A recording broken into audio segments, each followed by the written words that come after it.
Hello there. How's everyone doing? Hi there.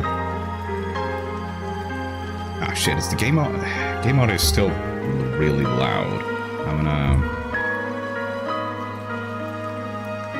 So this is one of the funny things about this game. You know, in a lot of other games, they would have like a volume slider or something. But instead it's just like, oh, it's sound volume. And how do you raise and lower it? You have to right-click it. Yeah. It's just like, oh. That's an interesting choice. Never heard of this one. Yeah, it's I'm sure you're familiar with the game Amnesia: The Dark Descent, right? Like you've at least heard of it. Yeah. This is by the same developers. This is their first game.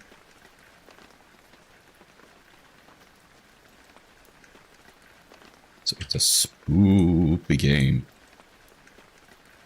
How spoopy? Well, we'll see.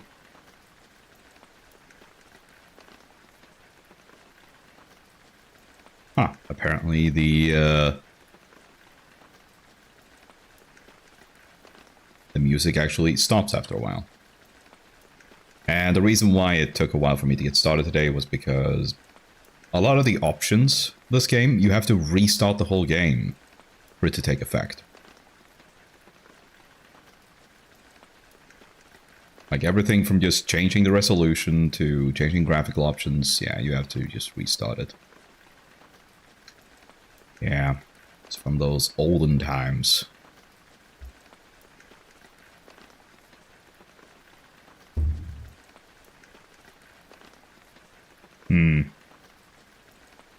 I feel like we have to play hard, right?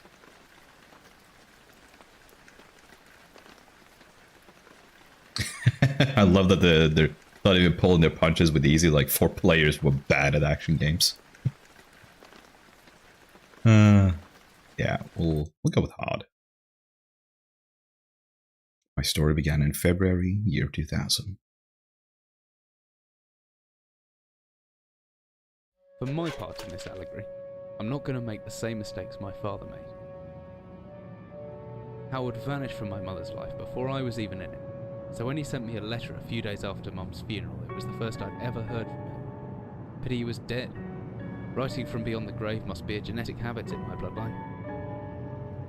His letter contained a key, instructions, pleas for forgiveness. I figured the dead don't have much use for absolutions, so I turned to his prophetic passing, which he inexplicably expected to come any day. Clearly averse to explanations, my father preferred to leave directions to a bank on Mayfair I'd never even heard of. In that bank was a safety deposit box in his name, and myself as executor. Of course, I went, as he knew I would. I discovered that despite the evidence, he'd been legally declared dead almost 30 years ago, and so the old book and collection of notes I found had, in the eyes of the law, been mine all this time. My father's instructions were to burn the documents, raise no further questions. But that was his error. No man's immune to the shameful trappings of curiosity, and my humanity got the better of me. The university I taught at was world renowned for 2 things: physics and linguistics. I represented the first, and the man who stood for the second was stumped by my recent acquisition. The book was indecipherable. The notes, however, showed a location somewhere in uninhabited northern Greenland. It took me almost a year to book the last flight I'd ever take. As I watched civilization disappear along with Heathrow, I realised my father had disappeared 3 decades ago, almost to the day, and I considered in turn what it was that I was leaving behind. We landed on a strip of ice a few feet wide, and within minutes I was pulling away on a chartered boat, beginning the 12-hour journey that would lead me into my past.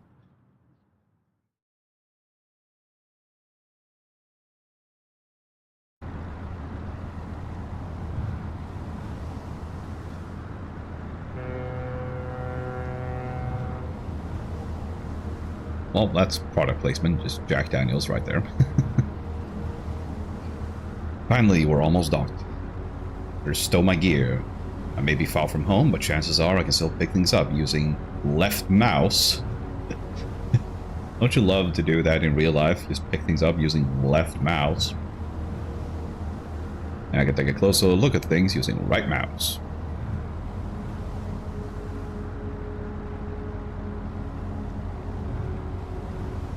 Certain this map's a good decade or so out of date, but landmarks don't change much in Greenland, so I've got a pretty decent idea of where I'm headed.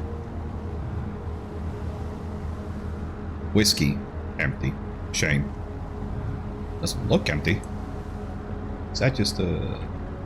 Okay. For a moment I thought, like, that's not a 2D sprite, is it?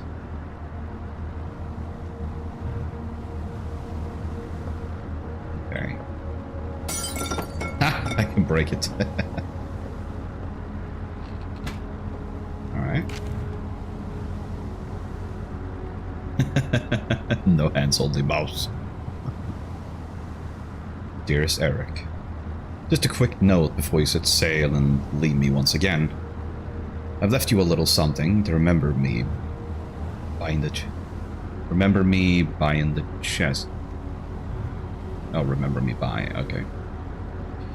Remember me buying the chest at the foot of your bed. I really don't know why you still have only one bed on board. Taking shifts because of it is no way to get your rest. But what does a fisherman's wife know of life at sea? Okay, so this is not directed at me. I'll be praying every night for you to make the catch you need, so that you can come home to me safely, and soon. Please don't be gone for 5 weeks like last time. I know I might nag sometimes, but I do love you, you know. Wash those overalls of yours, but you'll get them covered in assorted fish pots in no time.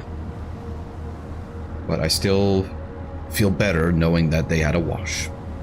Before I forget, the Henriksons in the village have asked me to see that if you'll be coming by any trout.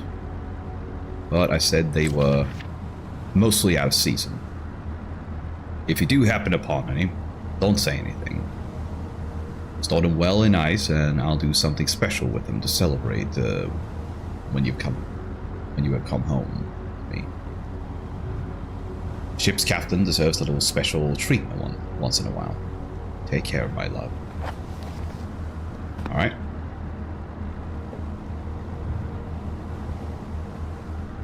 Playboy poster. Yeah. Good scientist always keeps a pen and paper handy just in case. Alright. Ocean desk drawer next to the bed.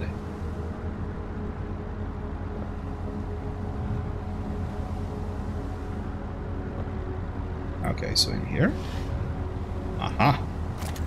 Yoink! So I guess we move on out now. Yeah, that's a low texture poster of fish.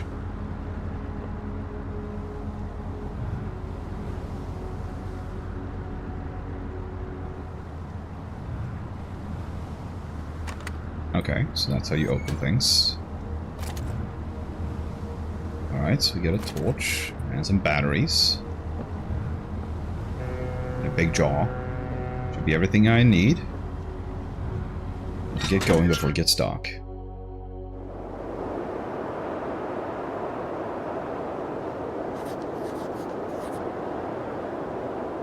So cold.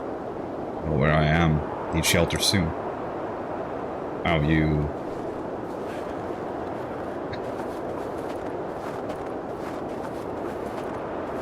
You just ended up there.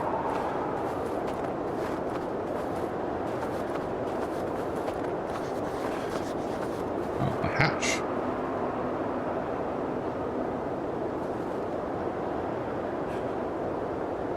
Should I be able to...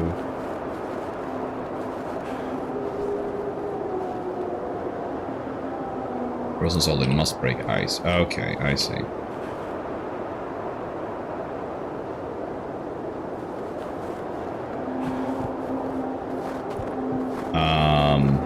do I break the ice then?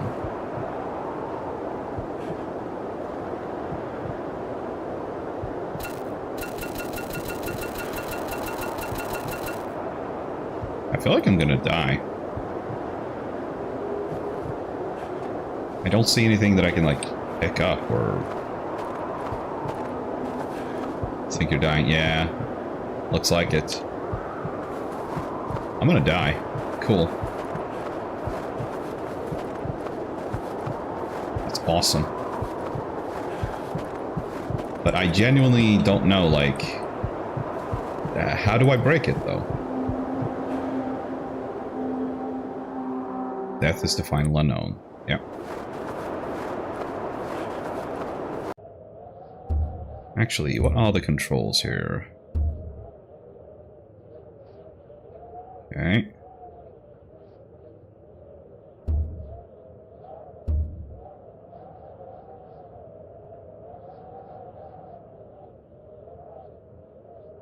Interact mode.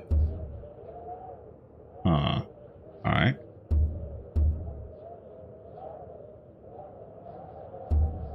That takes much up here. Alright.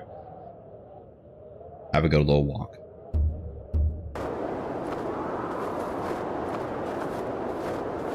Oh, here we go.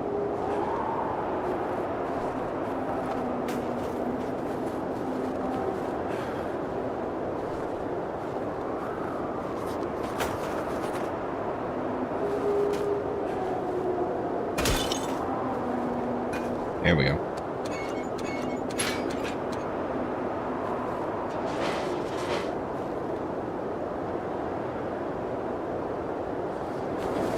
Now we're inside.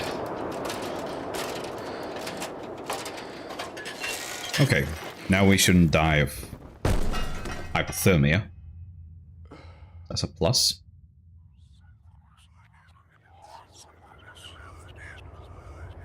Okay.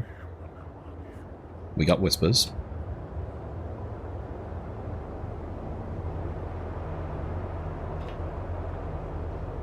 Jesus, my head. I can't believe I fell that far and survived. Losing blood, but I should be okay. Alright, if you say so.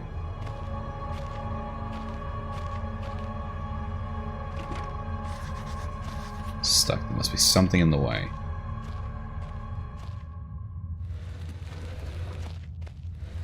I bet there's gotta be... Uh-huh. Got a flare. Steel rod.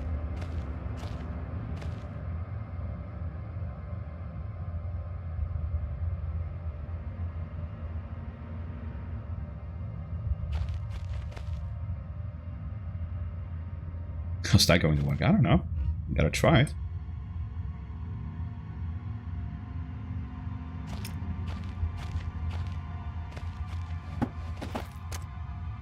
Get another flare. And another flare. Tin of sardines. Alright. Yeah, I bet we can break it open with a hammer.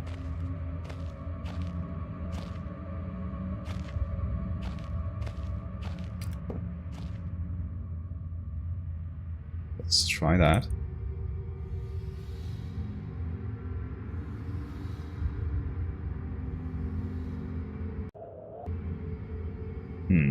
So do I have to...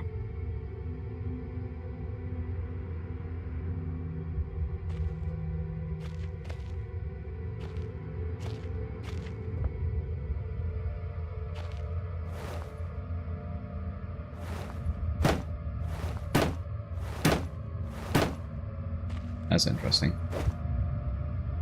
You have to like hold the mouse button and then like pull it to the side slightly and then swipe. You can't do an overhead strike though.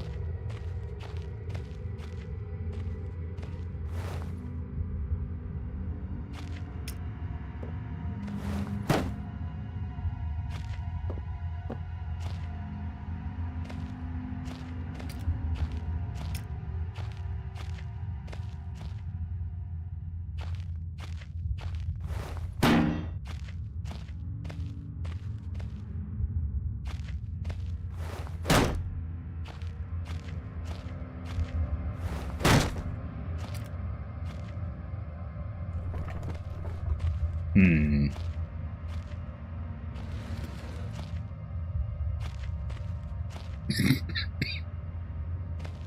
Oh dear. Huh. What do we do here?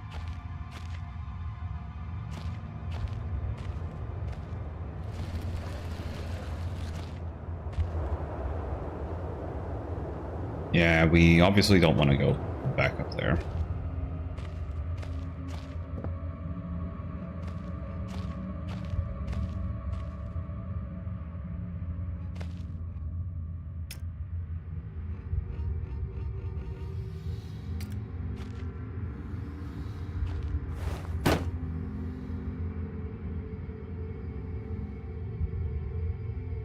Nope, can't use a steel pipe.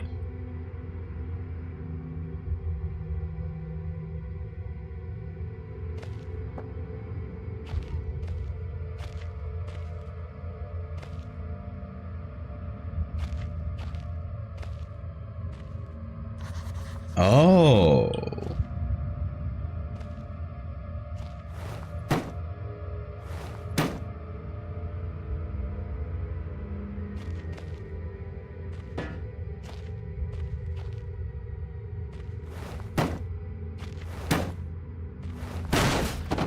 There we go. Progress.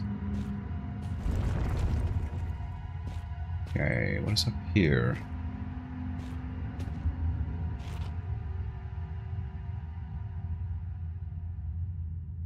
Looks like some sort of industrial mechanism.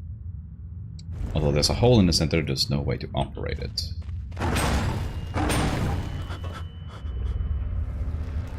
Actually, seriously solid, it won't be opened by hand.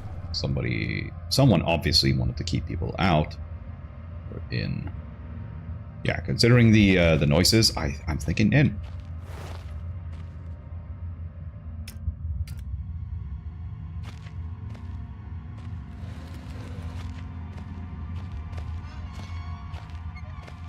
Ah, yeah.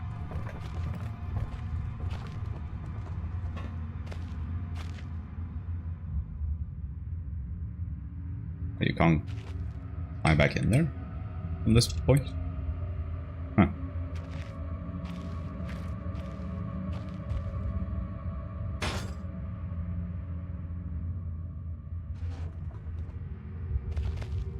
Alright, let's move the barrel.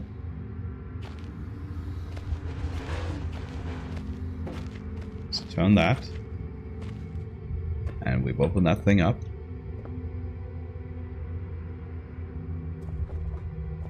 And somehow gotten a barrel stuck there. I did not mean to do that, actually.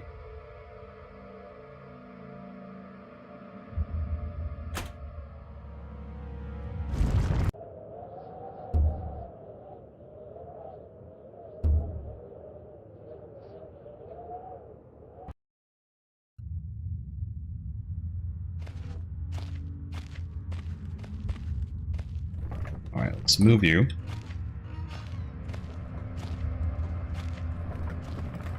The thing was, I think there was another path. The shaft there. And everyone knows you have to work the entire shaft.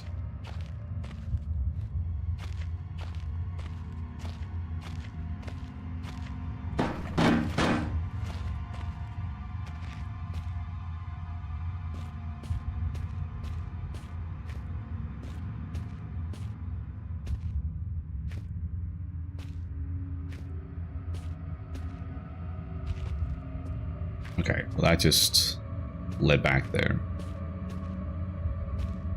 Oh, hi Xerox. Hey, being at the tooth doc. Oh, you're at the dentist. How fun.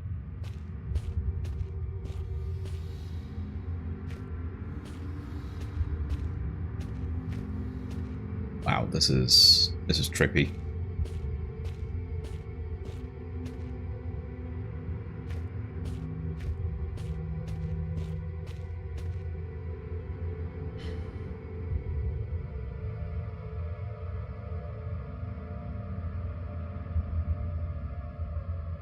As fit as can be expected.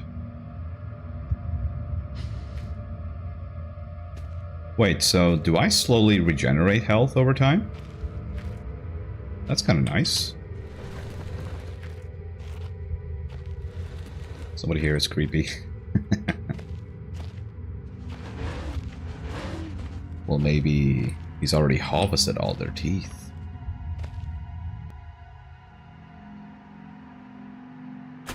Yeah, lots of reading, whatever. Jot it down on notes.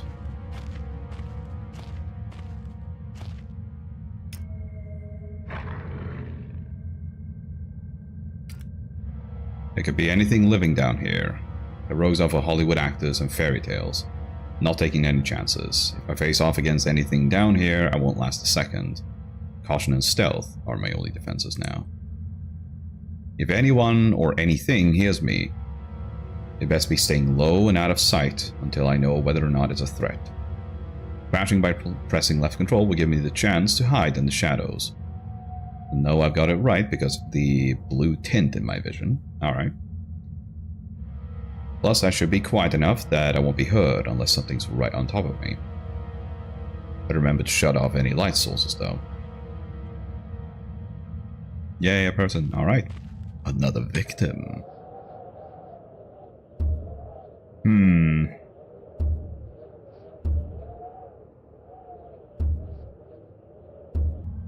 Okay, I'm guessing safe spots are gonna be like...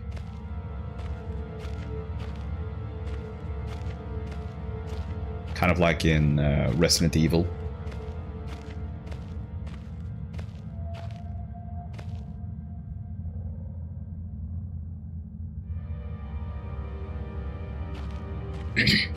Excuse me.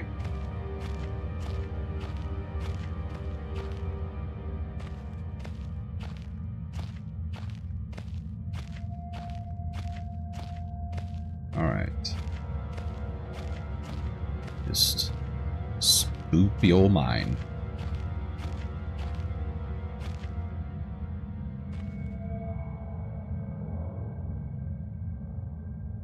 This place must be old if they were still using paraffin lamps. Says there's still some use left. Alright. Well, I bet if I get some matches, then I might be able to use it.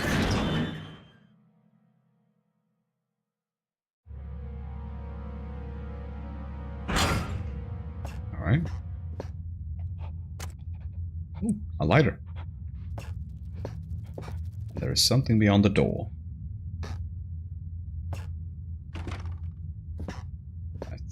That one is locked.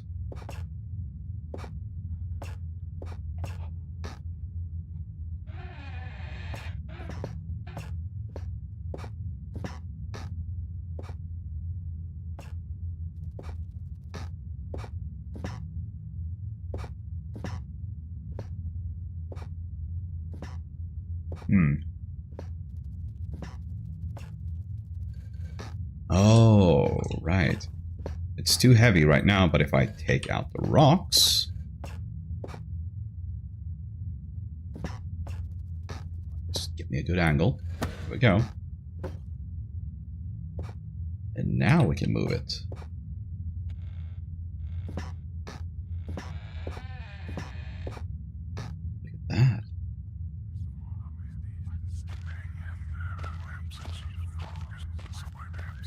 Alright, we got whispers. Huh. I actually see better while I'm crouched.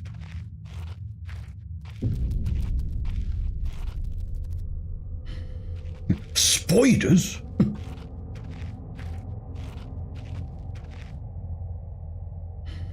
Horrible sight. Luckily it's mummified, or else the smell would have been awful. I would be more concerned about the fact that, like, there's a bunch of dead people here. Day 1. I begin this record, still in the hope that the great work we've undertaken here might one day be of scientific value.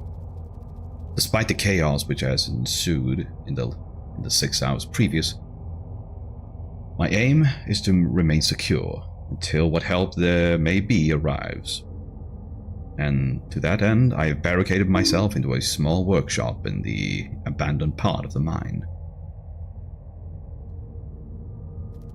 I hope that the meager food rations here will keep me alive, and that those I hide from will not jeopardize that. Perhaps this mine really is cursed. It's almost precisely 30 years since the incident that brought us here, and now, 30 years on, fate has struck again.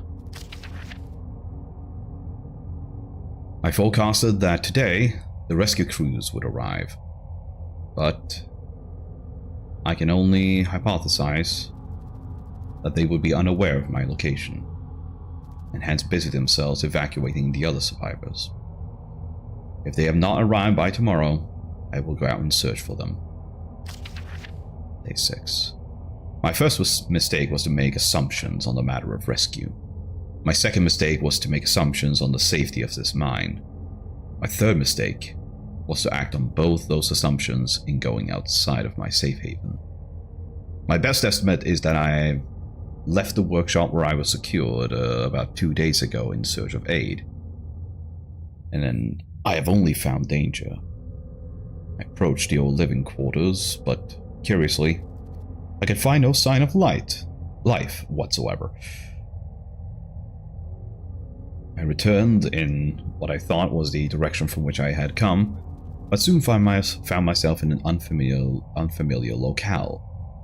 Confused but focused, I attempted to make my way home, but found myself threatened by some species of feral creature, which seems to have made this old mine its home.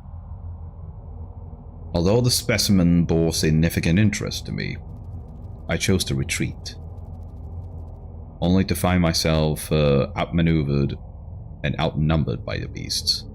I turned and ran, injuring my ankle in the process, which I believe now is most likely a sprain rather than a fracture. Some time ago I cowered and fled into the dark, but a few hours ago I discovered a door leading to a smaller, disused part of the mine. The key for which I have still in my pocket. Within that area I discovered this storeroom, and I think it should keep me safe for some time. This place is a maze. My lesson learned, I will not venture out again until I am certain the area is safe. Day 19. Rescue seems increasingly unrealistic. Supplies diminishing, lots of spiders in this place. I do not like spiders. Day 34. I caught one of the accursed 8-layer beasts nestling in my mouth when I woke up this morning. In my surprise, I swallowed it. Ew. It's not much the act of swallowing which concerns me, but the genus of arachnid. It would be unlikely that a cave-dwelling spider would be venomous to any significant degree, but the possibility troubles me all the same. Any known venom that would have affected me by now. So today is the first minor cause for celebration I've had since the incident. By lucky coincidence, this revelation also means that I have discovered a virtually inexhaustible supply of nutrition. I intend to venture into the basement beneath this storeroom in the name of science to discover more about these creatures' natural habitat. Yeah, I don't think this guy survived. Yuck, I gotta go to later. Alright, Zarok. Good luck with the dentist. 4 days now. For 4 days now, I've been surviving solely off of the quite considerable sustenance provided by these spiders. For some time I was struggling to gather enough of the crunchy little morsels. However, Lady Luck smiled on me once more when the batteries in my torch died, and I made a second life-saving find. The creature's natural habitat is the dark. With my light now diminished, I need only lie still for a few minutes, and I will have attracted enough of the beasts for a rather hearty meal. Ha! right, dusty old bags.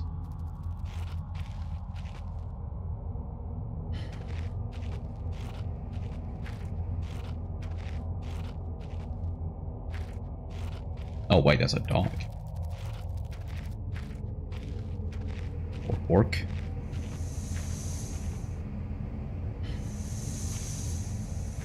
Okay.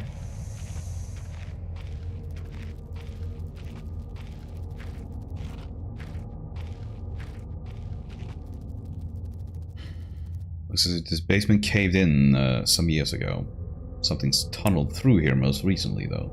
Right, so what sort of creature could make these markings? Indeed.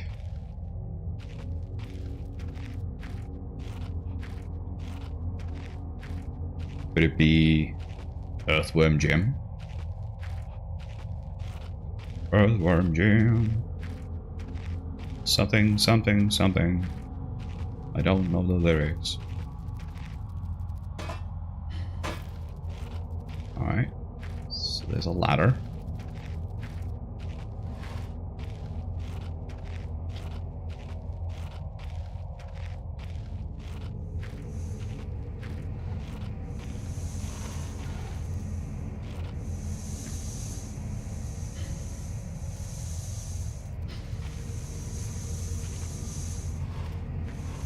I feel like we might need a ladder, so we're just gonna bring it with us. Oh, another note. Day 71.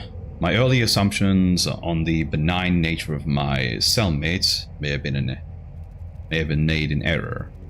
After a careful autopsy, I'm concerned that there may be a small volume of natural chemicals stored in the stomach, which, if ingested regularly over a period of time, may become psychotropic or even lethal. My only real chance is to break out of here and raid any stashes of supplies I can find. However, the evidence against such a move is insurmountable. 1. I have no source of light. 2. I swore to myself I wouldn't leave until I heard a human voice outside. 3. The spiders are so tasty. Yeah, he's losing it. From the marks I've been making on the walls and my scribbled diary entries, which in the dark may amount to an illegible, wouldn't it be whatever, illegible scrawl. Today is the 100th day of my new life. Over the past month, my edible friends have become more and more aggressive and have swelled in number and size. Whether or not this is a result of me plundering their ecosystem, I am unsure. However, at this rate of growth, they will soon be too large to crawl around the gaps in the walls. For all I know, I could only be seeing the tip of the iceberg. Fitting. If all fails, and I'm never recovered, I hope at least that my study of, and indeed involvement with, these fascinating creatures will one day be regarded as an important point in natural history. The greatest names in modern science got there through The greatest names in modern science got there more through fluke than talent, and it appears this rule extended itself to my discovery of this delicious new species. I only pray that the second rule deems my breakthrough too insignificant. For all great discoveries tend to consume their inventor. Well, I would not be surprised if... Eggshells, huh?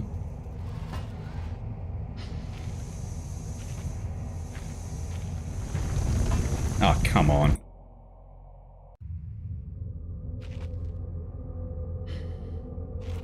Alright, where am I now? Okay, there's a dog carcass. There's the ladder.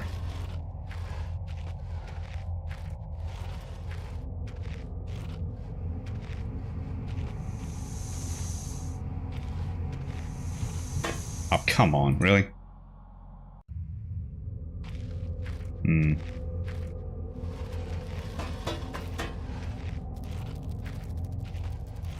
Maybe I do have to just drop it there and...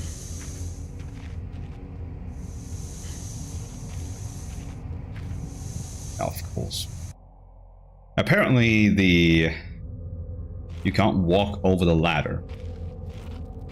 Yeah, it has collision. Thanks, game. Alright. Let's try that again.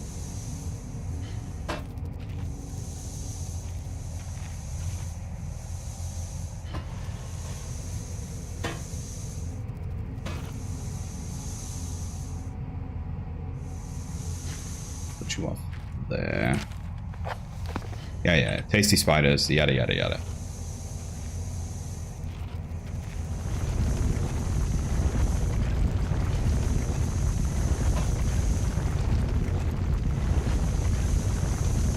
Yeah. I get it, things are shaky. No need to hammer it home.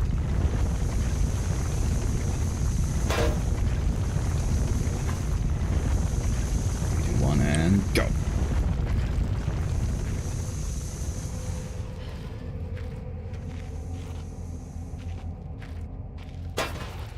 They're not hammering, they're shaking.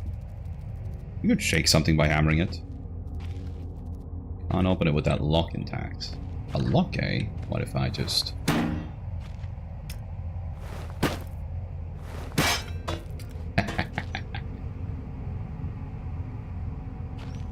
Violence is not always the answer, but sometimes it is. Hospital Grey. My favorite color. Batteries.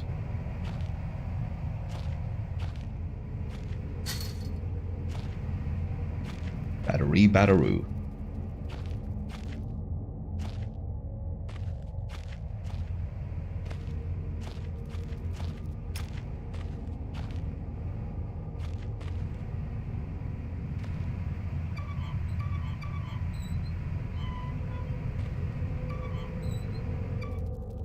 Okay, that should turn off the steam, I bet.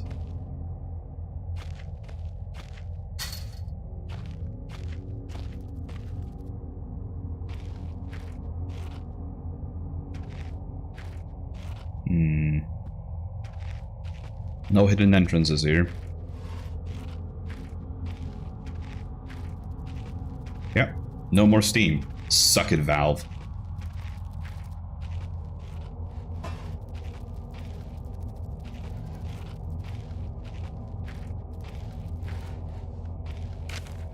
Oh yeah, that's the first one. Let's grab the flare.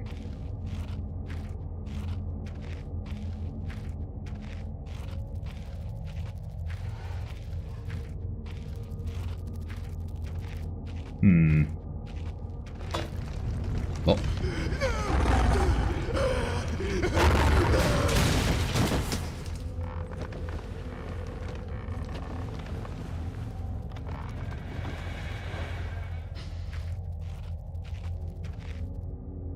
All right.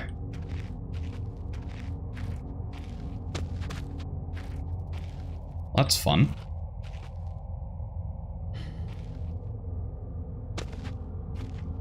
Yeah, doesn't seem like I can fall out of it.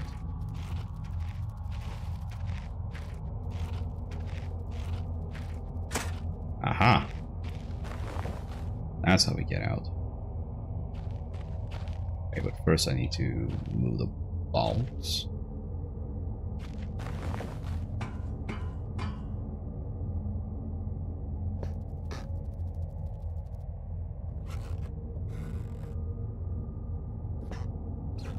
Alright, let's push it over here.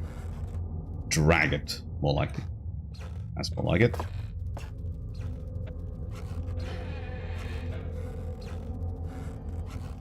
Somebody's been dragged through here.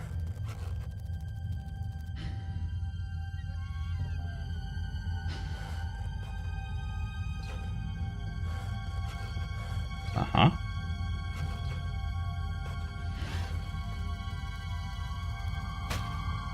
Ooh, beef jerky. Always wanted to try beef jerky. Not really something that's available a whole lot here. And if it is, it's just horribly expensive. Ooh, old key. Day 200. It has been some time since I recorded any findings in relation to these spiders with whom I have shared my existence for the past 8 months. Partly due to my enforced retreat from their basement territory. Not too long ago, their behavior became overtly aggressive, so I've attempted to barricade the main entrance to their lair, and secure myself within one of the smaller rooms above it, the only one with a operational door lock. The other reason is that I have been recovering from a minor operation, which I was forced to conduct myself, without the aid of anesthetic. Even if I did have any anesthetic or surgical tools, I couldn't afford to be less diligent in my work.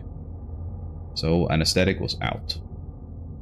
Surgical tools are all well and good, but although I may be becoming old and rusty, I still trust my penknife to the job just as well. The procedure itself was elementary, though. A simple amputation of a non-vital organ.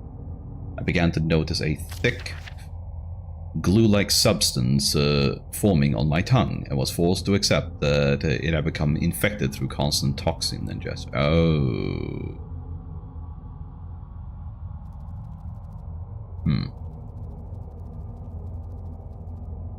Getting jerky can be good. You have to chew for an eternity, though. It seems nice, but yeah. I've seen like there are some like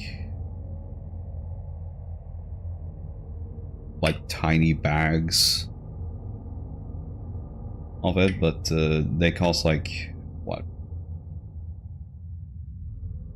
Like it's barely even 100 grams, and it's still like €3 or something, $3. Day 300. Another century of days comes and goes. It seems like so long since I escaped here. At some stage since my last entry, I attempted to return from whence I came. That from which I originally was fleeing seems a fate far worse than the one I now face.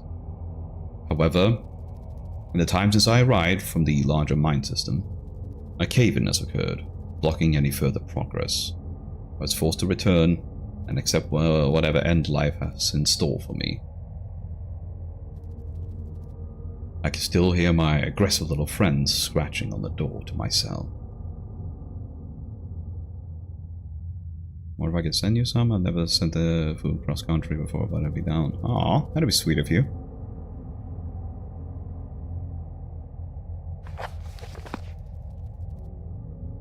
I think I would have to send you some julmust.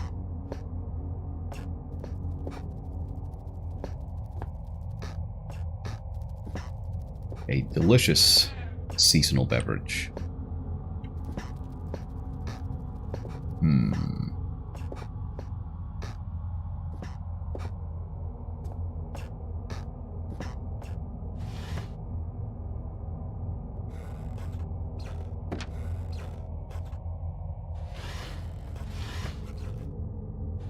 Anything else? Nope.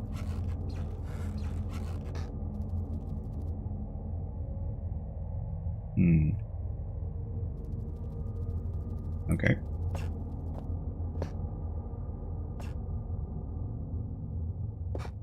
Massive box of rice, and you think I've made myself, but nope, it's just a fuck ton of jerky because I don't do anything in moderation.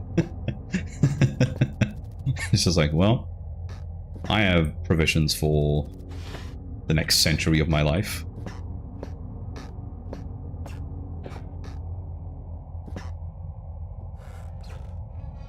Alright.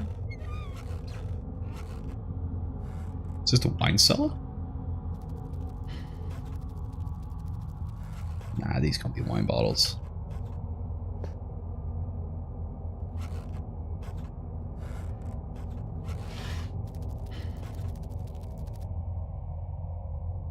largest spider I've ever seen with its gut carved open. Oh, look at that. It is a spooter.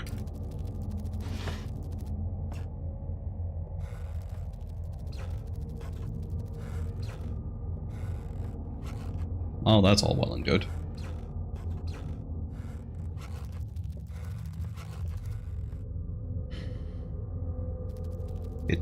It looks like an internal organ. Maybe an animal tongue.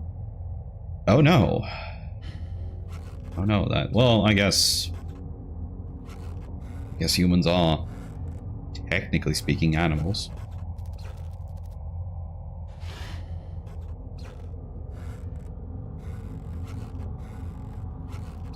That's where we came from.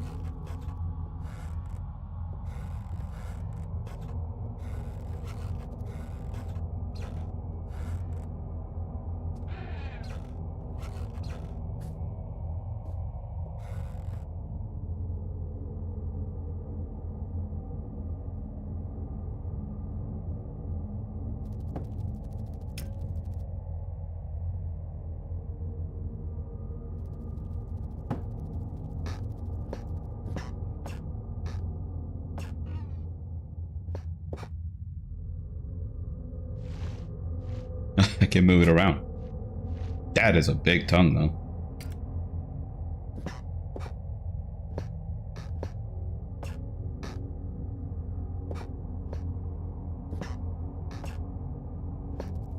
Man, he ate your ass. He could fucking... you could tickle the back of your mouth with that.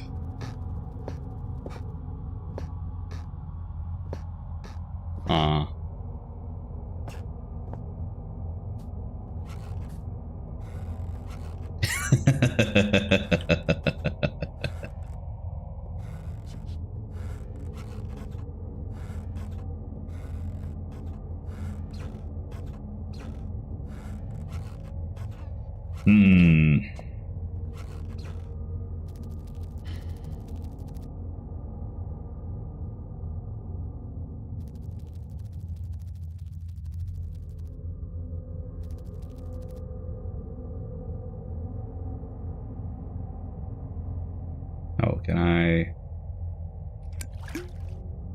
Aha. Build up and ready to burn.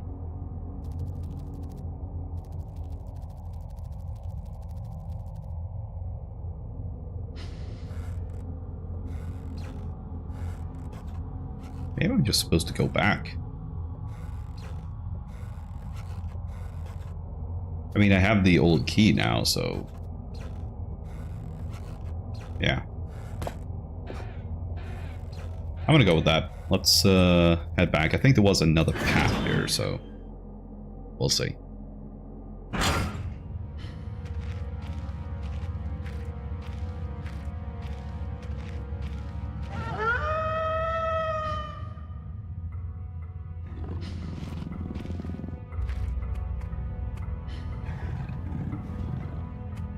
Alright.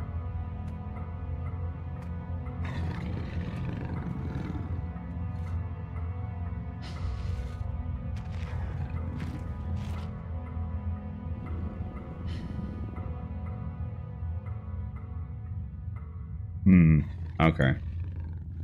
It kind of operates on a similar system to Amnesia, where you don't want to look at the enemies.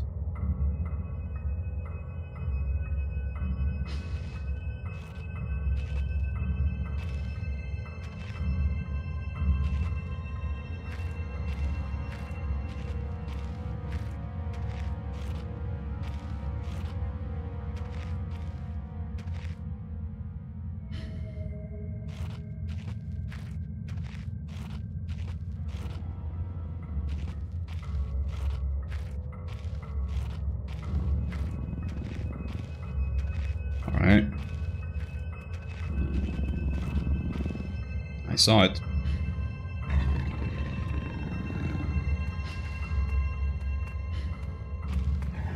Should be on the other side of the boxes.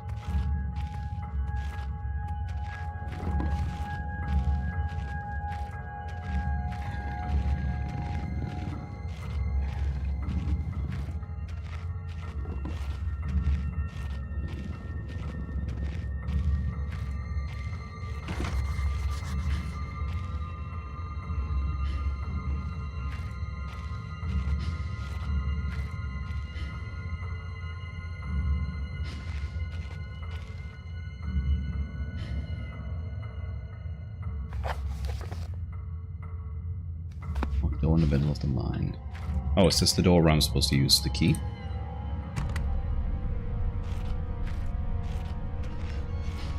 Huzzah! Post that shit behind me.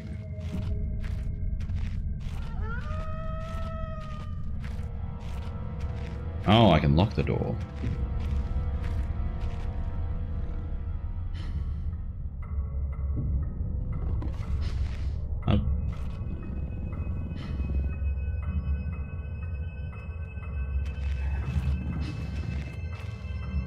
How do I...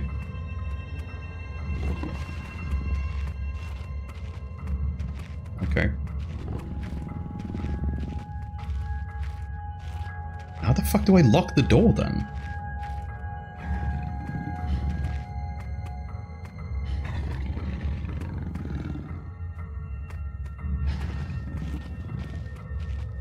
Alright.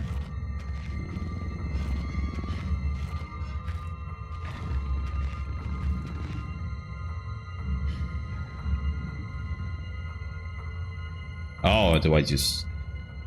Nope. I thought like, oh, of course, the padlock. No.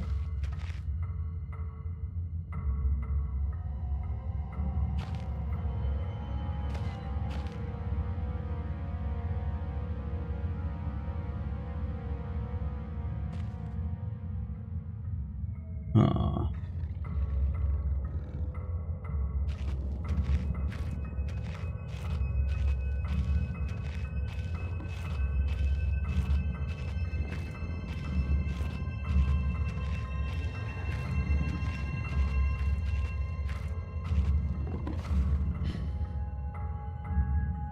Right.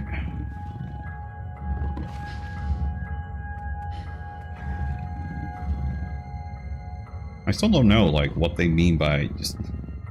Yeah, you should totally lock the door. Okay, but how do I do that? I don't have the key anymore.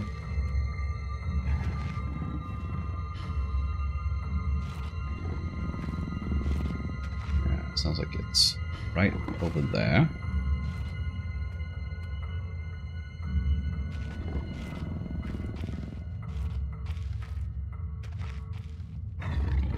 Yep, it is.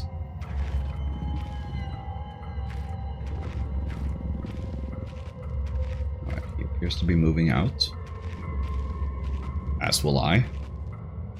Oh shit, TNT. Dynamite.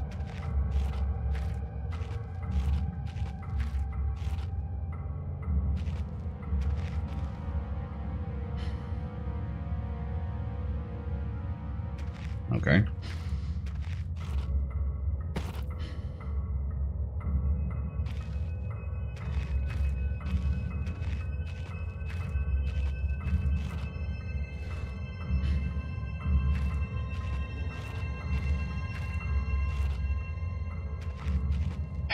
Would it be reasonable of me to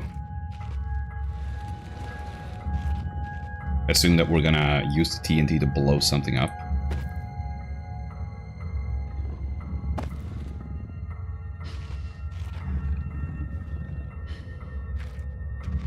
Ah, that asshole is over there.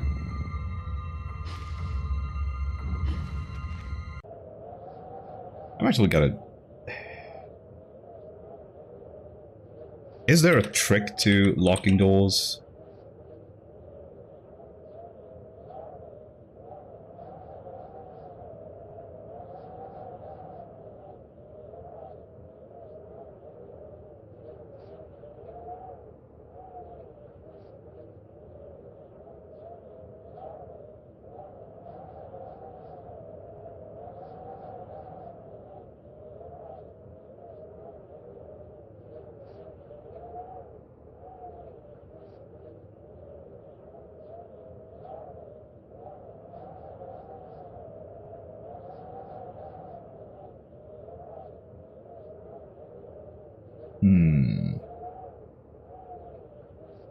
Uh-huh.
Okay. What the hell? Like, apparently you are supposed to just barricade the door, just put things... Why did they say lock the door then? Why didn't they say, like, I should barricade the door? Like...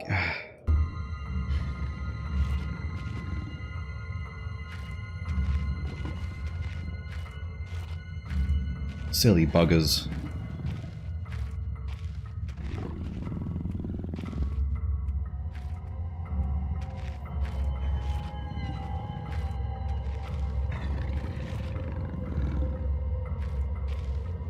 He's over there.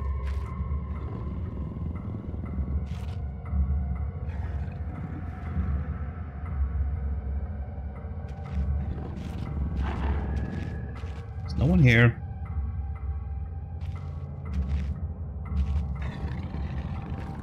Nobody here but us chickens.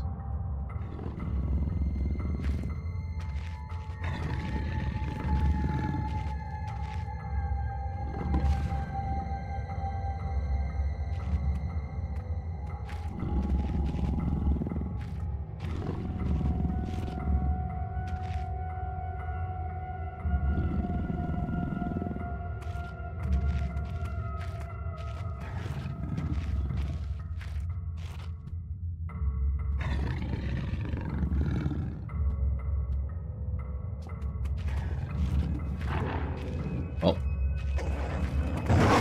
I'm fucked. Yeah, cool. Well, we learned something important here, though.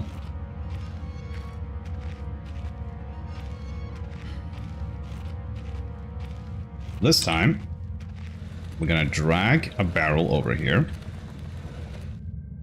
And now we can't get in. Easy. Oh, it did say blocked. Okay, well, fair enough then.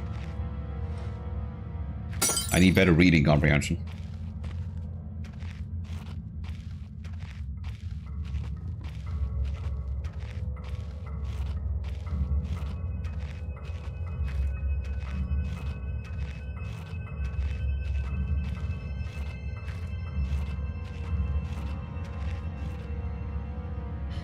Okay. So we need some sort of code for that.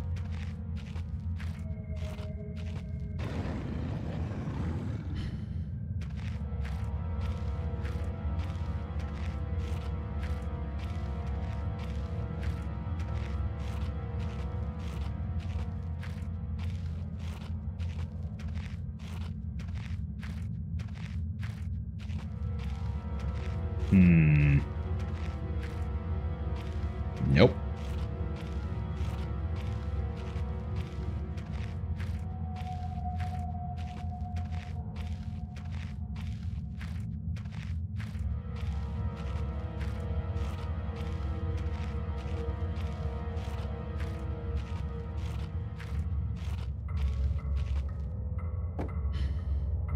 Alright, we got planks.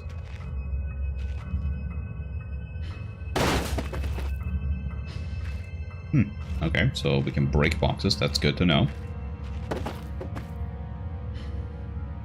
Old cartwheels.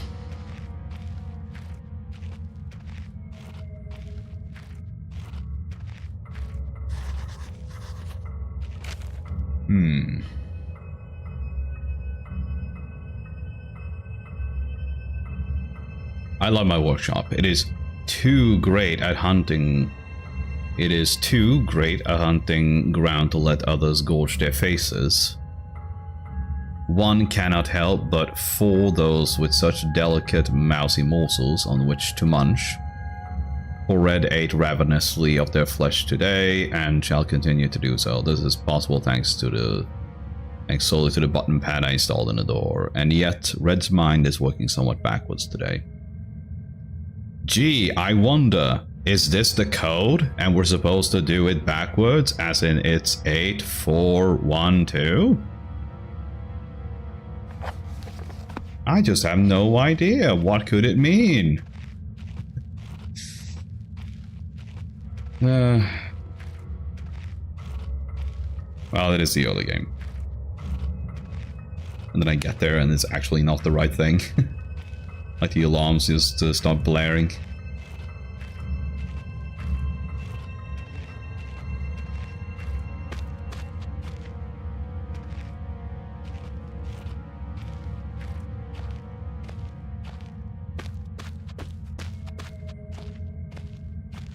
Let's see. What did it say? 84... 8412.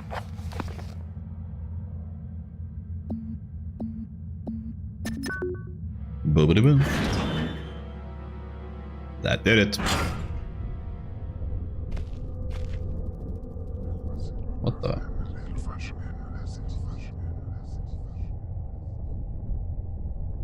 What the hell? What just happened? I don't know if that was such a good idea. Let's do it again!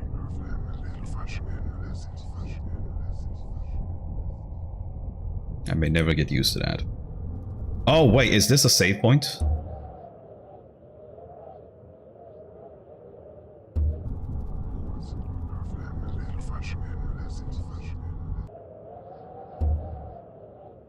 Yeah, it is. Okay.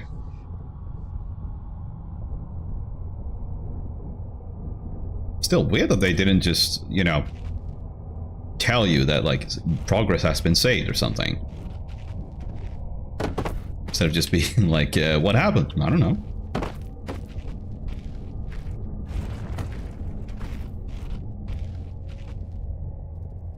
Okay. So we got a machine. Alright, there's obviously something underneath. Is that a pickaxe? Yeah, it is a pickaxe.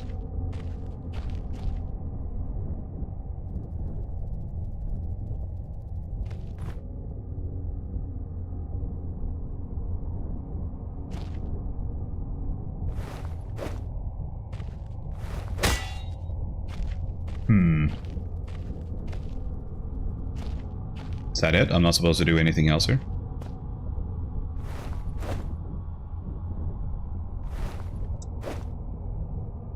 I guess not. Looks ancient. It's so old I don't even know what it would be used for.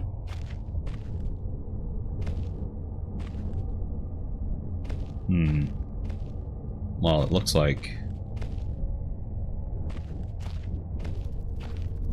Kind of looks like a generator of sorts.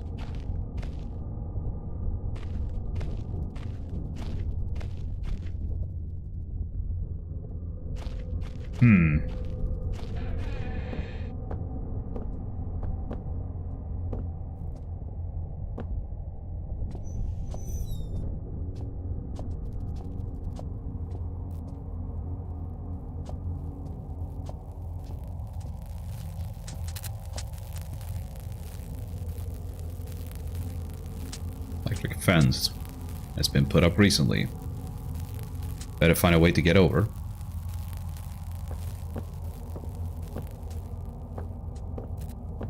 Break everything. Yeah. It's gonna start smashing everything as Break Stuff by Limp Bizkit starts playing.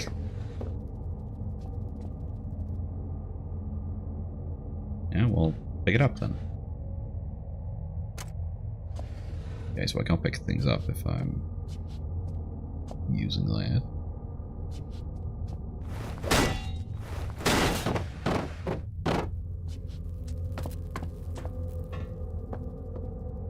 Huh. Okay. Well, one thing's for certain. Somebody put up that electric fence to keep something out.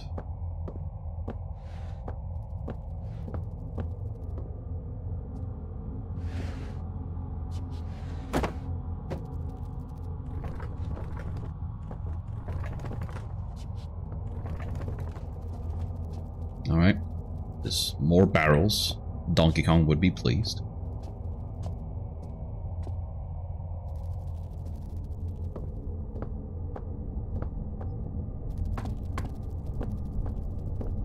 Huh, is that it? The spare wheel. Alright.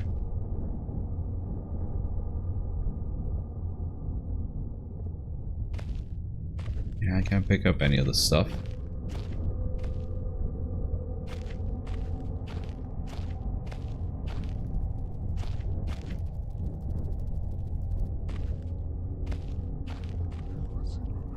Screw it, I might as well grab another save. Man, they better not suddenly be like, oh, you can only use 10 saves in your playthrough. It's like, what? Yeah. Some games do that, but they tend to always tell you up front.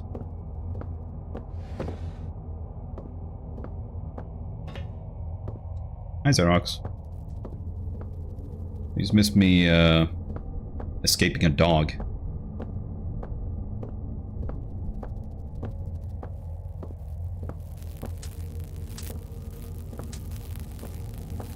Huh.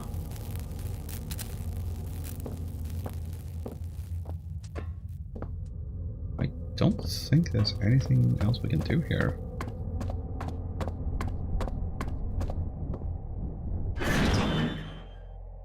Just gonna have to look somewhere else, and I need some coffee.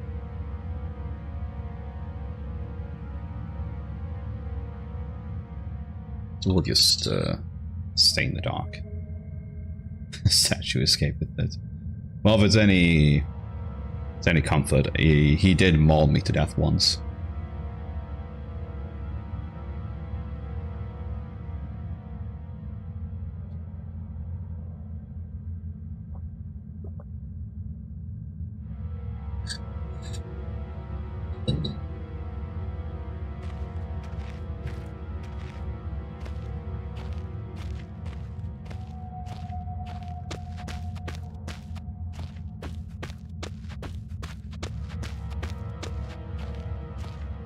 Oh, come on, really? I blocked the door!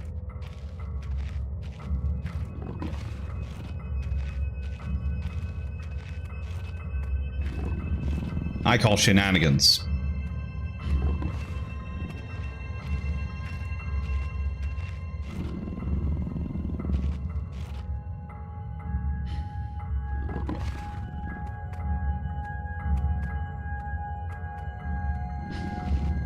I'm gonna have to kill the dog.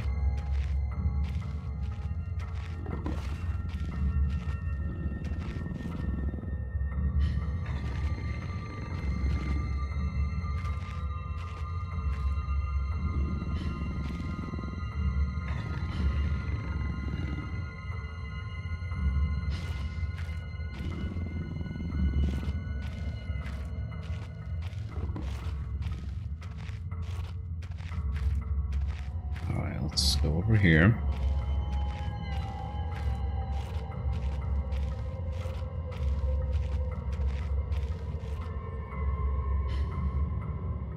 Just caved in here, could have happened some time ago. Shouldn't be risking my life like this. The whole facility could come down around me still. Still, if I want to press on, I have to clear the obstruction somehow. There must be something left here I could use. Maybe some industrial explosive lying around.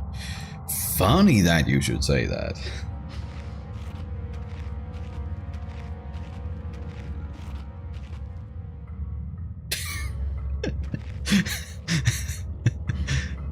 I know that's a typo, but I like to imagine Xerox just went very Italian. It's a fucking cold!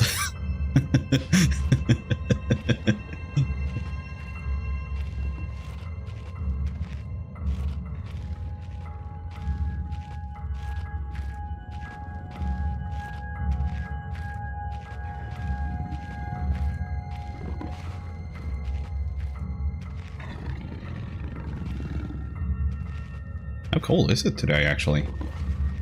I haven't checked.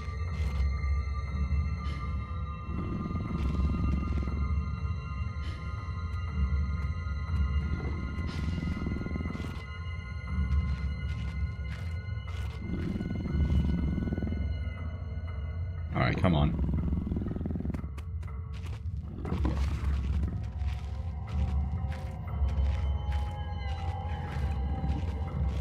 You stay there, woof woof.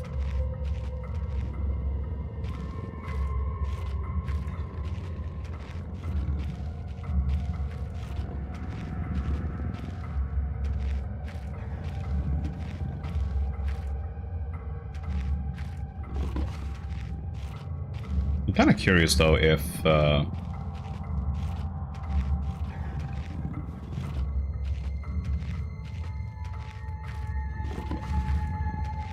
the way detection works in this game is that if you can block their line of sight, then you're always safe. Like, let's say if I hold this barrel in front of me, would I just permanently be safe if I keep looking at the dog?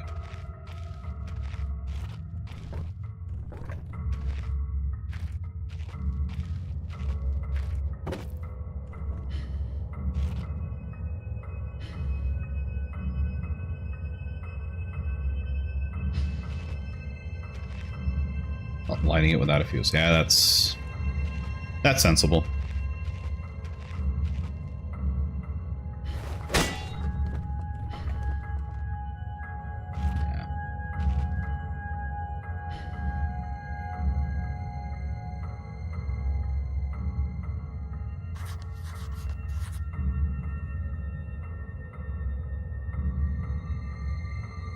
I don't see a fuse, so I need to get a fuse somewhere.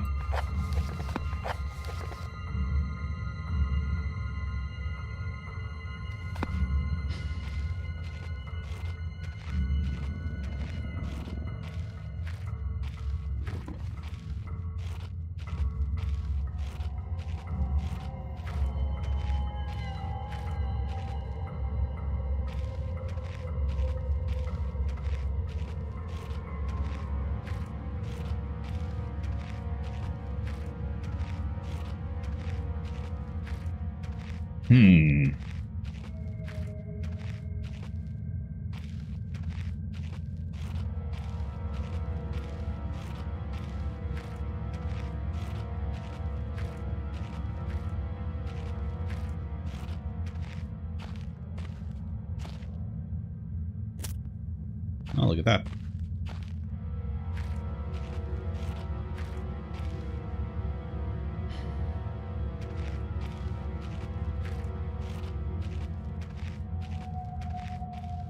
I actually kind of like this description. It's filled up and ready to burn.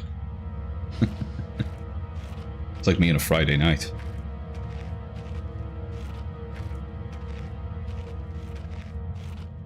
Huh. Well, that's a rock, but unfortunately we can't light a fuse with a rock.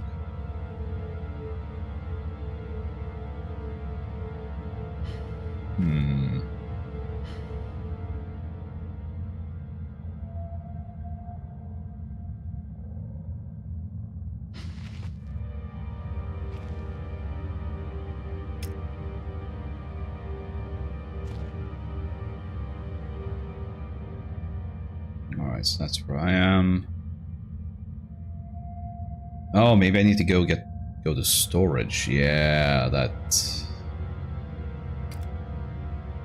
seems like an idea. So we go back to the door, and then we just keep going left until we get to storage. Yeah.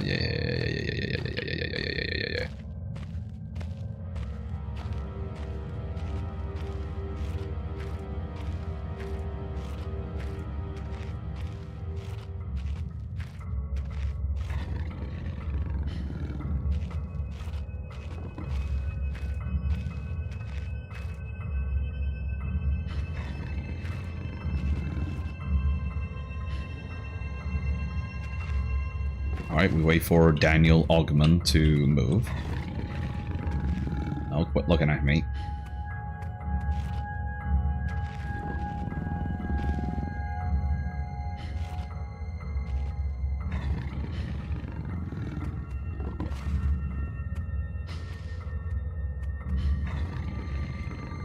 I bet if I keep him in the corner of my screen, it's not going to count as looking at him.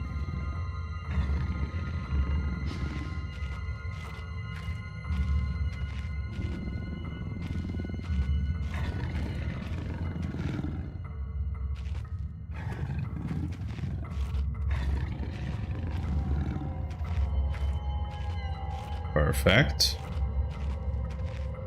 Pet the dog. I tried. He just bites you.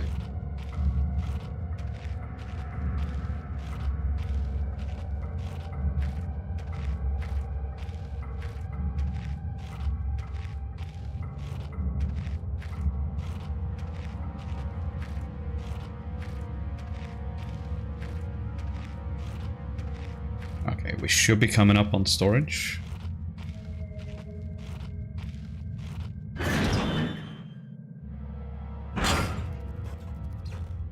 Oh wait, is this is storage? Fuck.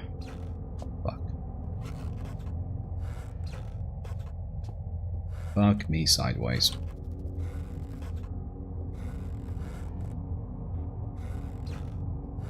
Are you cold? I bet you wish I could warm up your hands now, huh?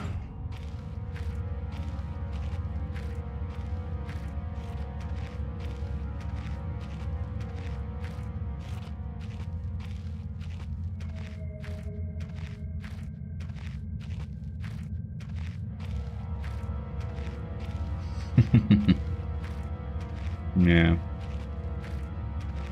Yeah, Finn is actually settling in really nice.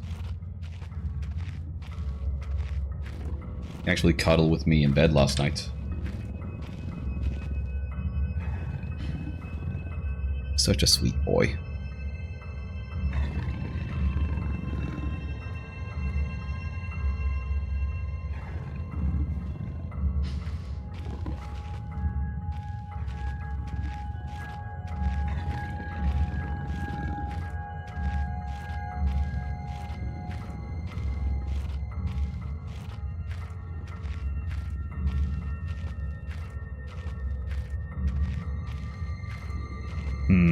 Okay, here's the map though. Okay, let's go for the office here. So we just go on the left, keep going left, and boom.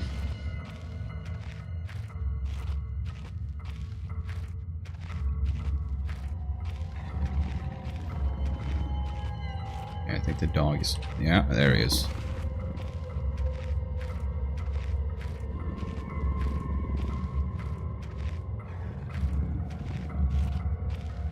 I'm gonna drown out of my blankets, but I can't. Such a blanket slut.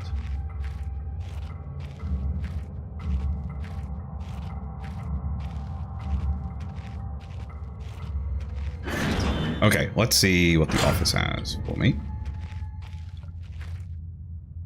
We have a typewriter. A blanket slut.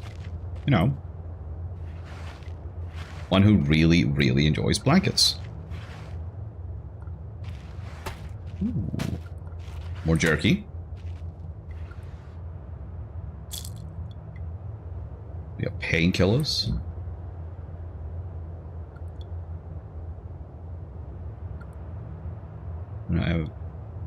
Okay, I'm sorry. Jeez.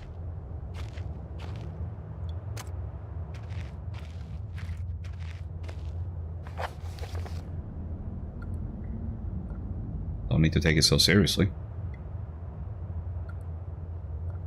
15th of August, Command Bunker, Emergency Airstrip Zulu. Weekly report, another unremarkable week in Greenland. Regular supply shipment received. Standard emergency drills carried out. Routine runway maintenance completed. I've ordered maintenance be carried out twice weekly from here on in due to increased snowfall. 1 wounded. The 1 wounded figure is no cause for concern back in London. The Germans haven't extended their front line by 4,000 miles.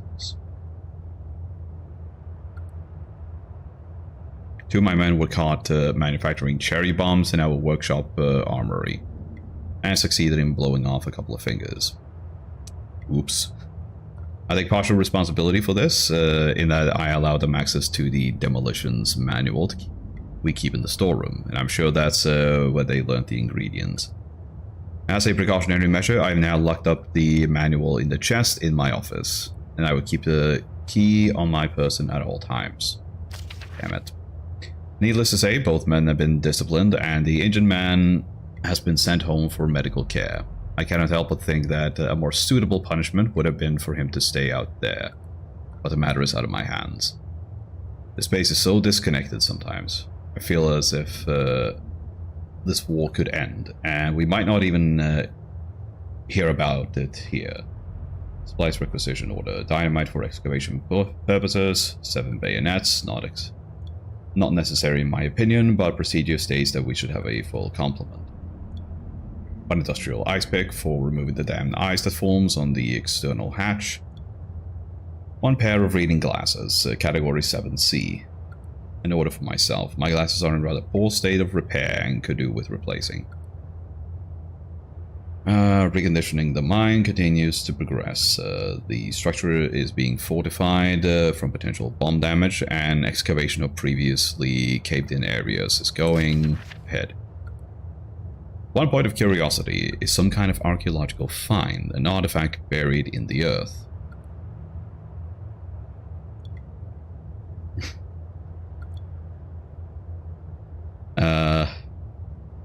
Yeah, except Xerox takes immense offense to it, but sure.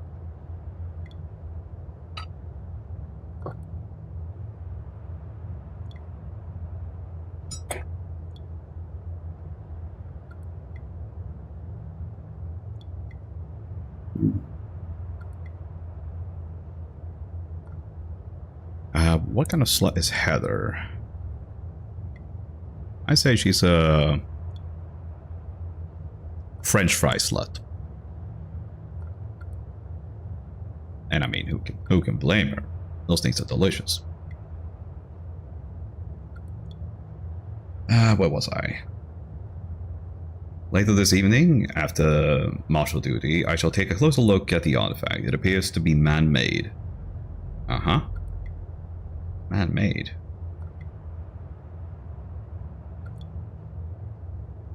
So how did...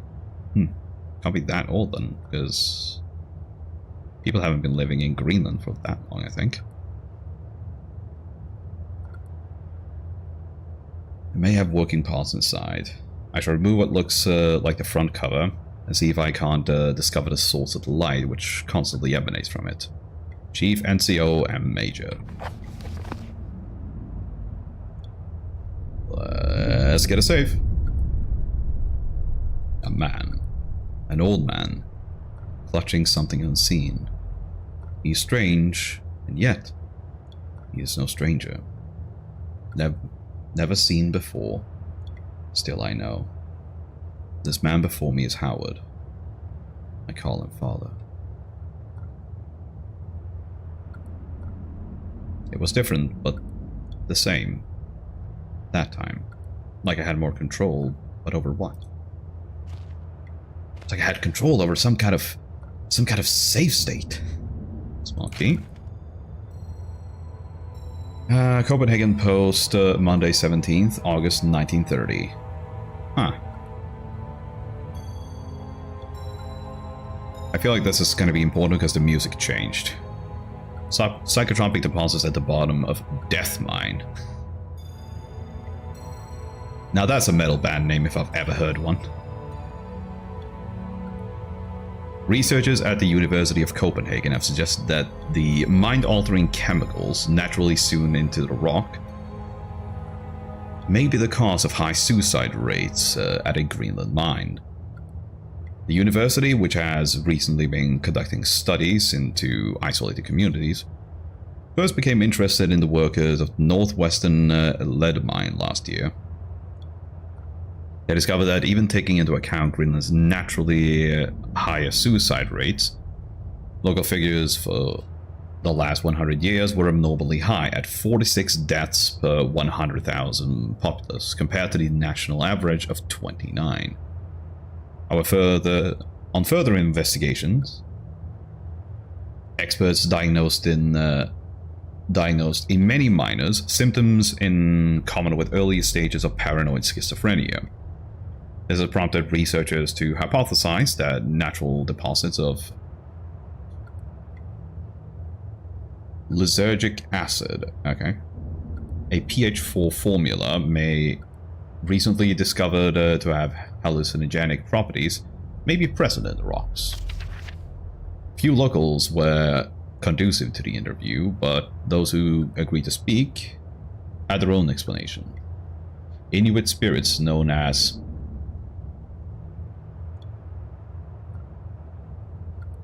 Turngeit I have no idea if that's how you pronounce it. Live in the mountains. The university is awaiting the results of chemical testing. Studies continue. Well, I'm gonna side with the scientific idea that it's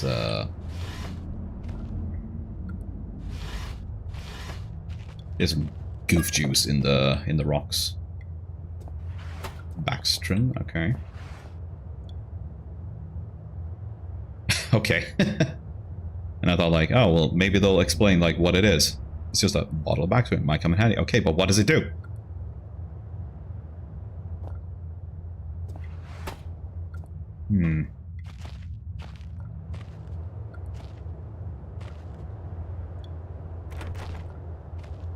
Is this what I need the key for?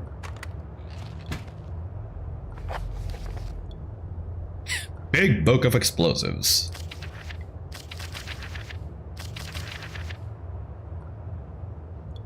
Black match fuse. String, preferably cotton. Yeah, this is... I'm not gonna read all this. This is just explanation of like explosives. Okay, so string. So I need string, black gunpowder, and Baxtron. Gotcha.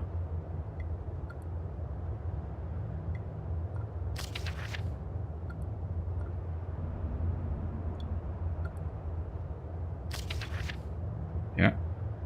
And dynamite. Yeah, that was invented by... Yeah, this is a fun fact that a lot of people don't know. Like, most people know about the Nobel Prize, but most people don't know that Alfred Nobel, he also invented dynamite.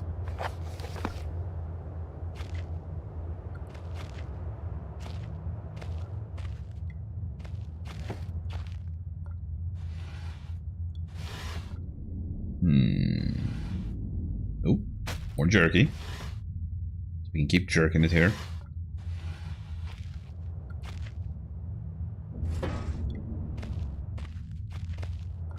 Okay, so we have the Baxtron.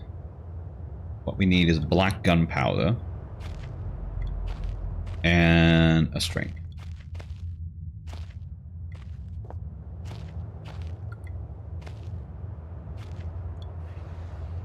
I suppose it's just a matter of finding those items.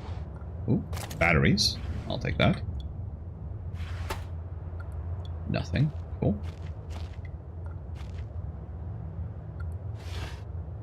That's what. Grab the save now.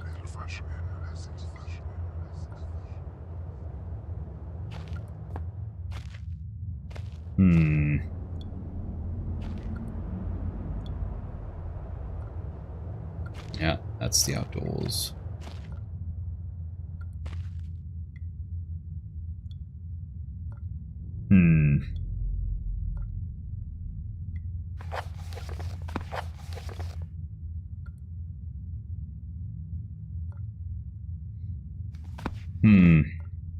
Okay. I think we're just gonna have to head out again.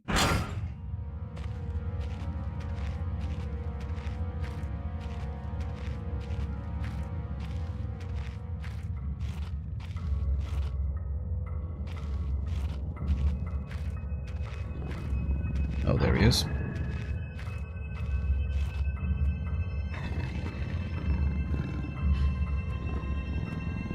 Okay, he should be right there.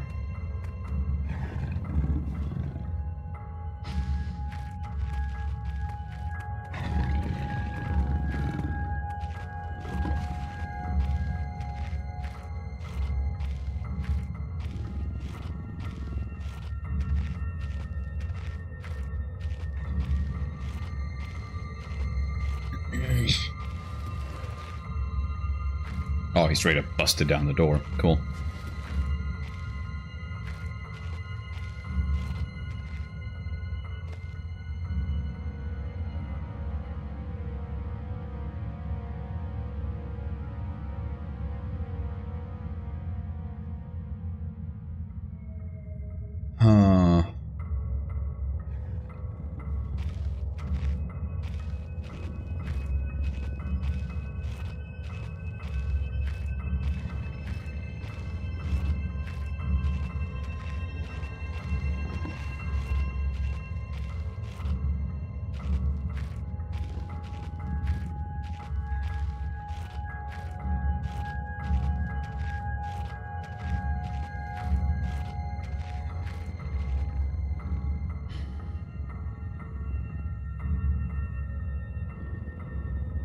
Old cement mixer. Alright. I still need the fucking gunpowder and shit.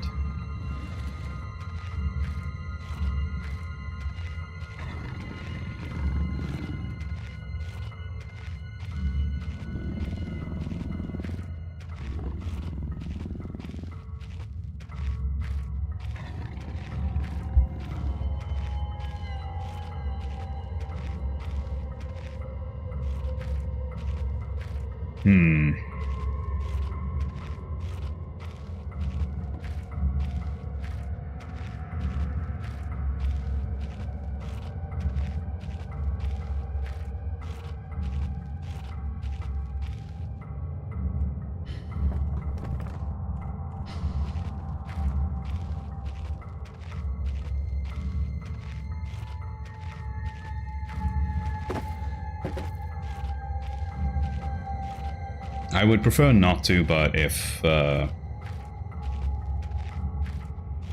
well and truly can't find the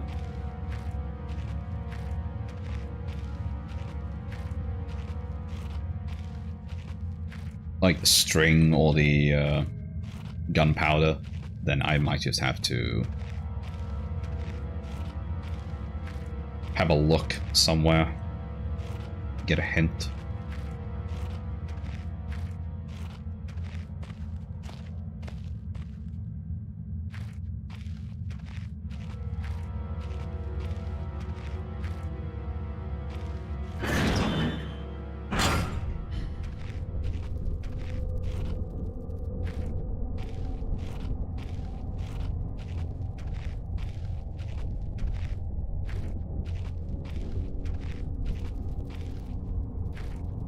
Huh.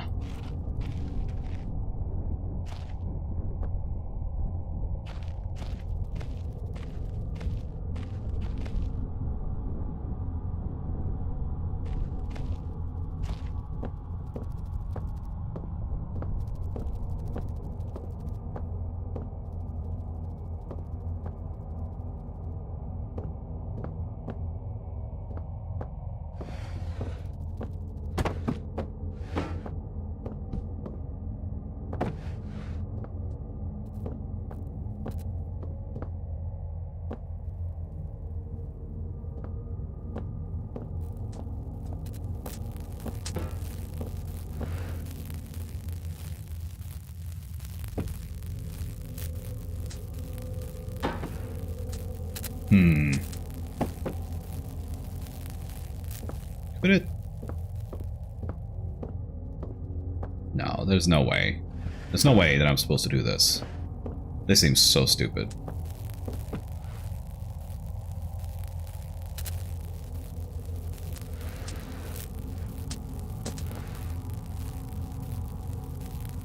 Idea that I could...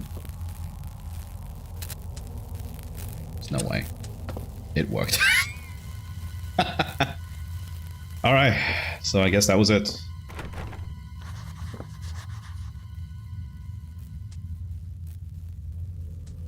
Alright, very weak and old. Gotcha.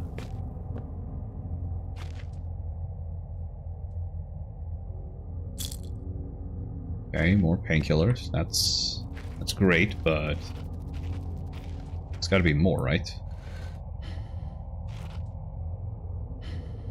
Homemade cherry bombs, very small explosive, probably soaked through by now. Ah, damn it.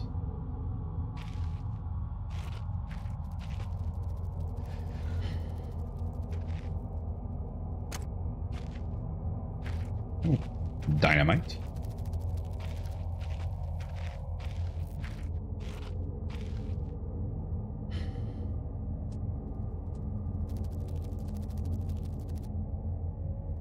Okay. Gunpowder. Good. So do I just...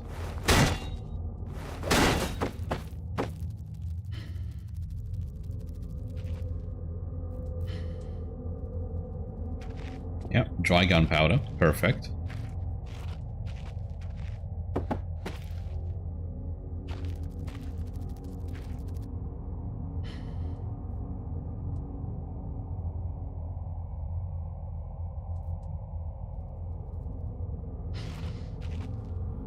Yeah, there's still the small matter of the string. Oh, is this a string? No? Really? Alright.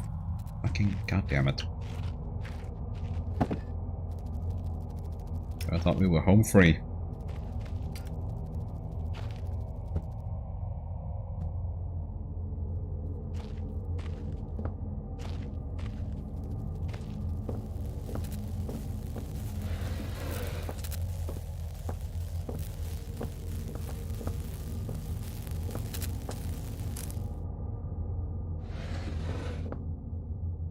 Alright.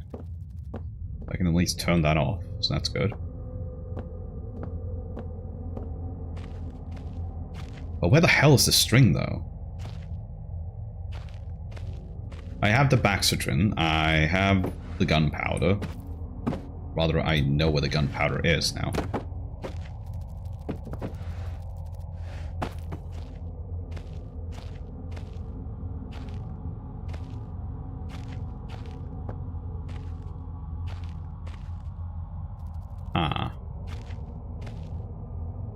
Am I just gonna have to look up where it is?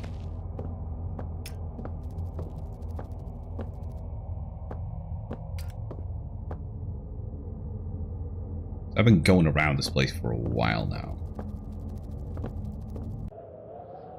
Yeah, screw it. Where's the string?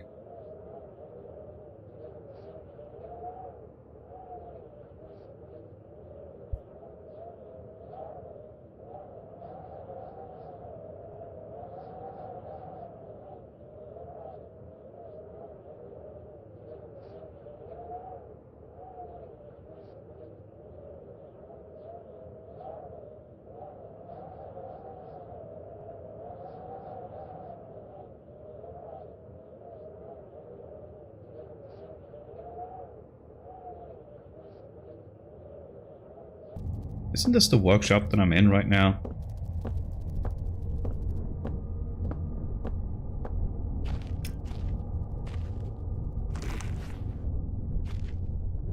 Oh, was that the cotton string? Oh yeah, let's go.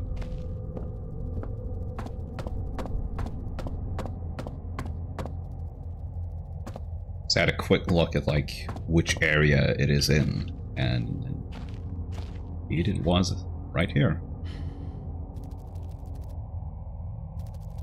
Okay, so I need to soak this string in Baxitrin first.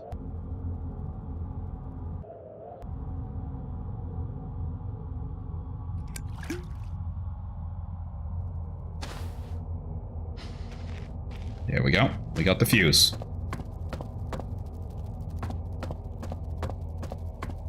And now we burn.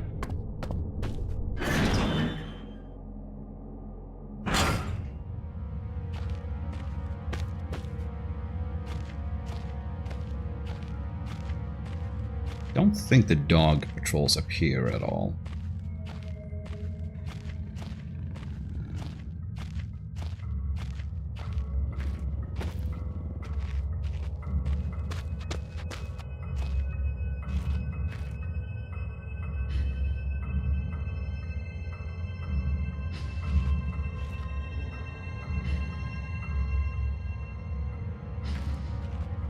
I want to risk this thing going up before I'm ready. Okay, well, sure, but...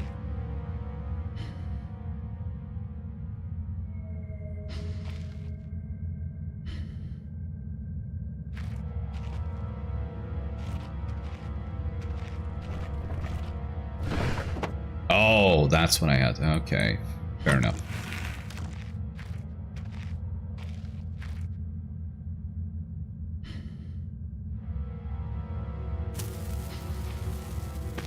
Take cover. Here comes the kaboom boom. That was stronger than I thought it would be. I thought like, oh well, there's these boxes here. I can probably just hide behind the boxes and I'll be fine. No. TNT don't give a shit about your boxes.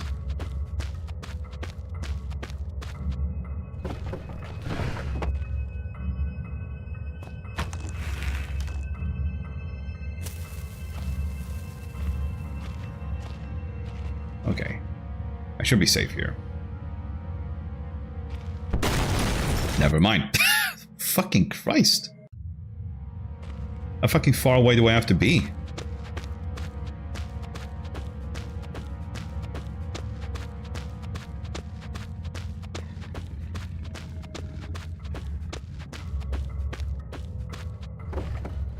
Alright.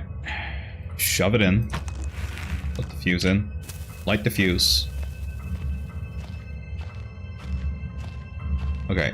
I should be... If I die now, then I will be pierced. There we go.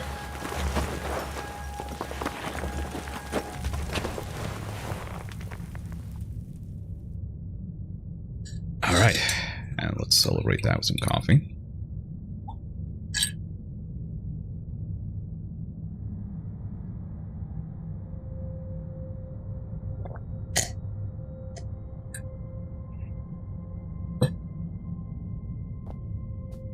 Perfect. Uh-huh.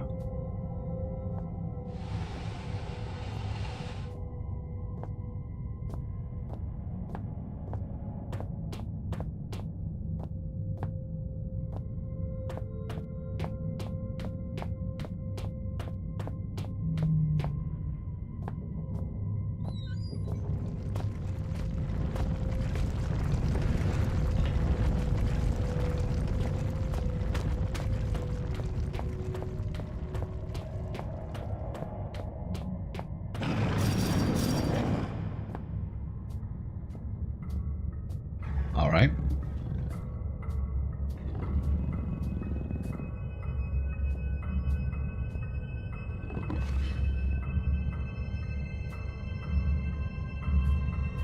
And we're gonna need a new code.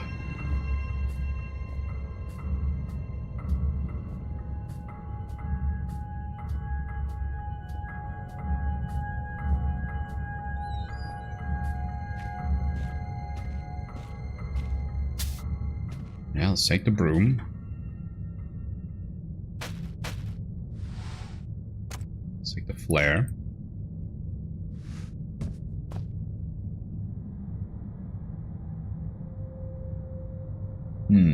Okay, so there should be more fuses.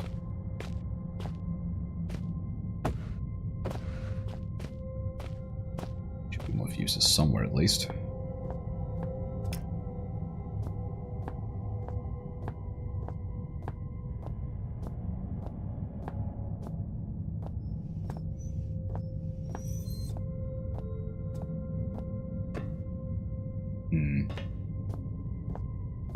That I could hide in there, if the situation requires.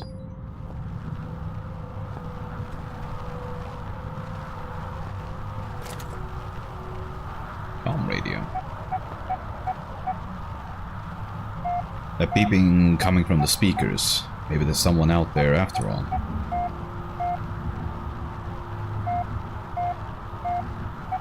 Hiya, Kane. How you doing? Well, if only I could read Morse code. So I can't. 12th of January, 72. Boys, I'd come to have a word with you myself, but I've got more important things to do than piss about making sure you're all doing your jobs properly. Well, this guy seems charming. Now, I know there's a certain amount of camaraderie between you lot, playing pranks and jokes on each other. It comes with the territory, and that's fine. As long as you don't add me to your list. God knows you need something to keep you entertained down there. However, you all know full well that Penrose has some very deep-seated issues with his height. For anyone who thought it'd be a good idea to sabotage his generator, then hide all the spare fuses on the top shelf in the storeroom would be... quite clearly need his head examined.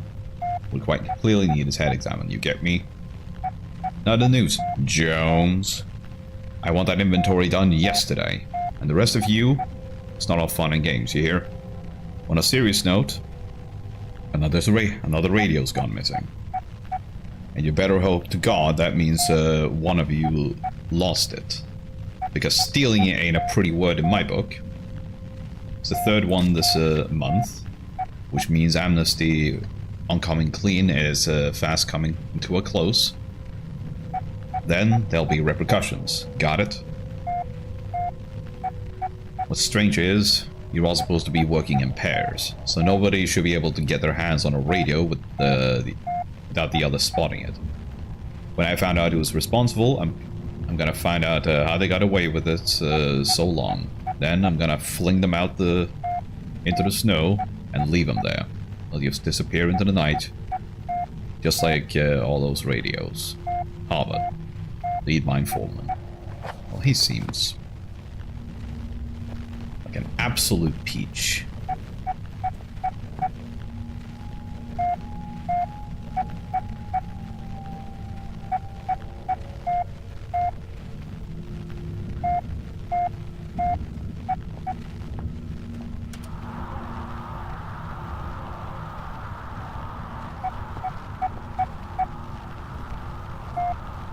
Am I supposed to do something with this?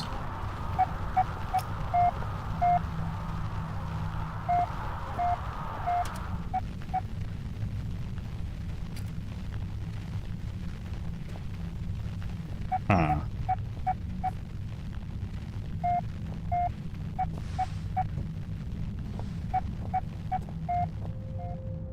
Okay, well, it did indicate that there were fuses on the top shelf.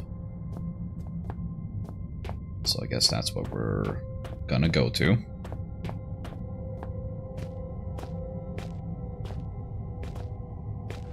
And it appears that we are a little short as well, so we're just gonna stack some boxes.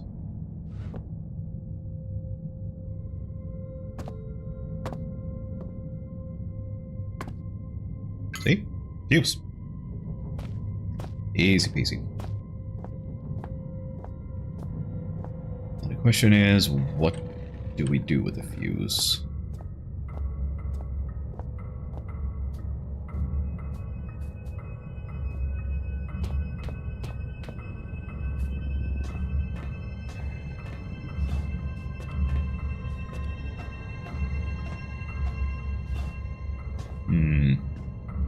Well, there's nothing up here. Really? That hurt me.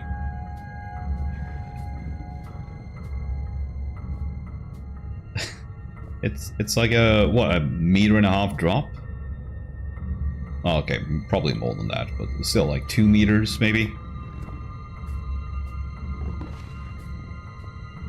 That's ridiculous. This is one of those games where falling damage is like cracked up to 11.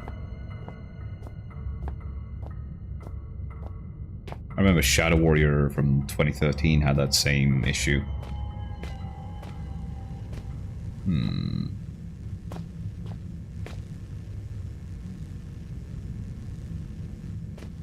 Alright.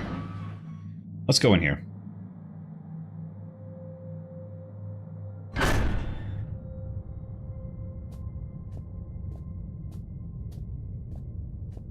So this is a room for electrical or something, then the fuse might come in handy.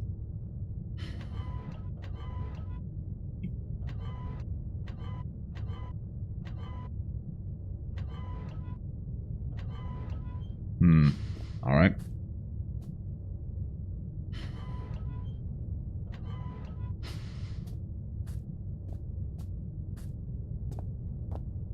Okay, so we can crank it, that's fine.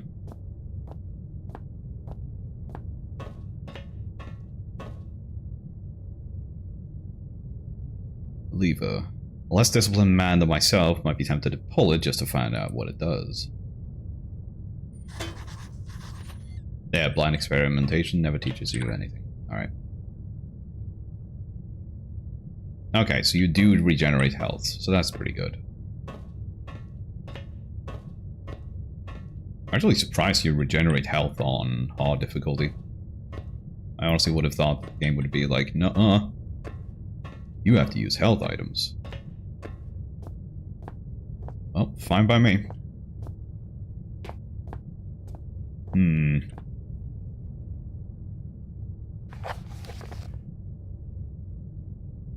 The main generator won't run without its motor being powered. Yeah, makes sense.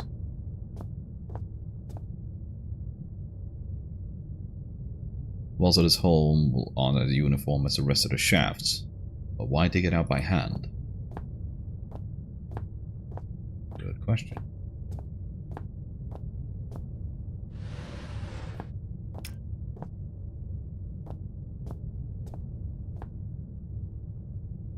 Ah.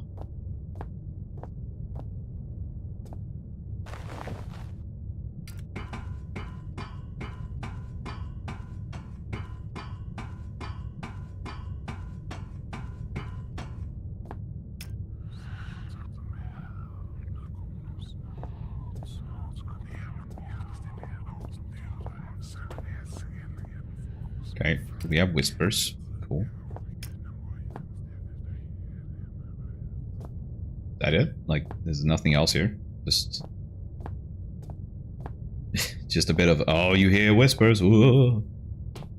Spooky.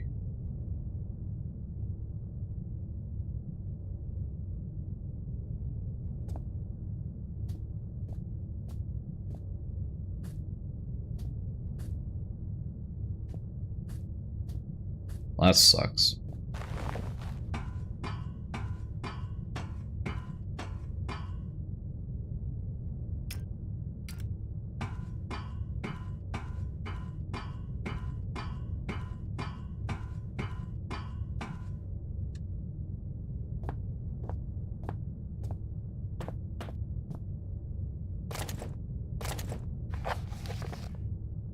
Steelbow Generator Type 7G. Congratulations on your purchase from the Type 7 product line. We are certain that you will be pleased with your new petrol-driven electrical backup system. Below I'll highlight just a few of the added and improved features of the 7G model. Avoid personal wear and tear. The wind-up startup motor has been replaced with a battery-driven unit. Okay, so I guess... do we have to, like, put batteries in it? I don't know. Nah, probably not. Grease in the industrial workplace can be an accident-inducing insurance nightmare. So enjoy the new increased grease control system. Okay, so no... we're not going to sing Grease Lightning or Hopelessly Devoted to You. Or Summer Times. Electrical insulation can be expensive to install and maintain, so the economical 7G basic model arrives without. And much, much more! Quick start guide. Ensure the areas around the 7G is clear of equipment and personnel in case of overheating. Connect and confirm secondary flow by turning appropriate valve. Turn on cooling system to avoid overheating. Release excess steam until pressure is within safe limit. Begin grease flow, ensuring leakage is minimal. Turn main valve and confirm primary flow. Pull main operation lever. Check energy output. Your unit should now be fully functional.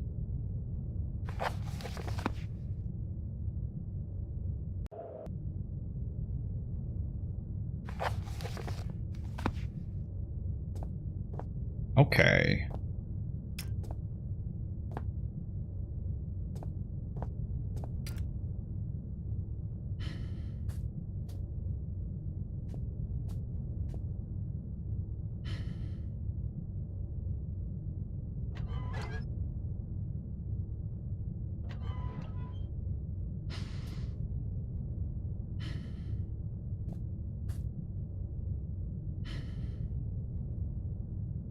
Like industrial fuses. All right, can I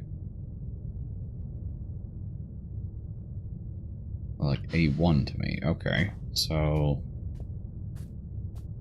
do I need like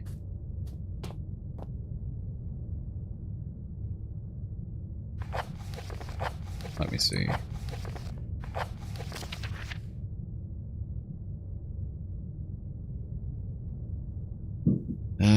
Area surrounding 7G is cleared of equipment and personnel in case of overheating.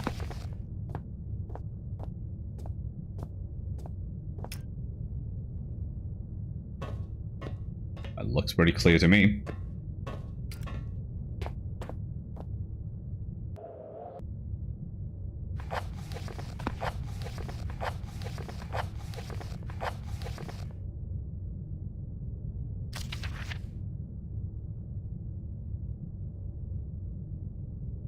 Connect and confirm secondary flow by turning appropriate valve. Okay.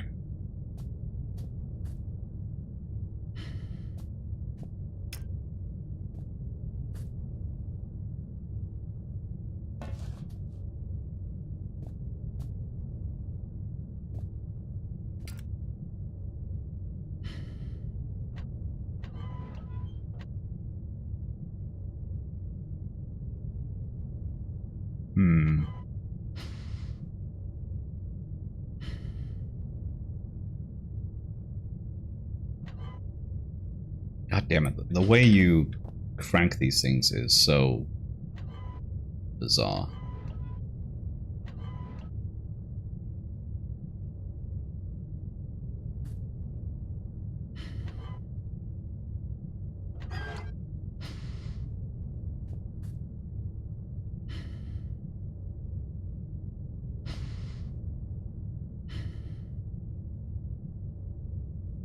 Hydraulics, and some sort of fuel fluid control, symbol for water.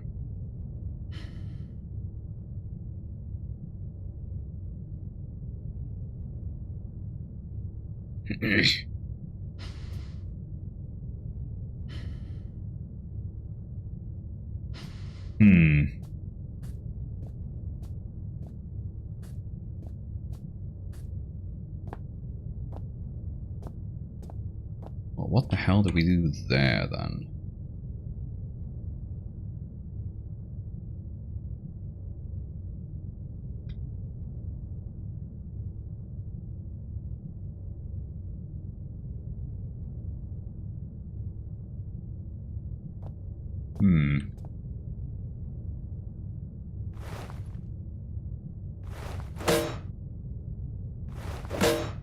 Does that reveal it?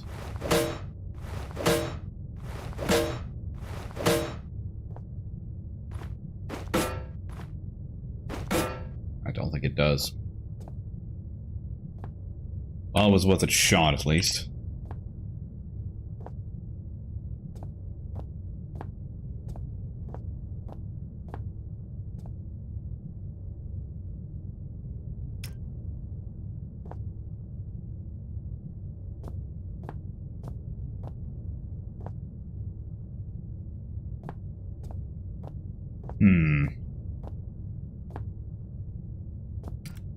Okay, I'm thinking we need to follow the cables.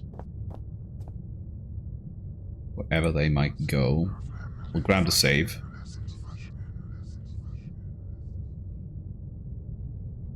These must be tied to what's going on here. If I keep experimenting, I may discover something useful. Or have a heart attack. Well, either way.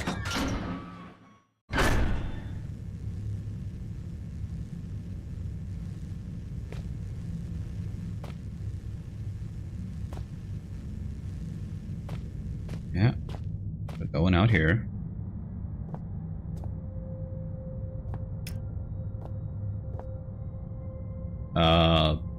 Then what? I don't see him.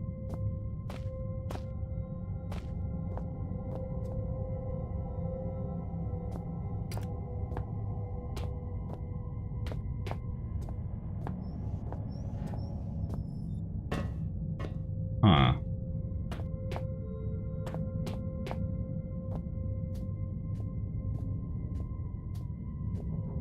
What in the world?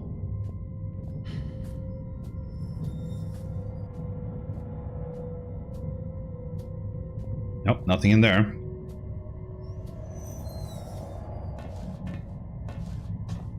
And nothing there either.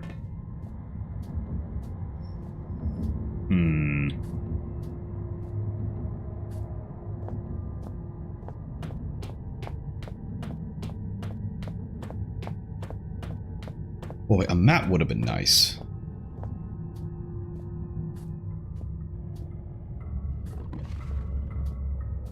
There's no way, like, it's the same Soul and Decay not working. Okay, yeah. But I do have to...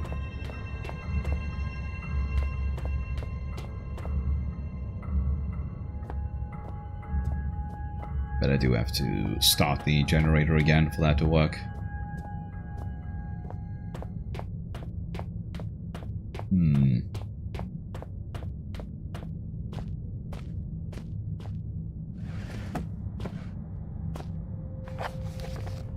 Emergency procedures.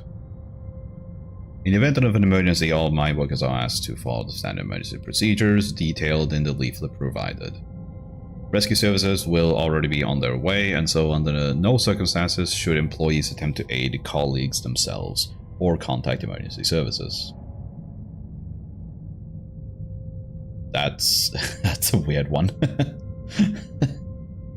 That kind of tells me that yeah, there's no emergency services coming. The code sheet is provided for use in the extremely unlikely event that you are trapped in the mine, with no way in which to signal or otherwise contact emergency crews. In this scenario, you should ensure the stability of surrounding environment by gently tapping and feeling the rock. What, the wrestler?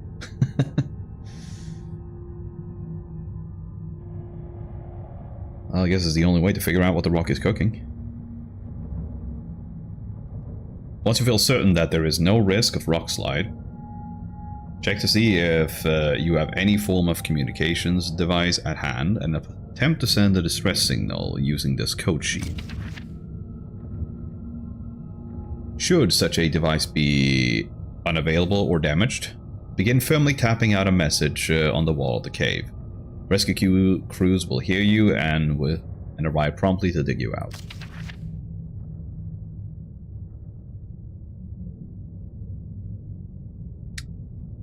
Okay, so...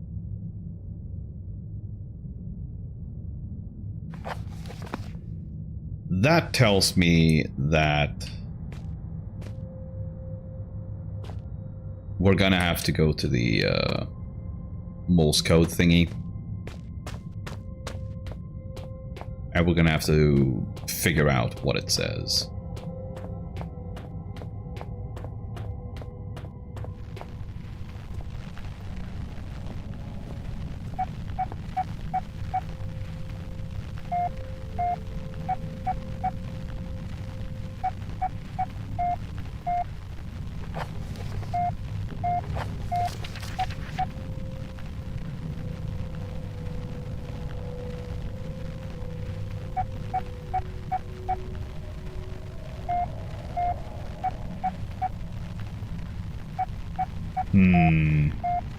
Let's see if I can break some notes for this. I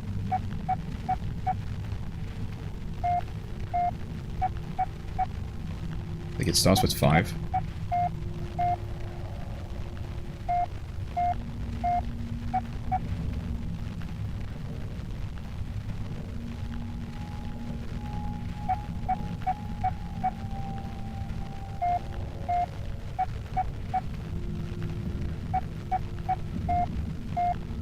It's 2 long ones and 3 short ones. That's a 7.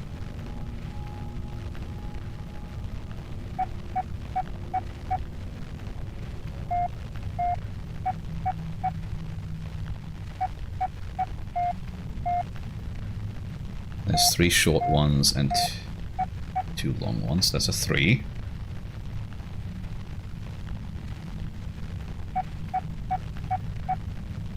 5, 7,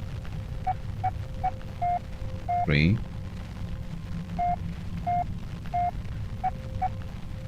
8. There we go. So 5, 7, 3, 8. Gotcha.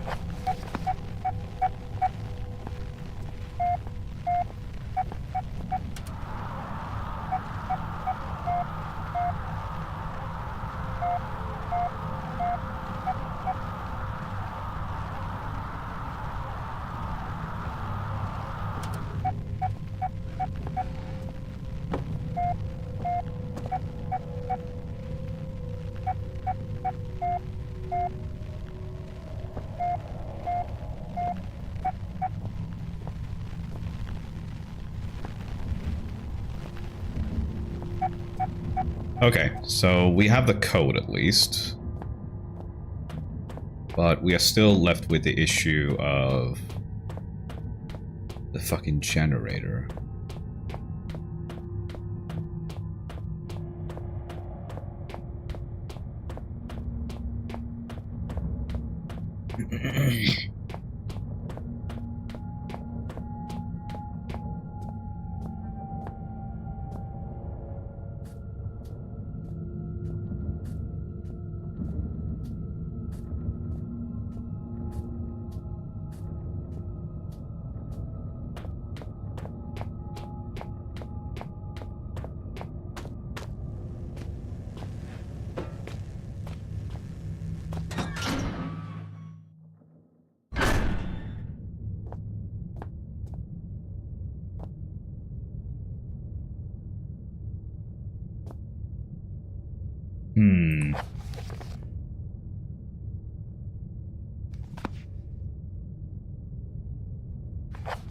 I do indeed need some power. Am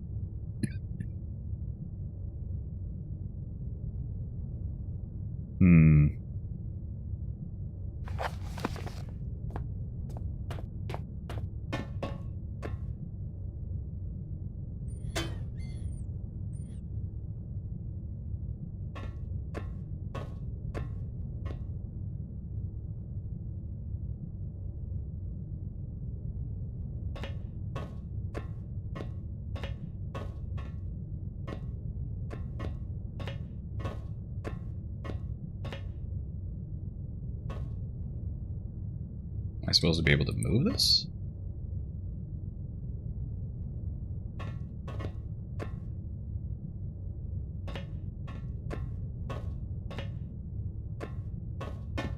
Huh. Odd.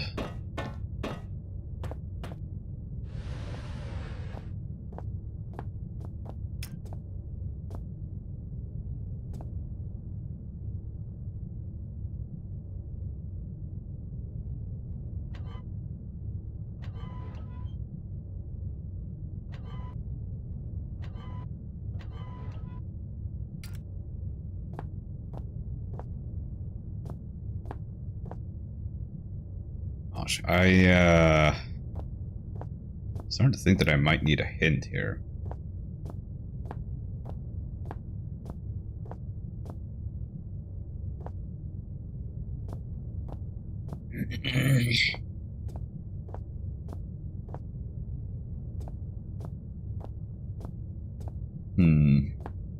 So I'm not really sure what,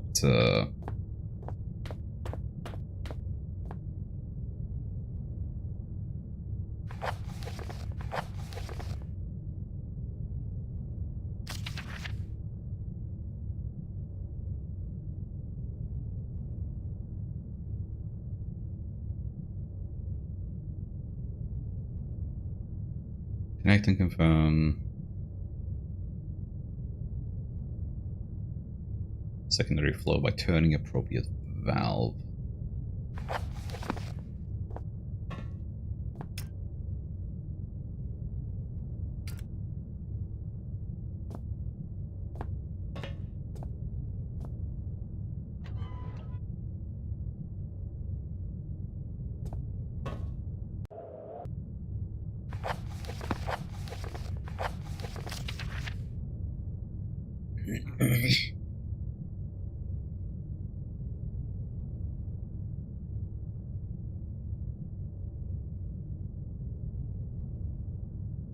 Turn on cooling system to avoid overheating.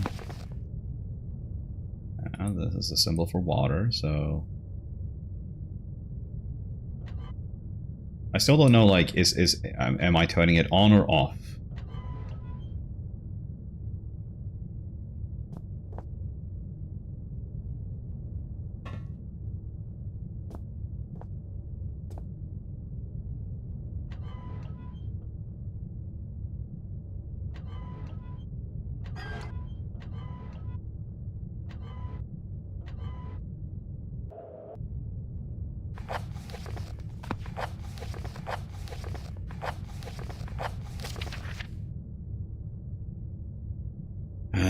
Release excess steam until pressure is within safe limits.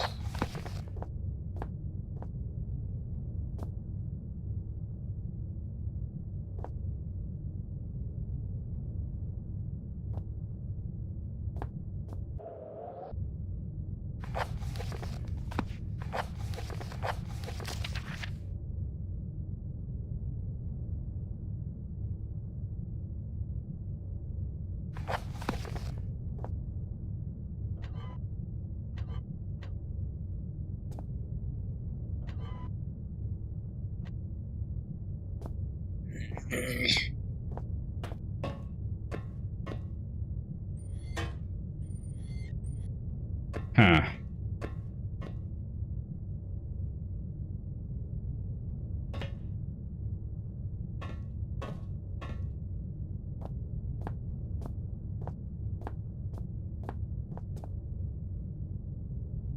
All right, I'm gonna have to check.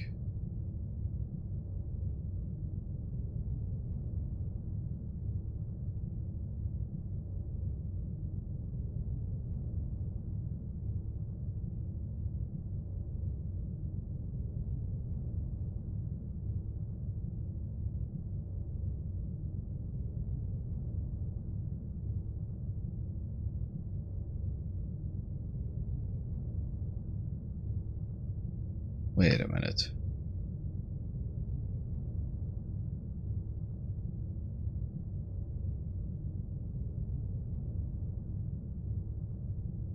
Oh. Oh, really? Okay, so apparently you're supposed to push the box so it falls down. And there should be an item in it.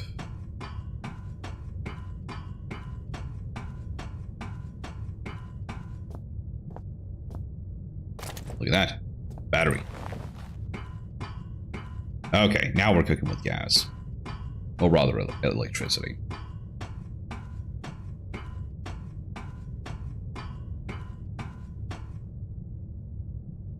And up. Oh.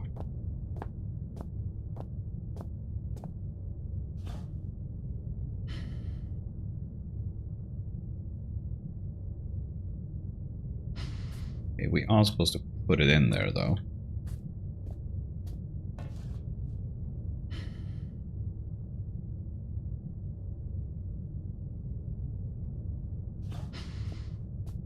Or not.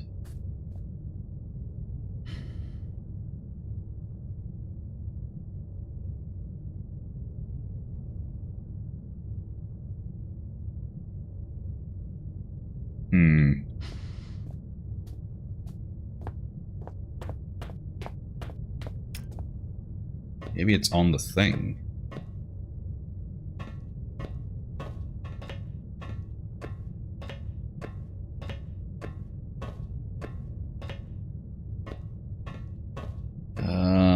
No. Don't appear so.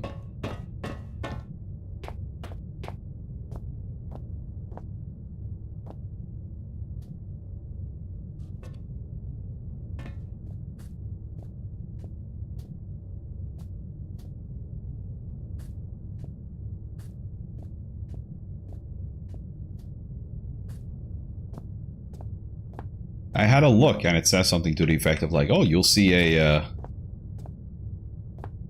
empty battery compartment. And it's like, yeah, sure.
I don't get it. Like, isn't it supposed to be there?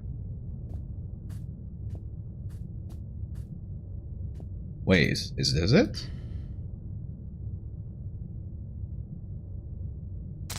Ah!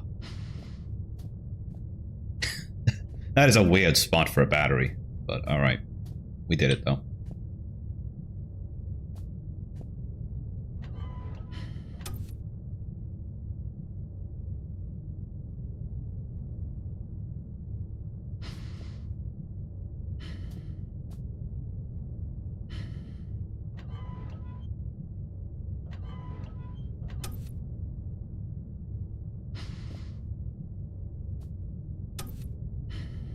Okay, so that causes those things to light up.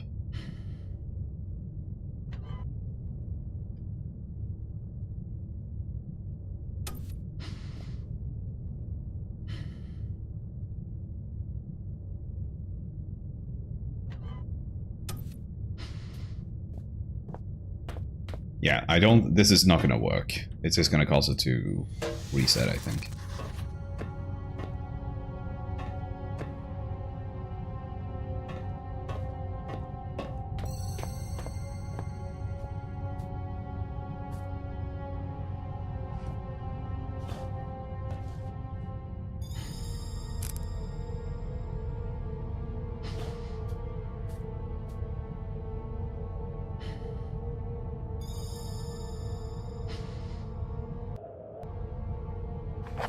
Let's see.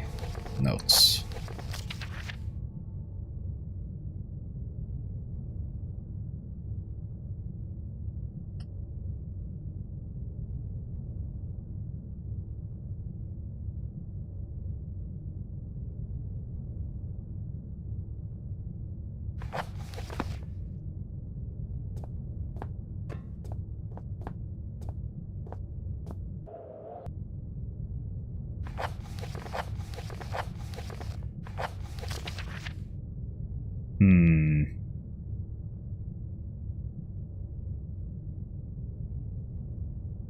I think it might be easier to view that by just taking a screenshot and then alt-tabbing. Yeah, that is faster.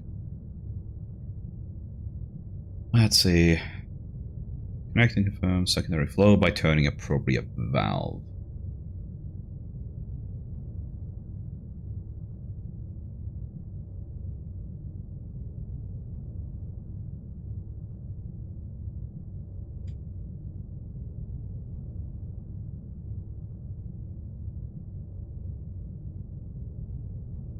Okay, so the one with the 1 has to be the main valve.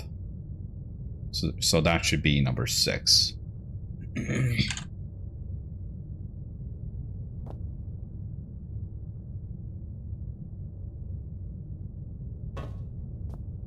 And since these ones are apparently the symbol for water, then that should mean that these things that are vertical rather than horizontal, that they should be the symbol for steam.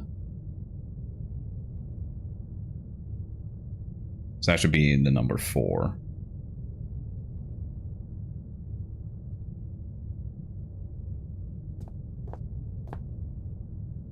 This should be the secondary flow then. So we start with that.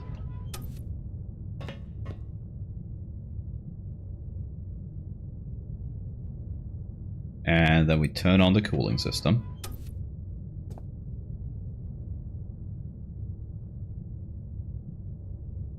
Then we release the excess steam.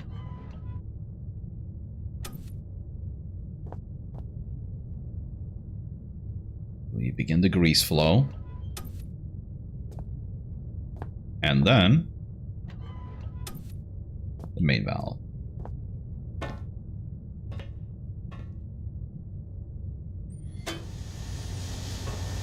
Look at that. We got the power.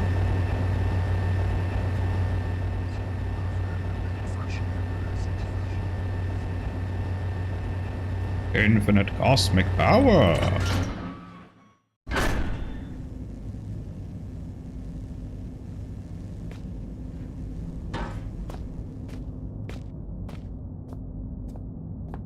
I'm gonna bring this with me.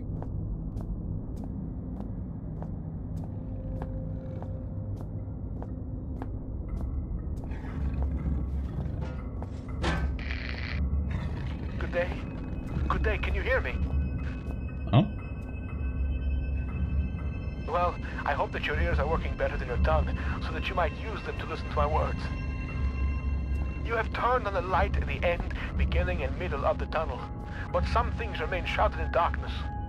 My mercy message I hope has helped, but what you need now is through the wall hole to the right of the fence. Go now, there is no time to explain. Well, in fact, time is one of the few things we have in abundance down here. What surprises are spoiled by such catty curiosity. Okay.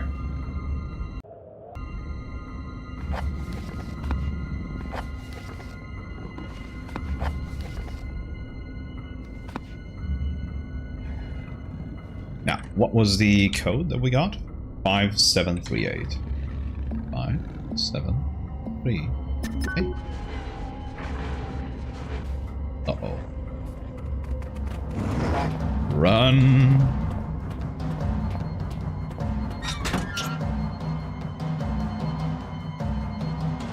Get juked, doggy.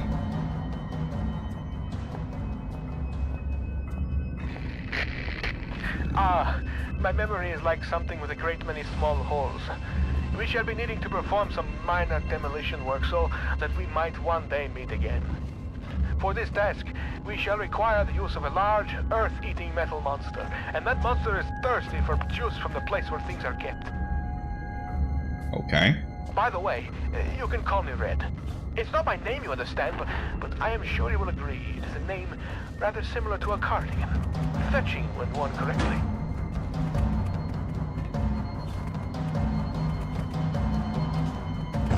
Yeah, the dog has spotted me.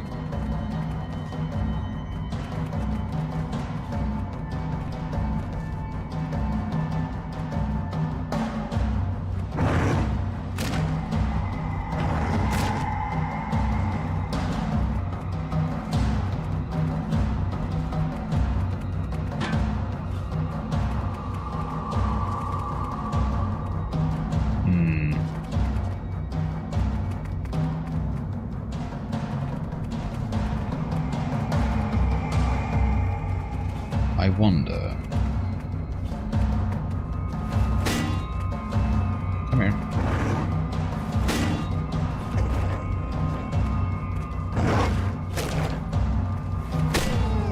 Got him.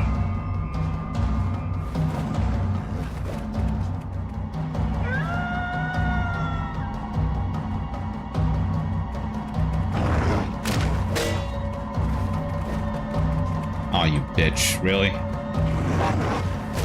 You're all friends.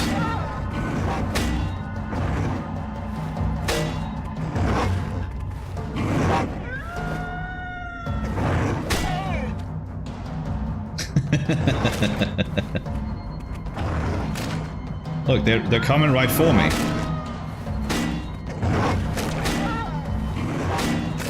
It has to be done.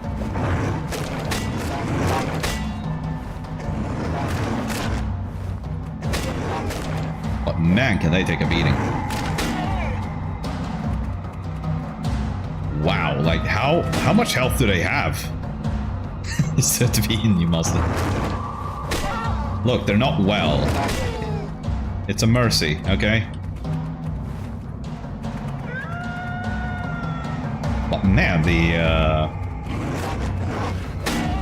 hit area on the pickaxe is fucking minuscule.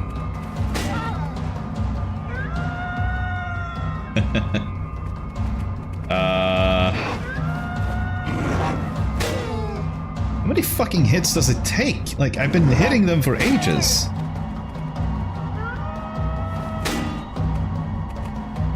Like, this is ridiculous.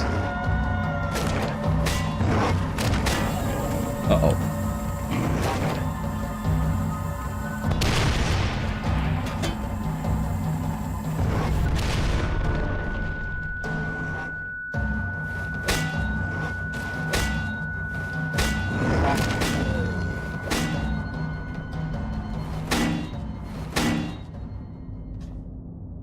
Oh my god.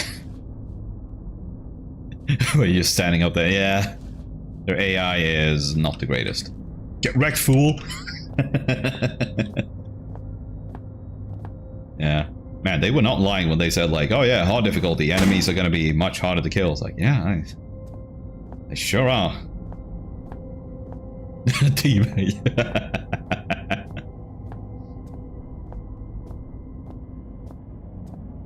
Well, I had to. I've been playing Halo lately. It's, it has to be done. I'm legally obligated.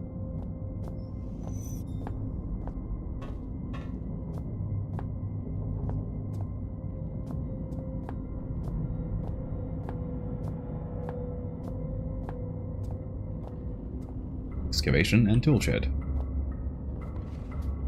Ah, shit. Is there more of them? There's more of them, isn't there? That looks like a D-O-double-G.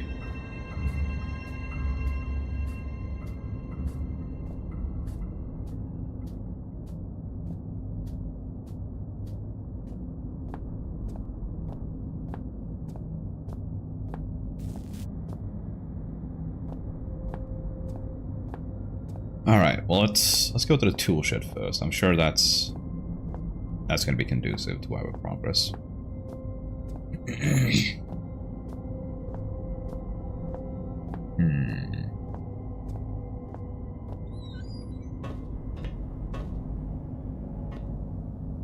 Alright. It's the cement mixer.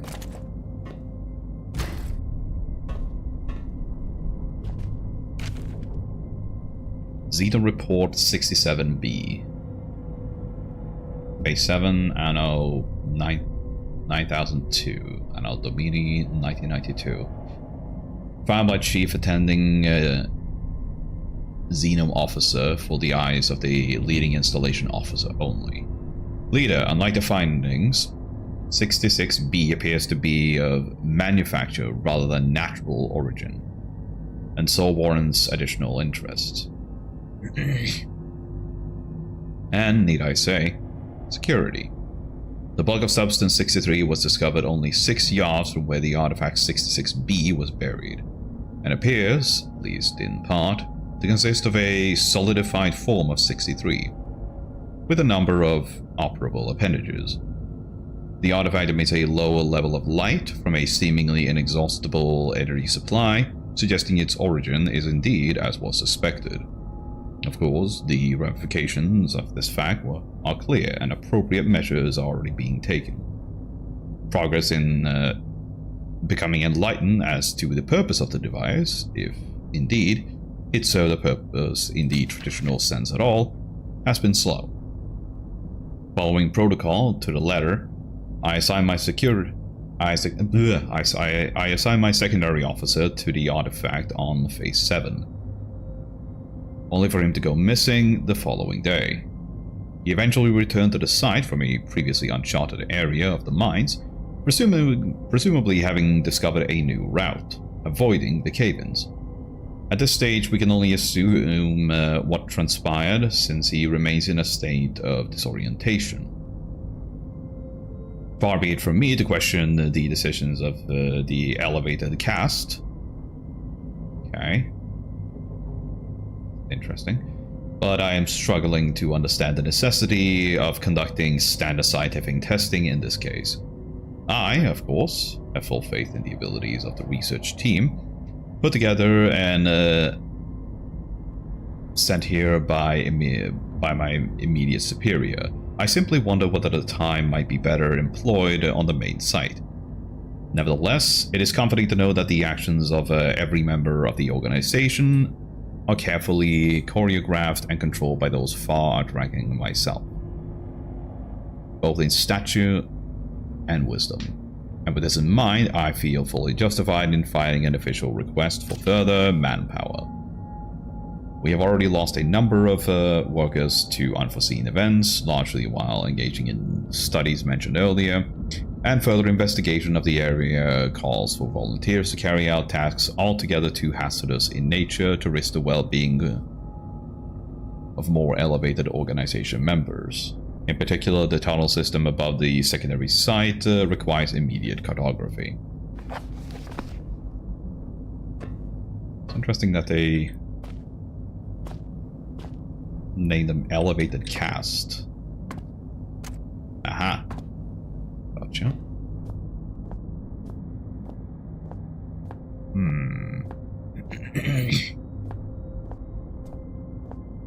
Man, why's my throat all tickly today? That's weird.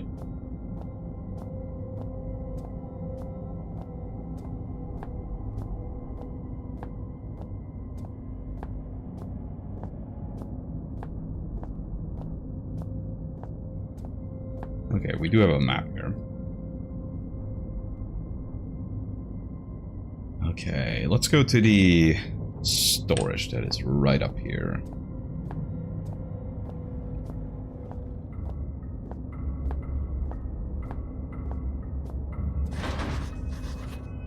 Okay, I'll get in there. Those holes in my mind are increasingly gaping. You cannot breach the inner sanctum of the place of storing. The entryway is blocked. So what if the squashy material between my ears is squashier than most? I may not be perfect like a hanging picture, but my words are wise and backed up by time. A pox on both your brain cells. Try as I may, you must think that I deceive you with my admittingly cunning ways. As far as my eye has seen, our rocky grave extends, and yet you cast away my hope like you would a puppy freshly rolled in its own feces. I hope that your warped sense of morality is better company than I, because now it is all you have left. Okay. Okay. That seems sensible. I'm sorry.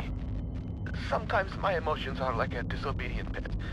Uncontrollable and often rolling in shit. Better safe than sorry, they say.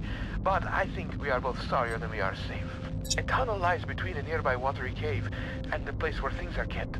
Take the second right from the closed door, and you will find what you seek.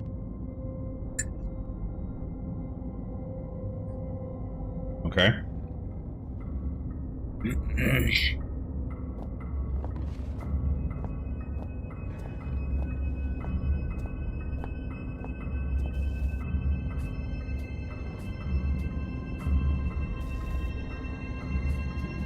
Yep, there's a dog.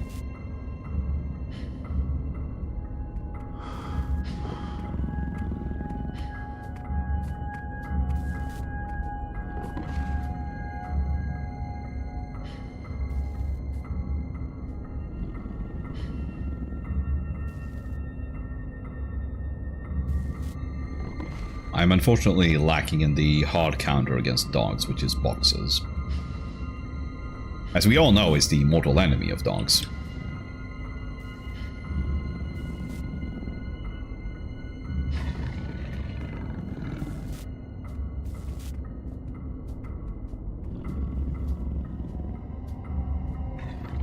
At least dogs that snarl like T-Rexes.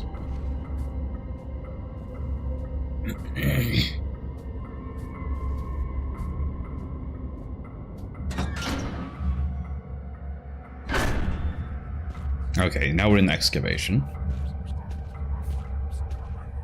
We have whispers.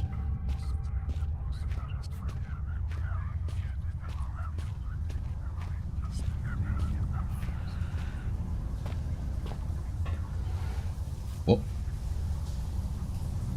Must be the leading tunnel to the storeroom. It's pretty high though.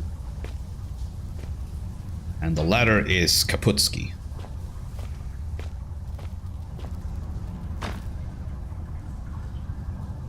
Some sort of excavation, although not like any mining operation I've ever seen. I don't know where the mist is coming from, but I don't fancy getting any closer to find out. Yeah, seems like a sensible choice. Ah, more reading. The test substance continues to defy identification. Both chemical and xeno investigations fail to produce meaningful results. Testing continues. Of course, Heather's excited about more reading.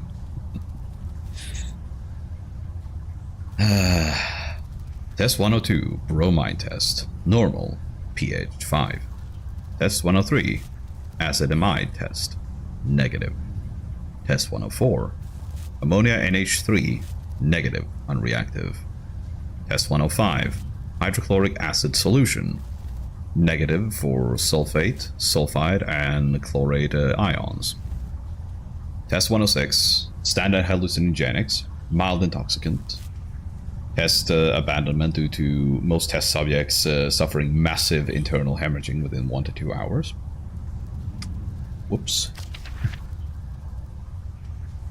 Test 107, positive, negative metal cations, incomplete. Test 106, oh, 108, what the fuck am I doing?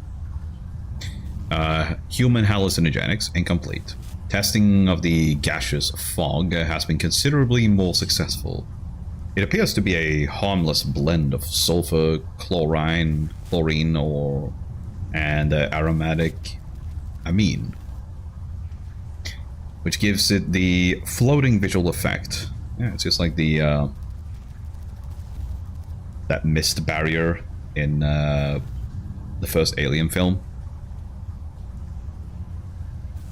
Please note that the harmless here is used in the xenochemic sense. It is harmless so far as we have identified it. So it can take the necessary safety measures. If directly ingested, it would naturally be lethal. It is not harmful. Harmless. Test 159. Potassium dichromate paper. Positive for sulfur. Test 161. Litmus test. Negative for all but chlorine. Test 301. Hydrochloric acid solution. Positive for aromatic amine. Work continues on the issues of transporting the substance. So far, removing it from its dormant location causes its base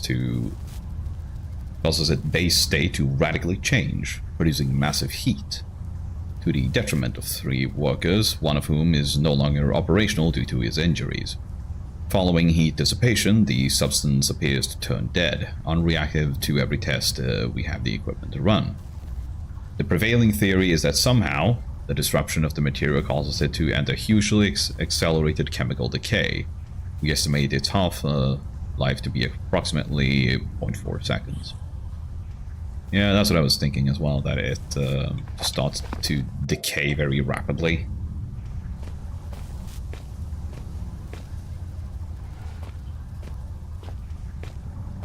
So I guess it must be some sort of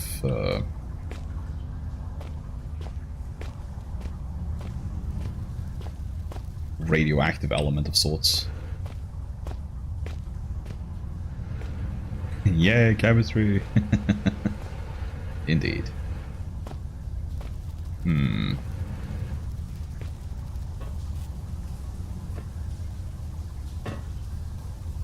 I bet the idea is that we're supposed to move that over here and then, like, put a ladder up there or something. But, yeah. Oh.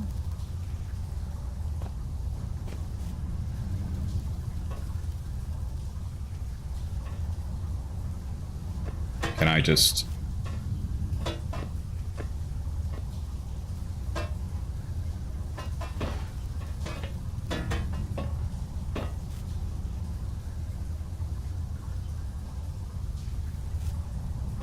Can I lift one of these up there? Yeah, what if we push this one close? We grab this.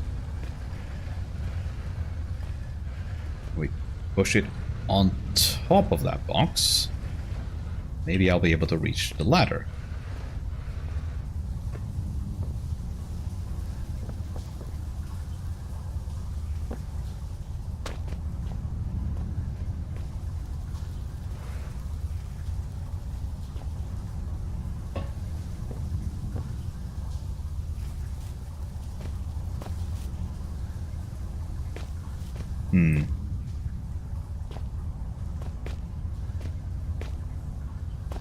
No, is that not good enough?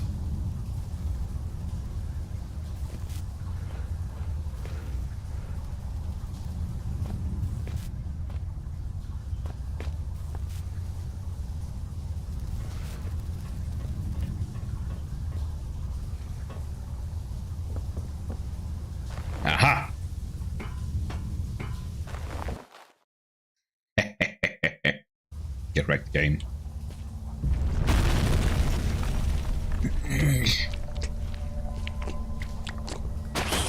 Oh shit! Spiders!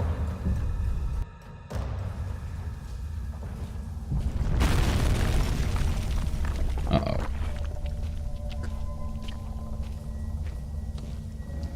Yeah, let's lock that. Don't fancy getting eaten by spiders. I know, shocking, but we all have our preferences.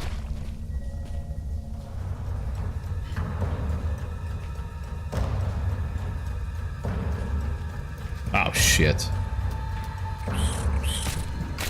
Oh fuck.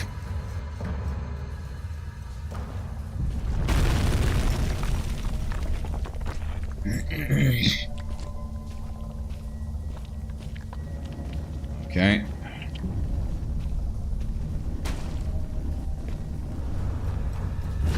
There we go. That shit blocked off.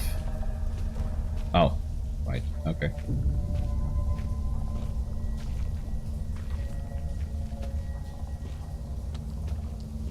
So, yeah. Second verse, same as the first.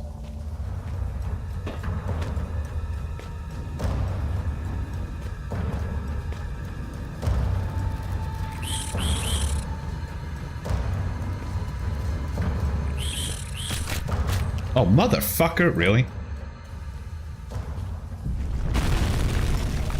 Okay, this time we're just gonna go straight for that side, not check out the spiders over there at all.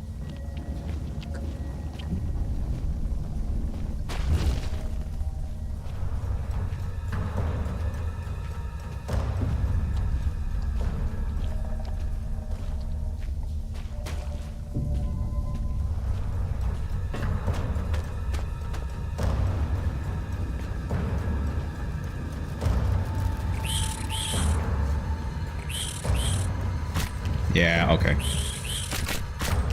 Okay, instead we're gonna go we're just gonna go for the other hole there.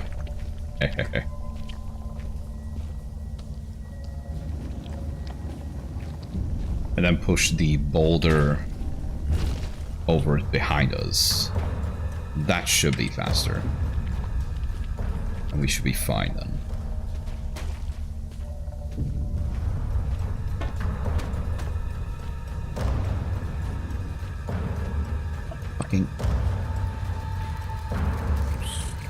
Oh. God damn it, I got so turned around. Like, I couldn't tell, like, where I was going.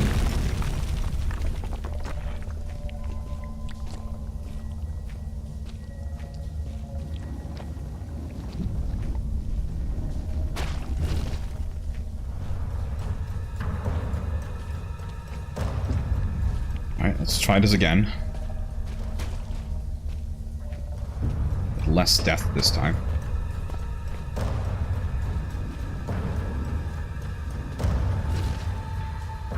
What? Are you kidding me?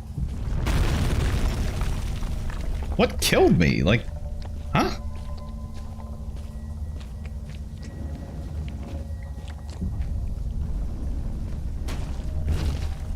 I do have a flashlight.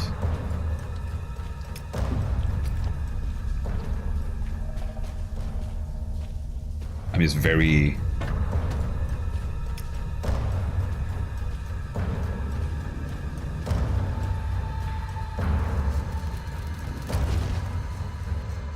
Like, what? Am I not supposed to pull it behind me? Like...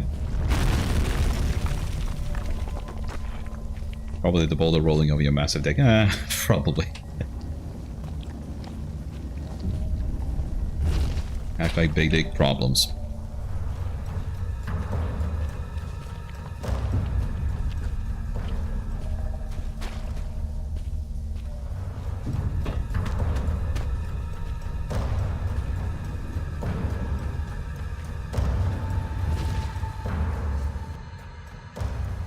Am I not supposed to do that? Like, what the hell?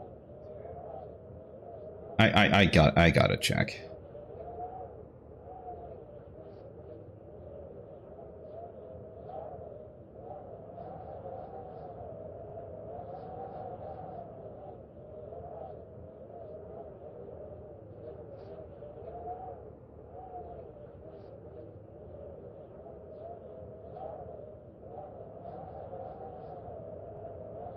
Uh-huh.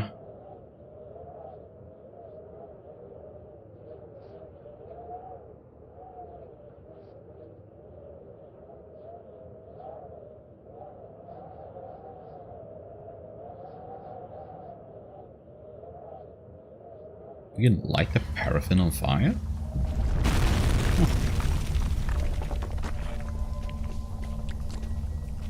Curious.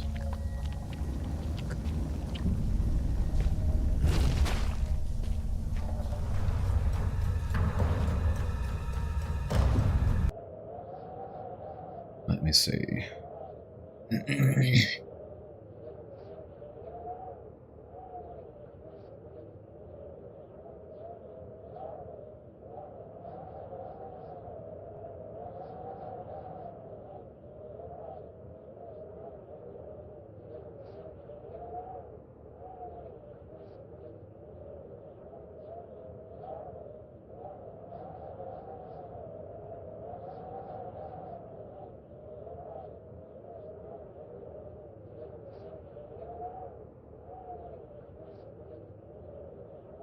Huh.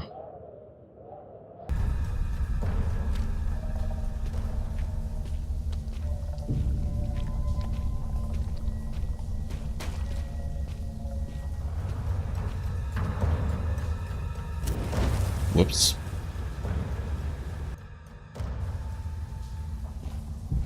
Okay, well, I know what to do now.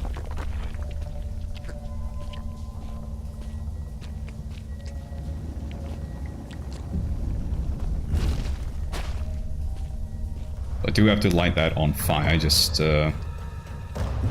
stay clear of it.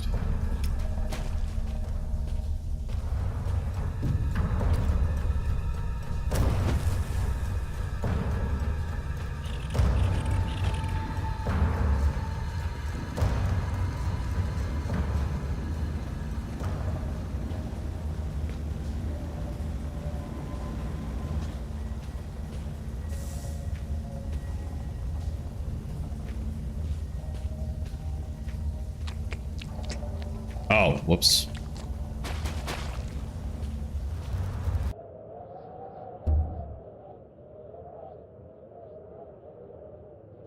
Yeah. I goofed.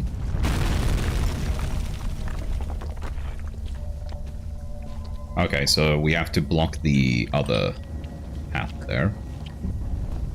So we pull you over there. Go this way.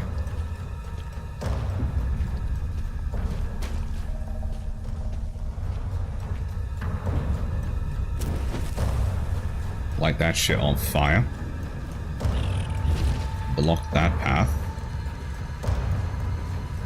And then this way we Now go. you should find yourself in a wandering game of conversation space, with a tunnel above you from times ahead. In this tunnel, for both our sakes, be careful, not curious.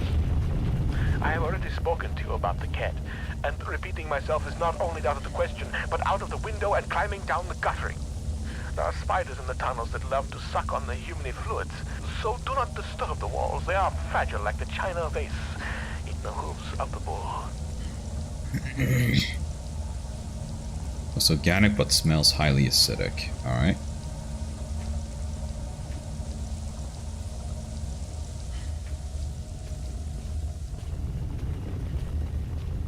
I don't know, let's so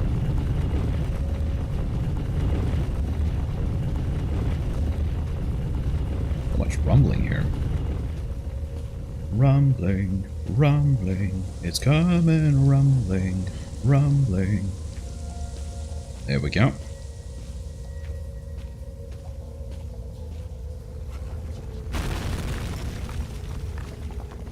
Oh shit!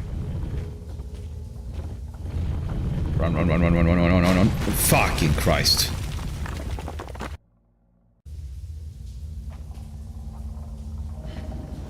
Man, I just got Indiana Jones'd.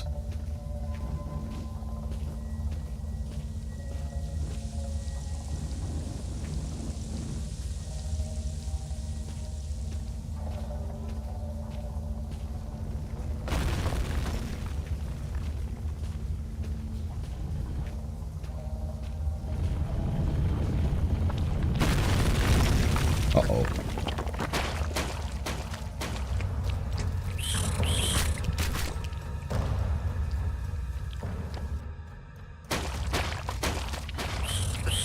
Oh, bro, what?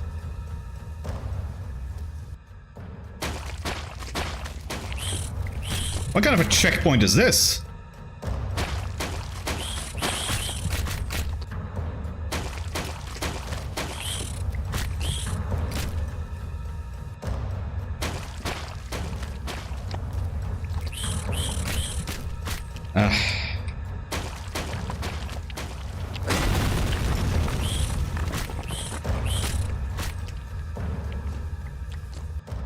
Check one of that. Yeah, pretty much. Like, what in the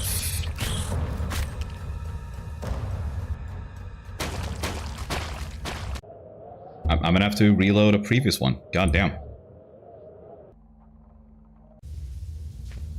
That just ain't working. Okay, we're just gonna take a immediate left as we get down there. That's kind of shitty, honestly. Like, how was I supposed to know I had to go fucking left there?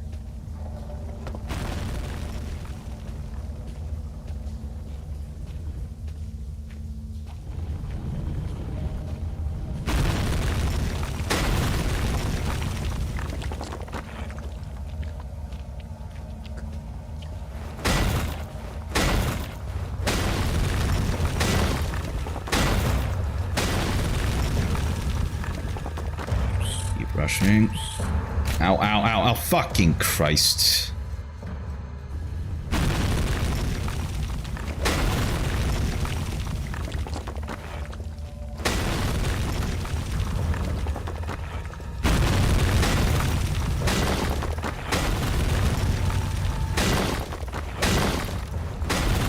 Alright, that probably slowed them down.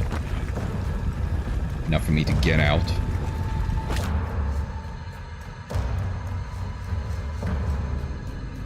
Alright, we did it. We done did it.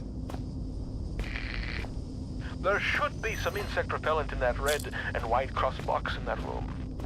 Just in case those spiders found your flesh delicious. How does my brain flesh know your fluids are leaking? Because the red tricked you. I'm not leaking. Look, I'm perfectly fine. The tunnel was far from a necessary evil. More so, it served as a well-deserved punishment. You thought my mind had been lost to the ravages of time, but poetic justice has struck with a sonnet and an 8-legged baptism of fire. With justice now served cold, I hope that we can be good friends. Now reclaim the key and go-go juice. And find a way to the mining monster. The cocoa juice. Oh, look at that. Yoink. Launch key. Here's the big old key. Key for a size queen. That might be leaking. Oh, behave.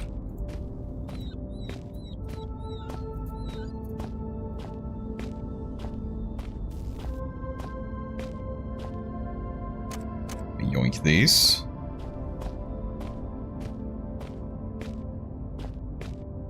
I still have like barely used a damn thing that I picked up.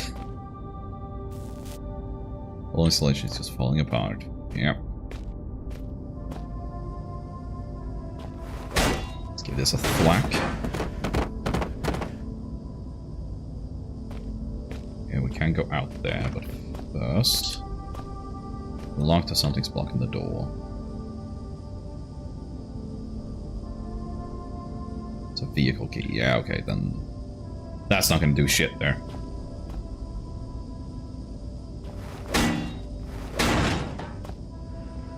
But the pickaxe does.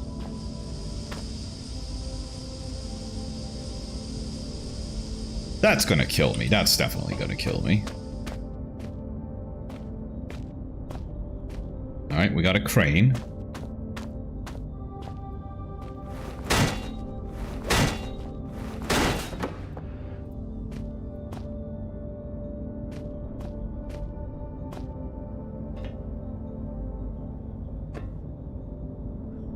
Keep forgetting that I have to be unarmed in order to use these.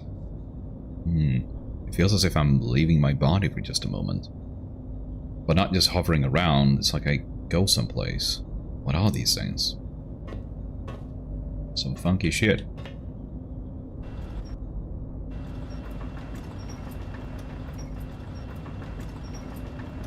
Okay.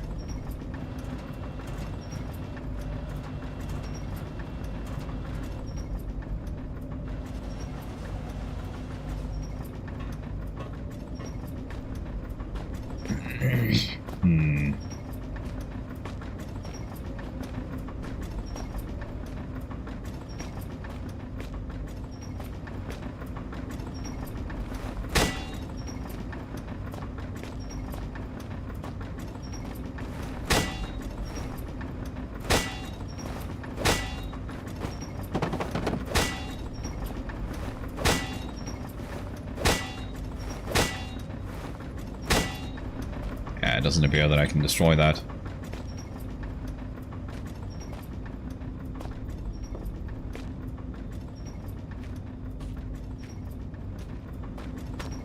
Huh. What is the point, though?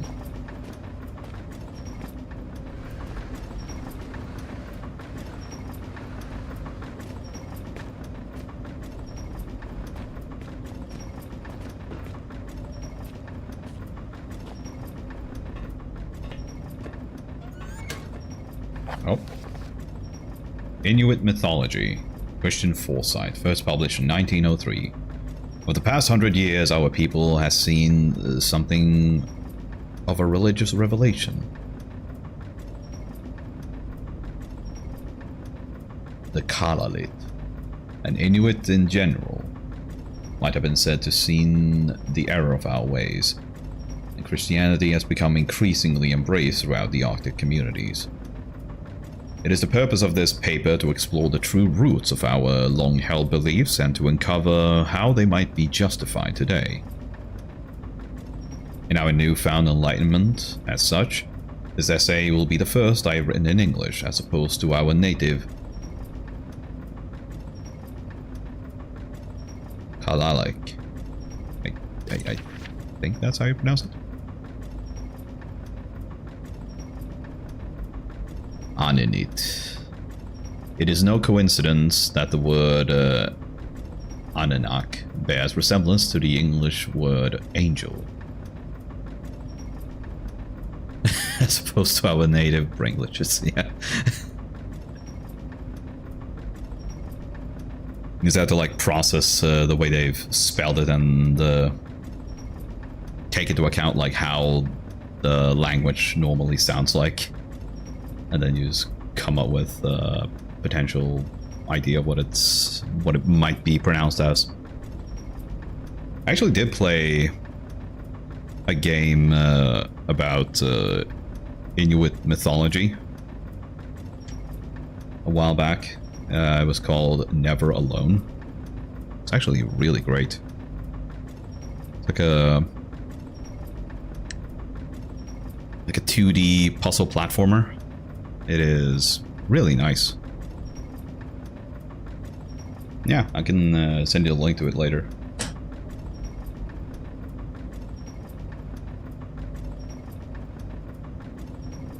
It also had a bunch of videos where they talked about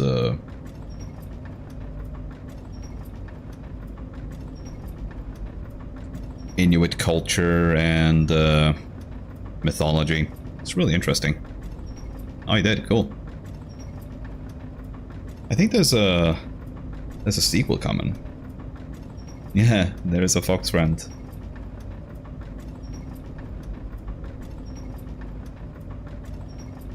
Okay, where was I? The concept itself is obviously well grounded in decent Christian belief. However, Previous thought has been blasphemous to the extent that souls are attributed to all beings, man or beast. To claim such a thing would imply that the killing of a beast for food is the same as murder of your fellow man, and such a belief cannot be held a civilized Inuit. Tornegite. Legends speak of disembodied spirits, malicious in nature, sabotaging tools, turning hunts bad, and at times even possessing the weak or unfortunate. A Tunagak appears to have no recognized or agreed origin, both in terms of the legend itself and the individual being, causing great doubt to the entire could be entirely justifiable. Can we in our Christian foresight really believe in possessions and evil spirits? I mean, don't you guys have a lot of your mythology based around this?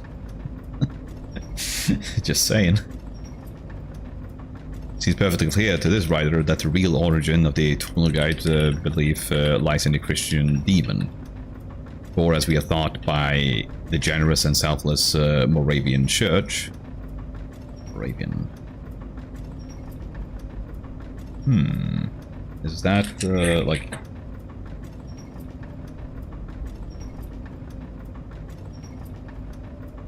Moravian Church, here we go. Yeah, it is a Protestant church.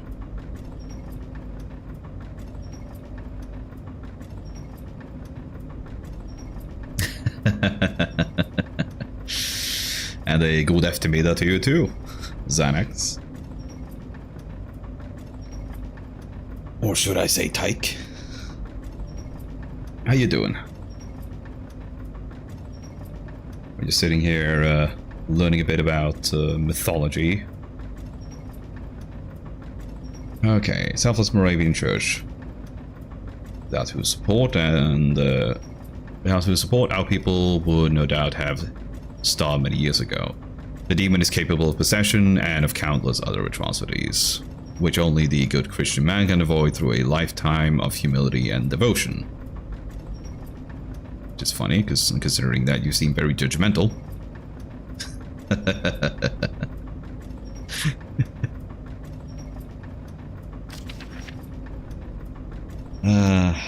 Heather, you're such a sweet slut.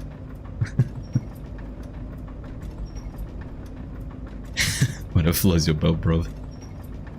I'm good. Day off chilling, watching a crazy Swedish guy being chased by spiders. Oh, you watched that, huh? Yeah. Yeah, that was fun. Yeah, I'm doing pretty good. Although I got like a weird tickle in my throat, so I hope that's nothing serious. American with like languages, yeah.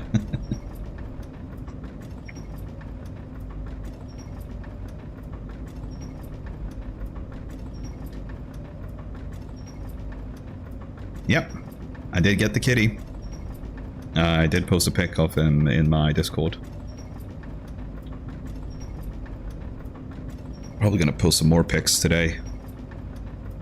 Because he actually, he went to sleep with me last night. That was very nice.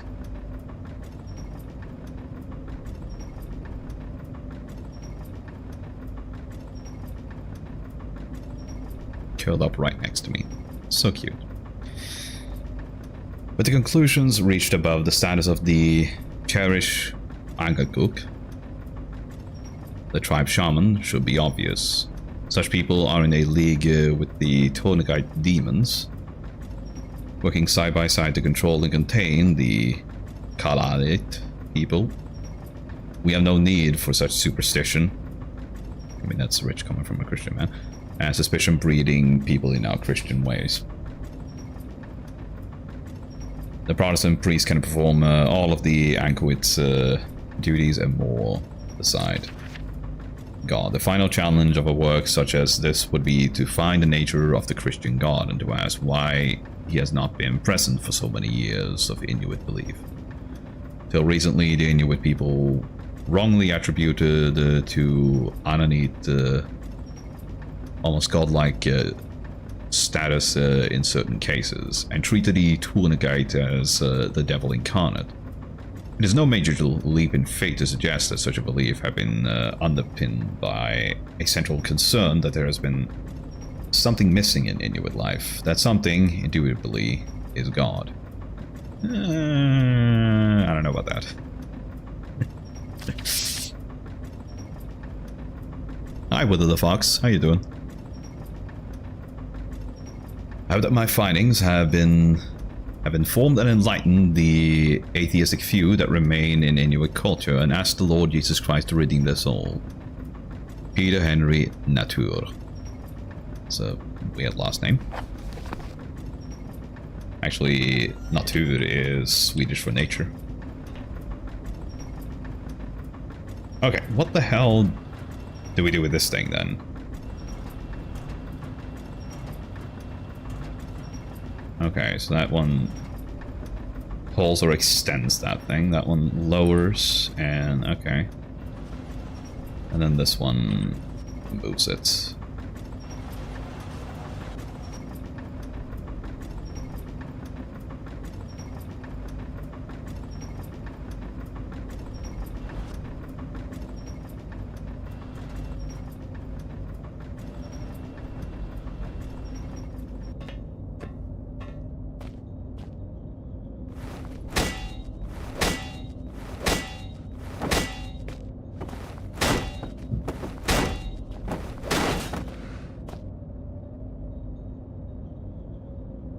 No reason why this mechanical arm shouldn't still be working. Yeah, I know. I've operated it.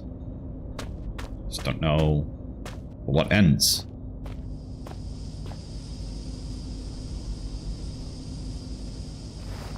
I'm guessing I can't. Yes, I can.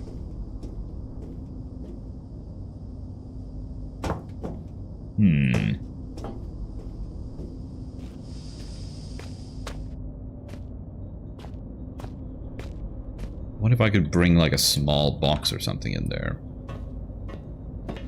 Could I fit this chair, maybe?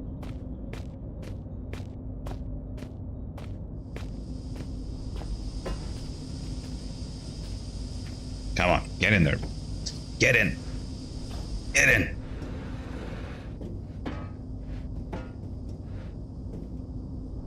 All right, come on. Let's just see if I can. Okay, yeah, that's not brilliant.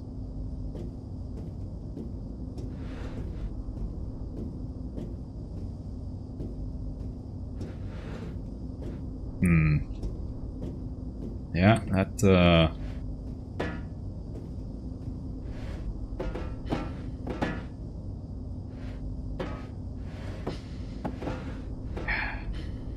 there doesn't seem to be a way for me to like rotate them either, so I'm just tossing a chair around. Okay, well, I don't think that actually is intended. Like, I'm not supposed to actually bring this in there. Actually, wasn't there some other shafts in here somewhere? Yes, there is.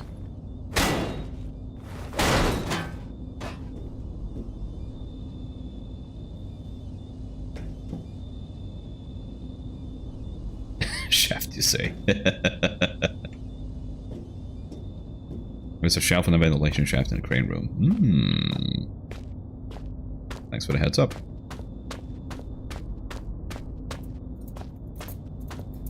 Oh, there's another.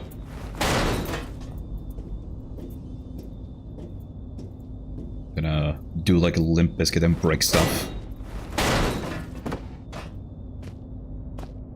Oh yeah, so that's that one. Yeah.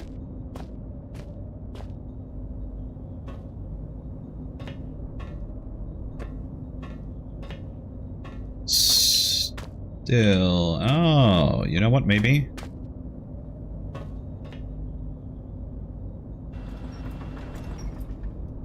I'm supposed to use it to get up there.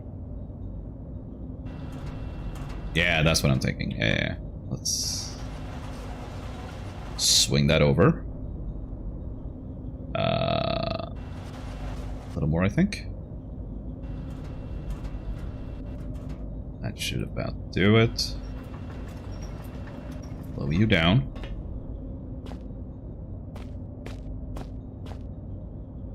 That's not going to be enough, is it? No. Okay. We're going to have to adjust that a little bit.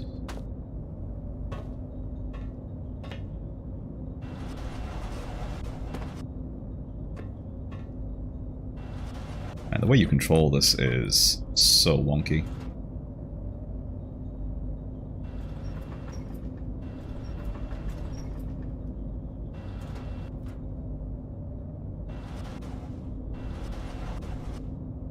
Let's see, can I place it over there, perhaps?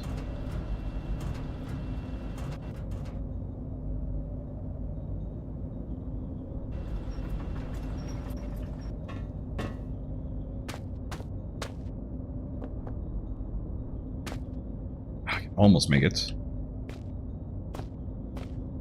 What did we use the chair? Damn it. Fell down. Let's put the chair back up there and... fucking stop sliding!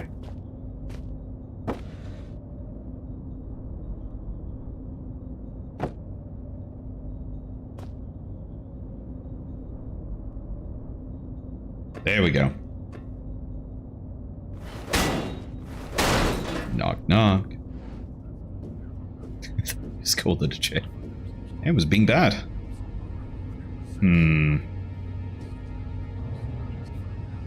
Okay, there we go. Like afraid that I was gonna fall down and have to redo that whole jump. And we should be behind where that steam was coming out. Yep. Fragile. In that case. Okay, we got gasoline.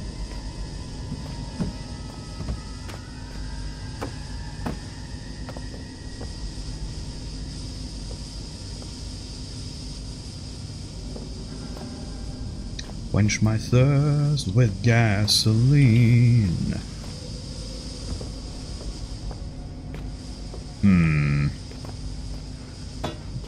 So do I have to, like, climb back up there, maybe? I feel like that would be the idea here.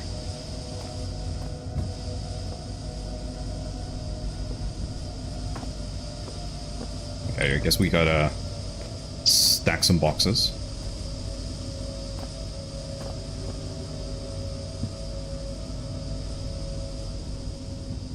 What the? Oh, right, the fucking light fixture. That thing was in the way. There we go.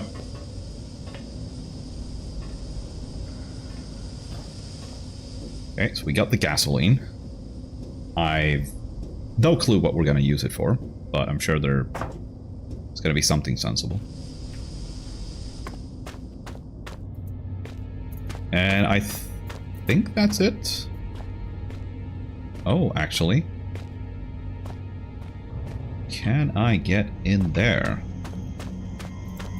Somehow.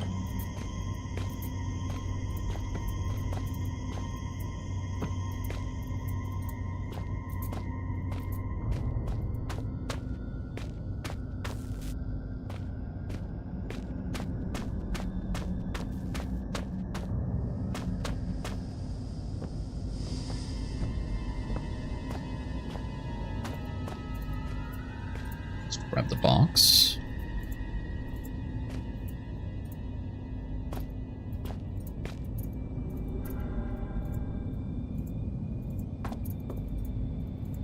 Come on.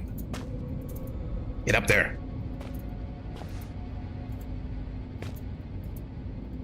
I've almost got it.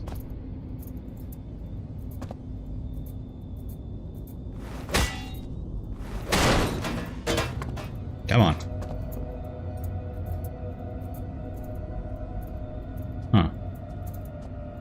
Weird. I can't seem to get up there. Alright. Let's check this one in here and get up here.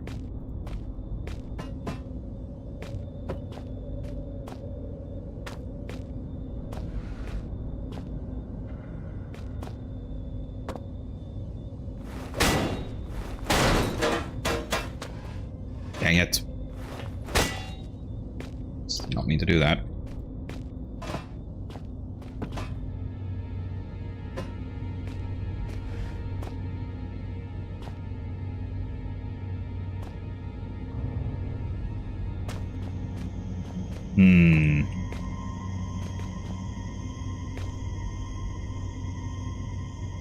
I don't know. This is actually possible. This is starting to seem unlikely. Let's see, maybe like thusly. Oh, I can't seem to get inside. Alright, fuck it. Not like I'm going for 100% completion in this one anyway, since there's no achievements or anything. I guess we'll go through the big door. And we should be outside of storage now, right? Yep. Let's go to the map here.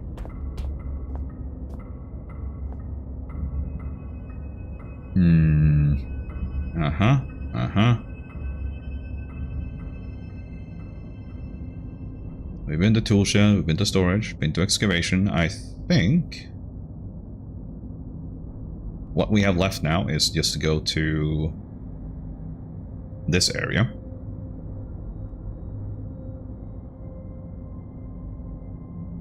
So I guess that's the way we're going. Let's go this way and then take a right. Don't hear any doggies. At least not yet. Let's see, what did that sign say? Auxiliary shaft. Yeah, this is the right way. Is anything in here?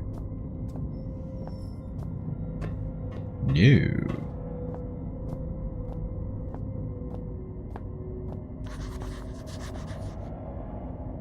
Uh-huh.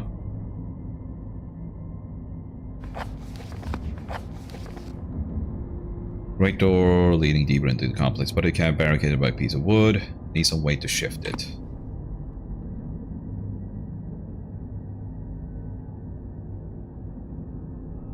What if I... Aha!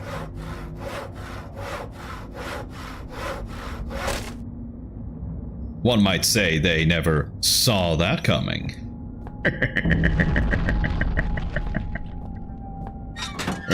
Perfect.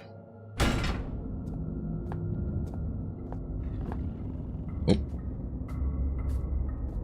Yep, that's a wolfhound.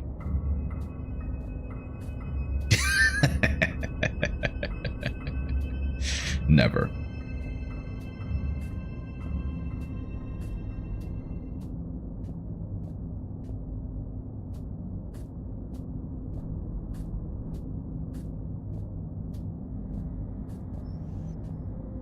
What's in here? Nothing. Man, I've opened like all of the containers and not a damn one has actually had anything in it.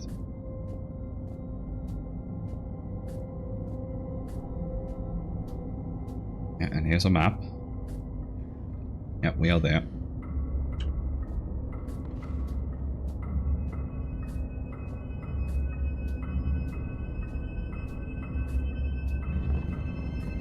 Oh, that's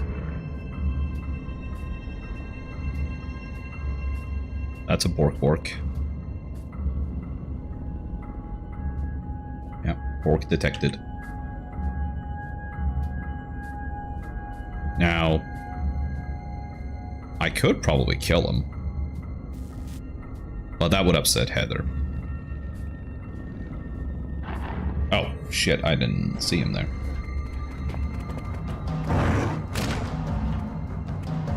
Well, guess we're killing them. Alright, come here.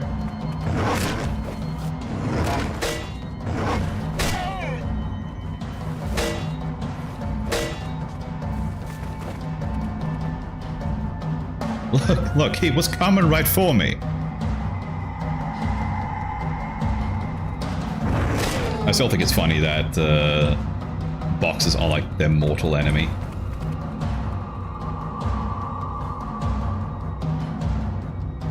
Did he just run away in shame?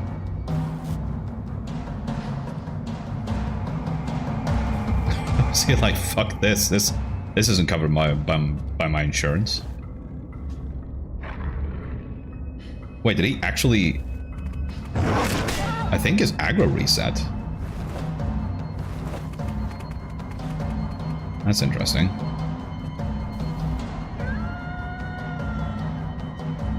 I think it's aggro reset again.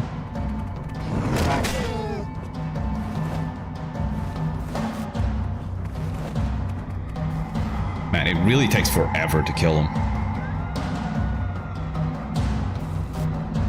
Come on. Come on. Unfortunately, this is the most effective way of doing this.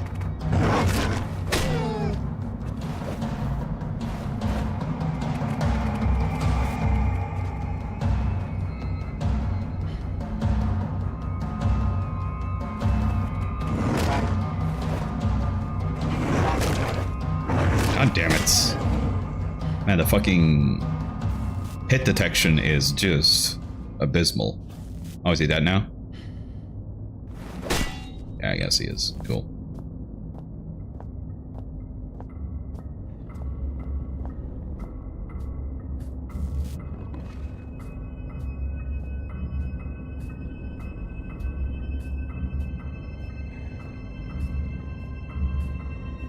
Alright, just gonna sneak on through. Our ears peeled for any more doggies.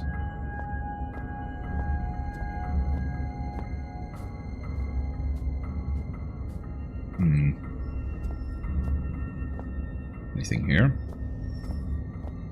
Is the purpose of these containers just to be like a hiding spot?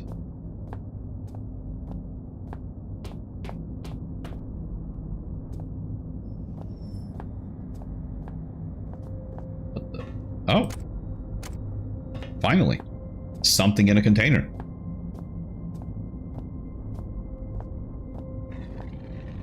Oh shit.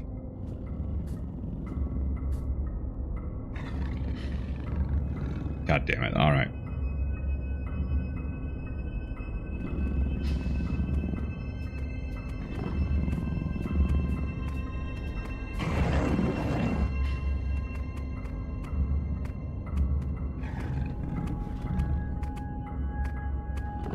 Oh, he's close by. He's really close.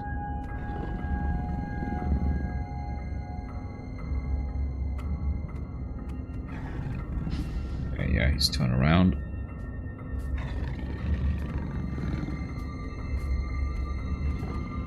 Yeah, you go that way.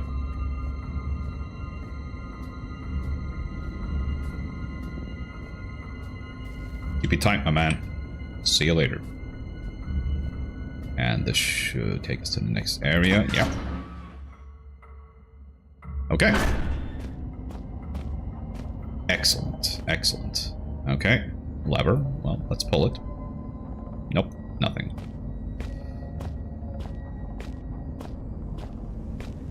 Let's grab a save. Ow, flashbang. From out the door rises something vast, something terrible. It strikes a man, knocking him down, and those standing by him wither into the darkness. Screaming beggings. Still Father looks on. Is he bringing this? Father, what have you done? Father, Father, Father, Father, Father, into your hands I commend my spirit.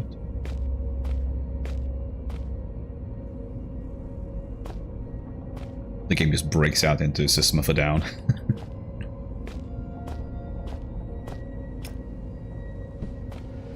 Okay, so we need to plug this into something.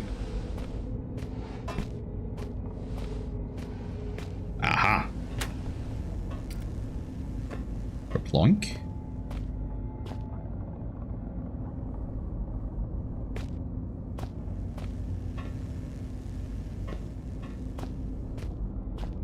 Okay.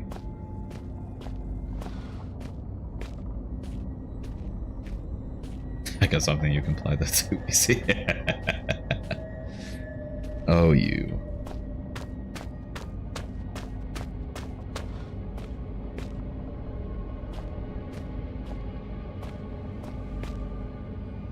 So I guess I need to... Yeah, there we go. Power's on, but something else is on the cards. Huh. Alright. Let's have a look at the notes. Mining machine needs ignition key. Well, it just so happens that I have one of those. Oh, wait. Burst fuel. Rusted shot, I better have something. Oh, come on. What can I get it open with?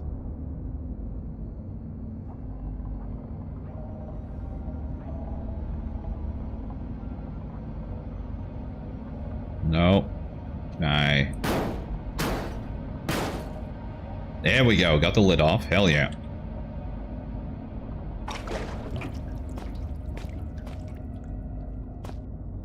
As my new friend might say, drink, you thirsty beast. You seek to find the truth behind all this mystery, and think it will set you free. But truth is relative, and relatives cannot be trusted to bring good gifts. What you seek lies in the shafts beyond this collapsing of the sky, and if you look closely, so do I. Beyond the A shaft? century of days has passed What, since the I saw balls? this area last. The disease ones sought to kill poor Red, but I took them on a wild poultry chase. They ended dead. They came from out the big metal door, but after all my years I knew the caves more. Hide and seek turned to seek and hide, and I buried them here beneath the solid rocket sky.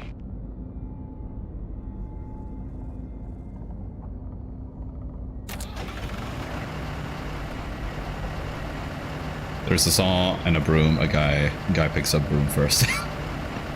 It's like that that first scene in Scary Movie, where there's like a full assortment of weapons for the girl to fight Ghostface with, and she just instead of like taking a gun or a grenade or an axe, she just picks up a banana. Go forth.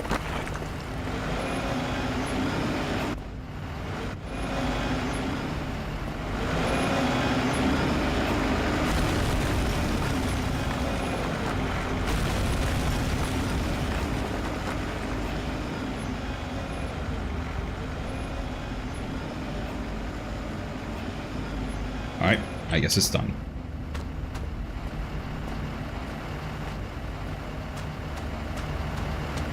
Thank you, Great Machine, for your service. May the Omnissiah be with you.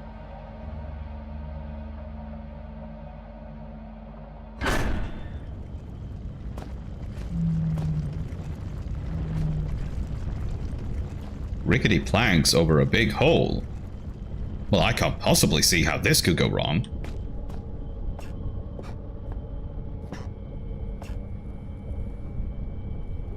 Can I move them?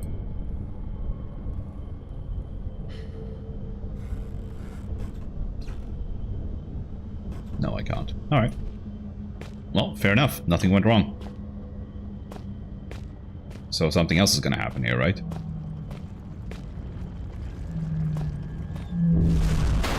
Uh-oh. Oh. Hey, buddy!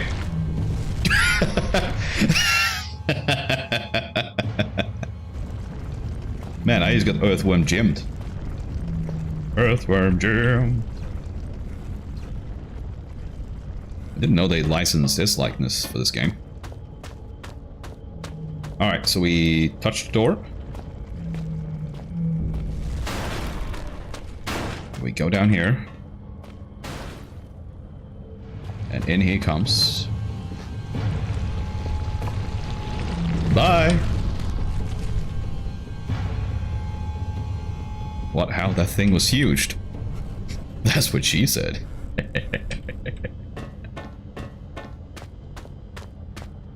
Okay.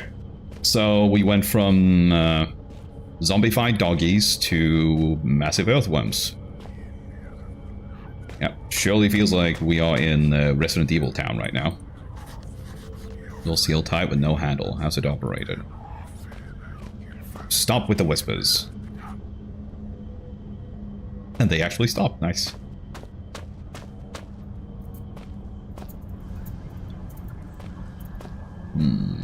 Alright. Oh, hell no.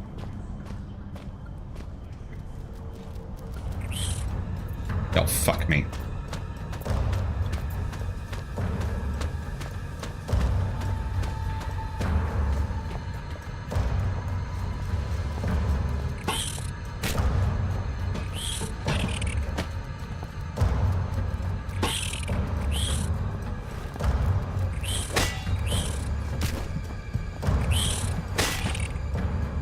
God damn it. Yeah, the melee combat system in this game is not great. It is wonky as shit. Yeah, maybe the hammers is the way to go though.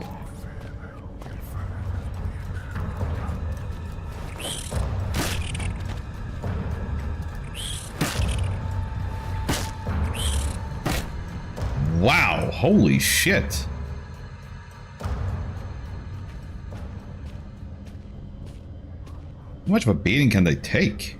It's nuts. Immortal spiderlings, yeah, apparently.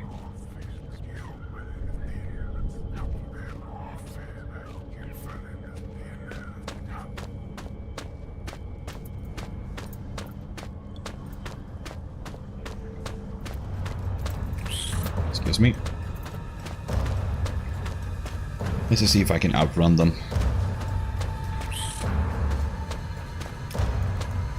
Although I haven't the foggiest idea of what the hell I'm doing.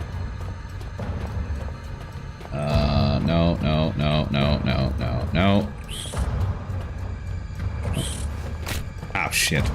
Fuck. Okay, now I know where the lever is. So, maybe...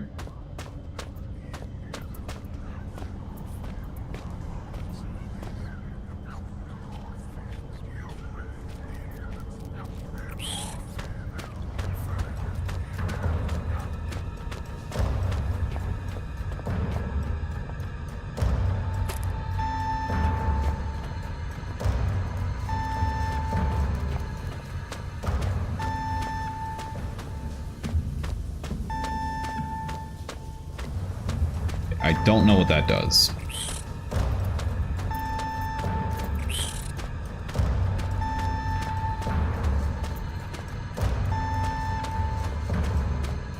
Oh, that's what it does. Yeah. Get wrecked, spiders. With my remaining ear to the ground, I hear your trembling Tootsies padding towards their final destination. Things come to those that wait, whether they want them or not. And soon I think your wait will be over. The great metal door in reality is calling you, just as the Reaper beckons me forward. I look forward to finally greeting you. I only hope I need not greet the Reaper man first. Alright, so 2 references there, both to the Final Destination movies and Don't Fear the Reaper by Blue Oyster Cult. I've actually never watched any of the Final Destination movies. I've only seen like clips, and they seem pretty meh. Yeah, it's a great song. Seasons don't fear the Reaper, nor do the wind, the sun, or the rain. We can be like they are. Come on, baby, don't fear the Reaper. Yeah, might give it a whirl.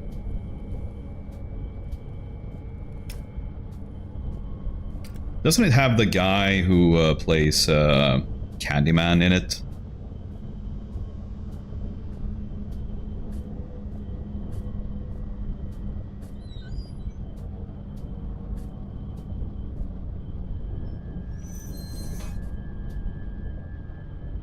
End stream right now, we'll watch them all. You know what? It's almost getting to that time. Alright, so we got bolt cutter and a screwdriver. Well, bolt cutter. I guess we really are in Resident Evil Town, because bolt cutter is like... It was like a reoccurring item for like 3 or 4 games of Resident Evil. Although I don't... Yeah, it didn't actually appear in Resident Evil 8, so people were like really bummed. They were like, I can't believe they cut our the best character. Mr. Bolt Cutter. That's security code. Need a code. Yeah, alright. Tony Todd, yeah, we just recently died. Oh, I did. Fuck. That sucks.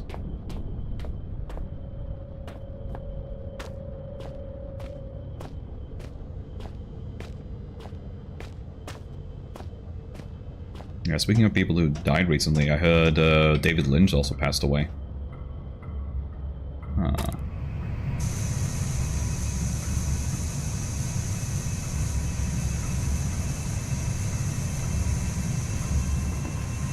Uh-oh.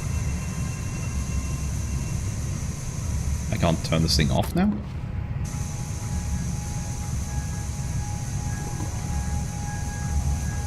Or maybe it turns off by itself after a while.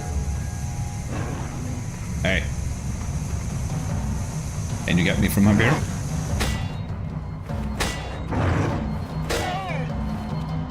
Ah, what a dingus. Yeah. You can kind of tell that the AI is not the greatest. What?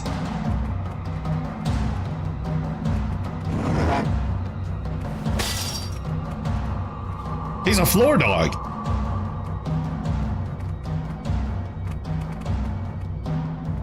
Oh shit! Is this what happens when? Is this what happens when we don't pay the piper? Jesus.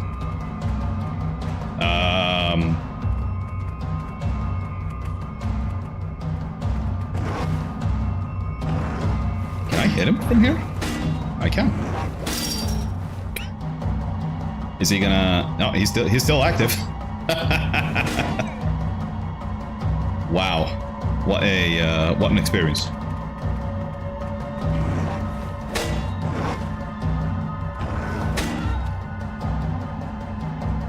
I'm a little scared that eventually he's one of the times that I'm like hitting him, he's suddenly gonna just pop out of the floor.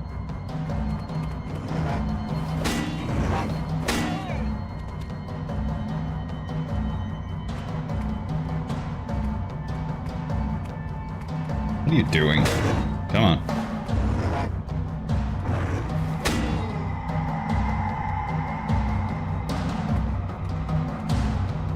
Come on.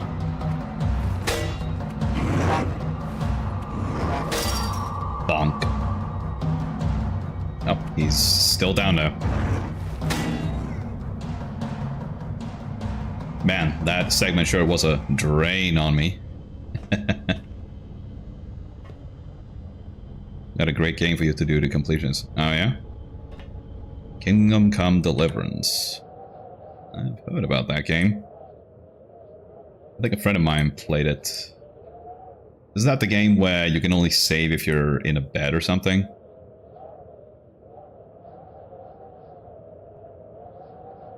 Oh yeah, there's a sequel coming as well.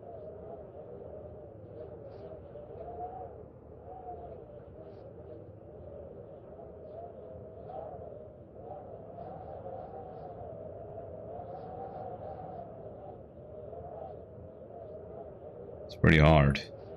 Oh yeah? Oof. Finish the game in hardcore mode with all negative perks. That, yeah. I gotta be honest, I'm not a big... If hardcore mode actually means what I think it means, as in permadeath, then, I don't know. I'm really not a fan of permadeath. Because it means a lot of it is just going to be routing, which I'm not a big fan of.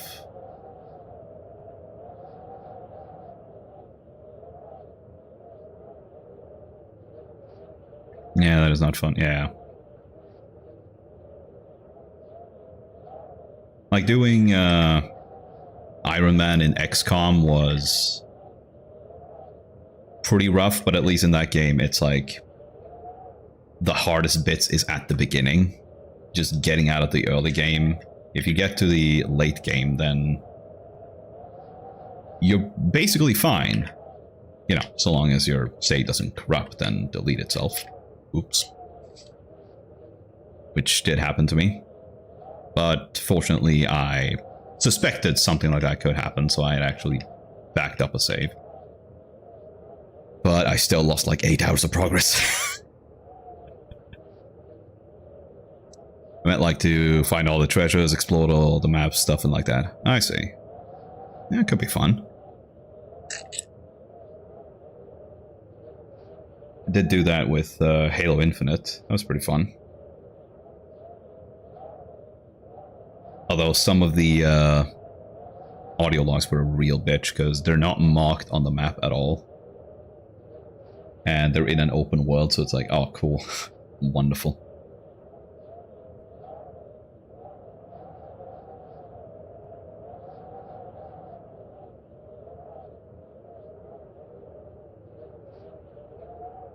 I might have a look at what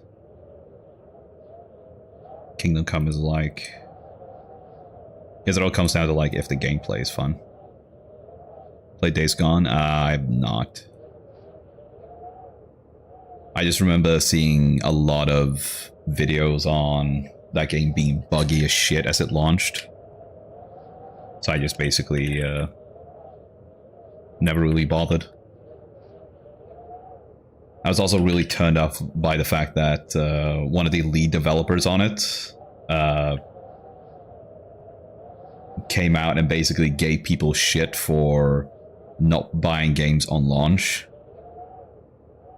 That they were being cheap for waiting for a sale, and I was like, dude, go fuck yourself.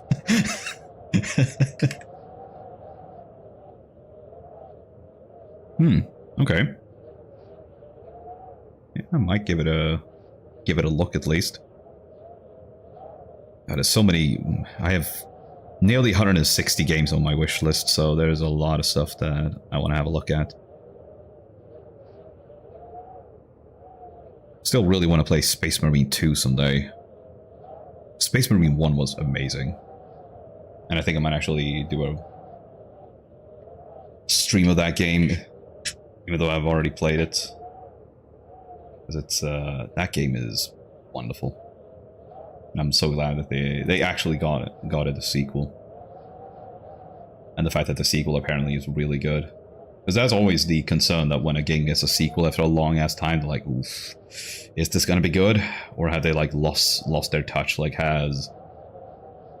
Because what can usually happen is that a lot of the people that worked on the initial game have moved on to a different studio.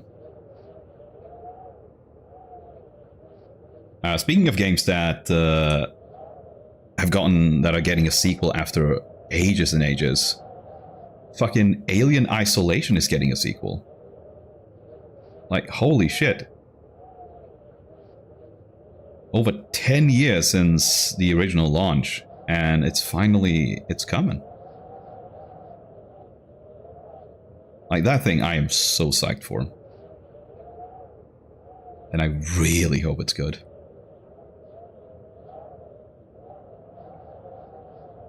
Even Witcher, 10 years later. Yeah, that's true. Yeah, Witcher 3 was back in 2015, right? Yeah, 2015. Still have not played Witcher 3. Should definitely do it. I think it's going to be a lot more approachable to 100% than The Witcher 2 was. The Witcher 2 was rough, really rough, specifically because of it also had a hardcore achievement. here I am waiting for an Elder Scrolls 15 years after Skyrim. Yeah. As usual. But they gotta release like 4 more remasters of Skyrims before that one comes out, probably.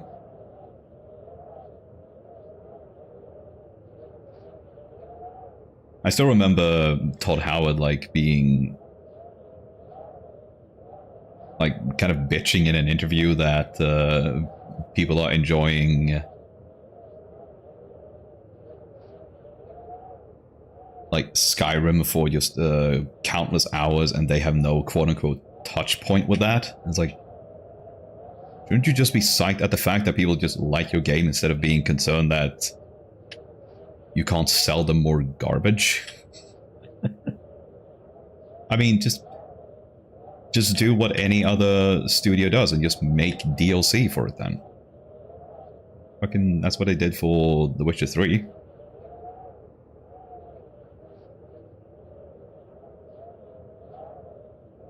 Yeah. Instead they try to fucking sell us horse armor. Or try to do paid mods and sell us fucking crab armor.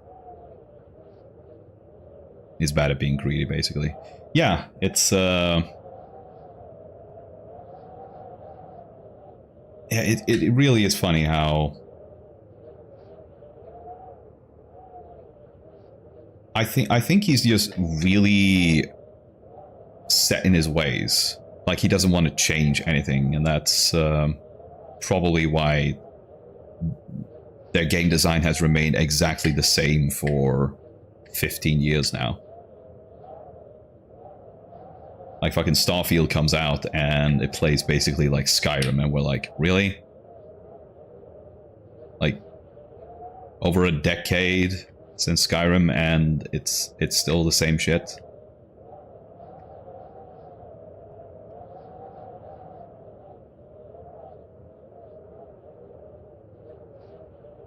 They should have thank you next to him years ago. Yeah, probably.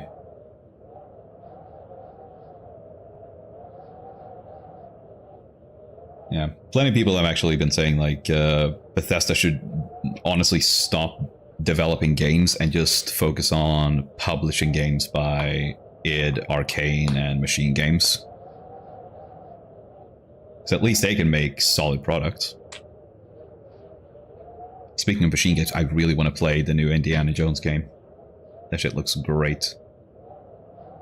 And a fun detail in that one, you actually can't kill the dogs in that game.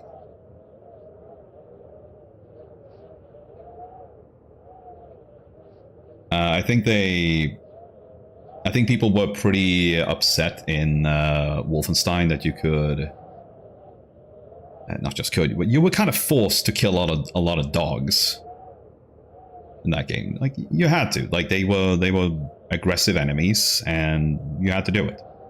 So instead, in this one, you can just either do like a whip crack or fire a gun, and they will suddenly become docile. And it's like, okay, you know, that's an interesting way of making them still be a part of it, but not have people be forced to kill them. Which makes sense. Though honestly, I can't say I've ever had a problem killing animals in games if they are a threat to me.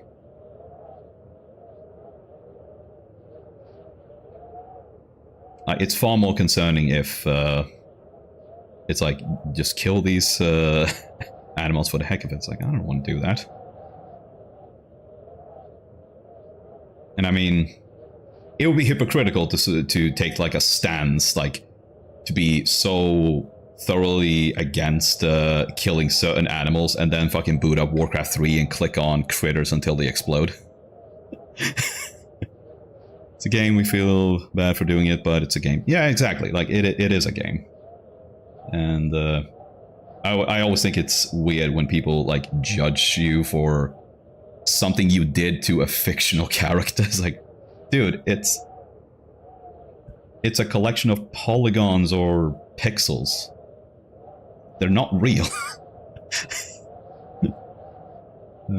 Like people getting death threats for doing the genocide route in Undertale. And I'm not kidding about that. Like, people have gotten legitimate threats for doing that. Because people get so upset about those characters dying, apparently. Which is... yeah, it is lunacy. It's insane. It is so weird to me. And it's also such a disrespect towards the original creator of that game. Like, he put a lot of work into the genocide route. To just ignore it and throw it to the wayside is sad.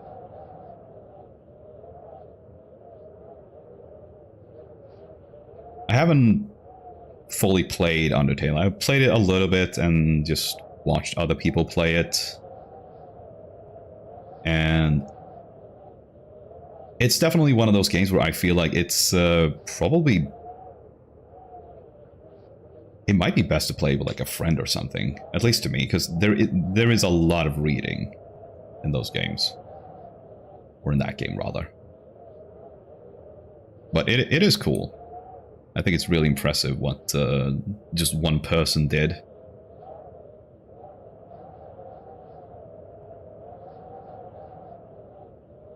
Don't want something to die in a game, don't add it. Like in GTA, they never add children because they say, and I quote, children shouldn't be killed even in a game. Respectable, don't add them, and we won't kill them. Yeah. But on that note, I gotta give major props to Larian for having the balls to be like, yeah, we have children in our game. In Baldur's Gate 3. Yeah, you can kill them. Fuck it. It's just really nice because so many games that have like... that are supposed to have like an evil option or a douchebag option, they keep pulling their punches. Like, you're not allowed to be evil. Which is... it's kind of sad.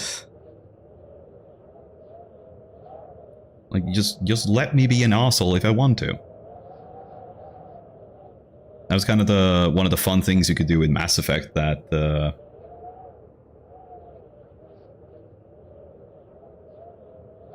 that you could just give them like really...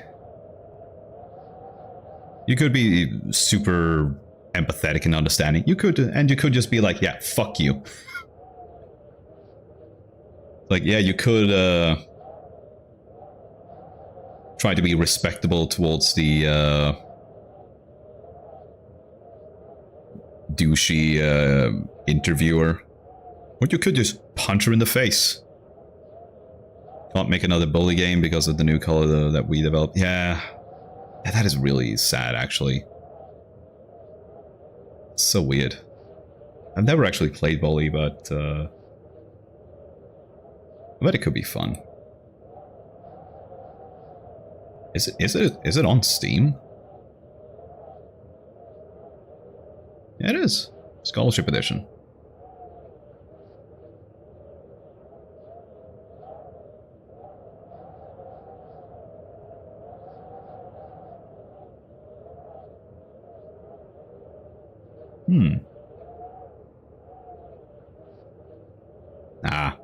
Apparently it does have a 30 FPS lock, but that can be removed with an external tool. Thank you, framerate police.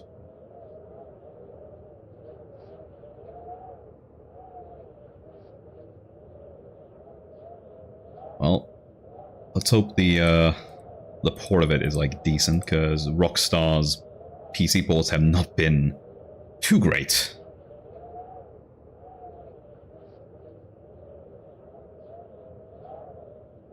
Similar to games we played, South Park The Stick of Truth and South Park The Fractured But Whole. I like that.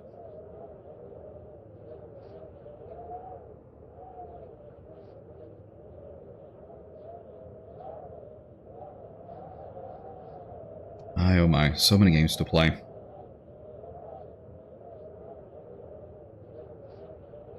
Alright, I'll add it to the list.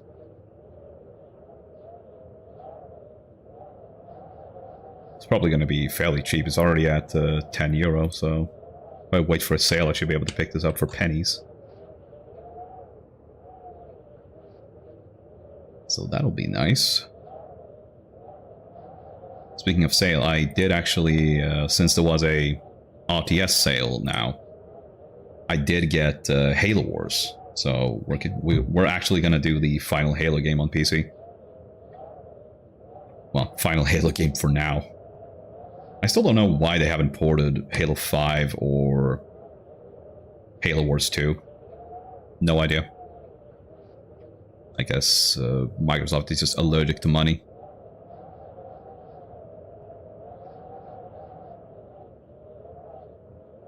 I mean, I'm sure it's harder to port those games than something like the Spartan Assault and Spartan Strike games that I just played, because they're basically mobile games. But still, it's a bit weird, it really is.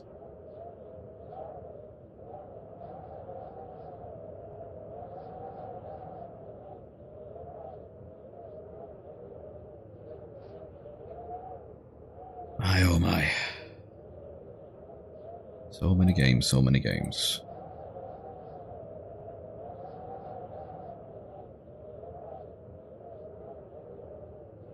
Okay, well, I should try and find somewhere to save.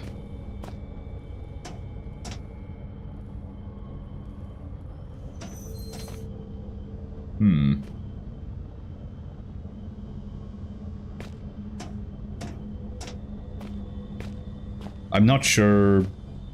I'm not 100% sure how. Shaft 13, okay.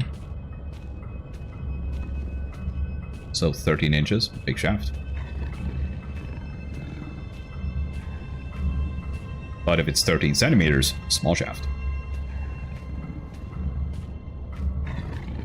Oh, hello.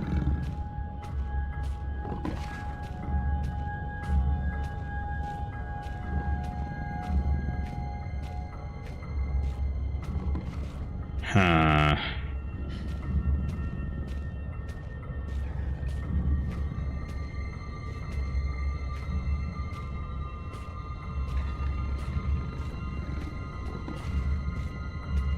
It's kind of smart that they gave the dogs bright eyes.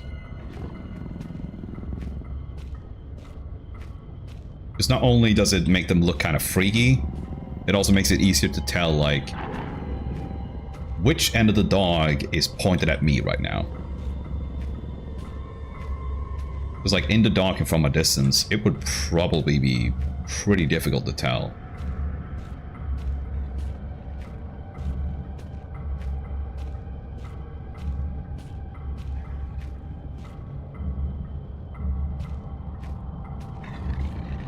Nope.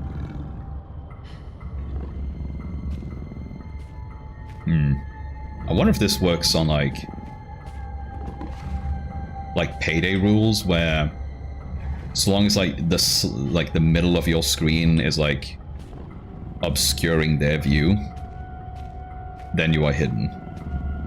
Like if they can't see your head, you're fine. Which is actually like a thing in a lot of games, where if you can like hide your head inside the wall, you'll just be hidden. Like you can do that in segments in Halo 2 as the Arbiter.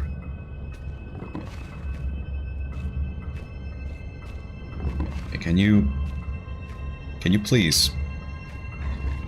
Yeah, pretend you're an ostrich. Yeah, absolutely.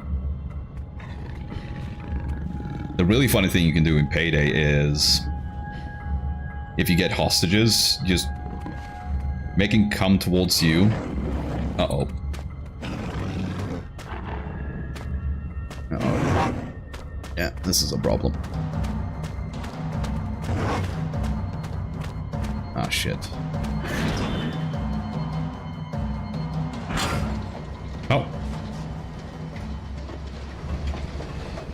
Yeah, if you get a hostage to come towards a wall, then you just tell them to get down, and if you get the right animation, their head will pop through the wall, and they will, even if someone comes in and is in full view of the hostage, since the head is inside the wall, won't be detected. That is absolutely hilarious. But also extremely frustrating when you can't get, like, the right animation. Or to get him to get close enough to the wall. Hmm.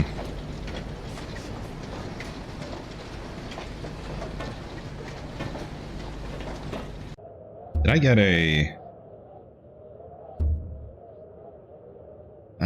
God damn it, I didn't get a autosave there either.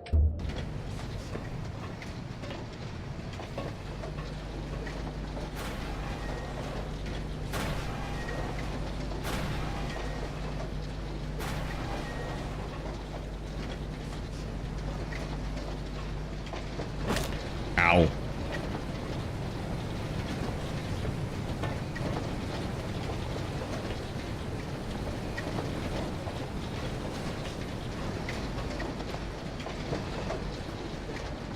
Huh. What the fuck do I even... Like, I can't interact with the buttons.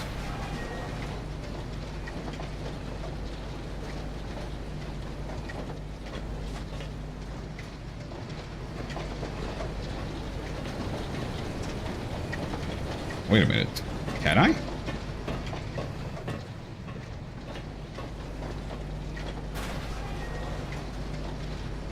Oh, look at that.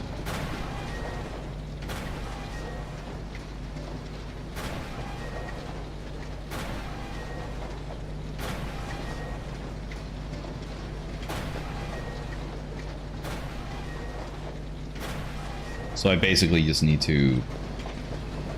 Yeah, that's it. Just have to find the right combination.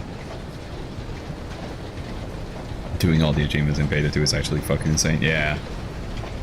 That one took a while. Ah, only the engraving etched in the back of my mind can compare to the sight you must be seeing. Now power has returned. I wish I could be there with you, but circumstances do not allow for such frivolities.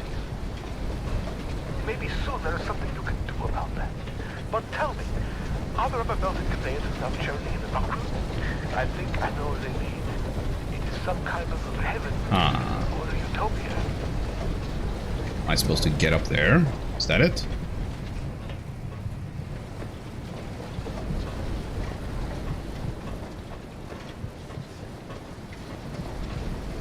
This thing feels important.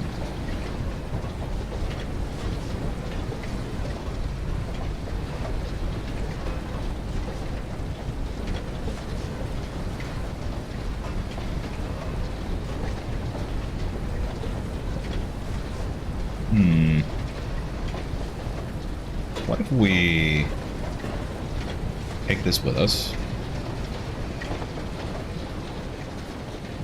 And what if we send it on the conveyor belt here? What happens?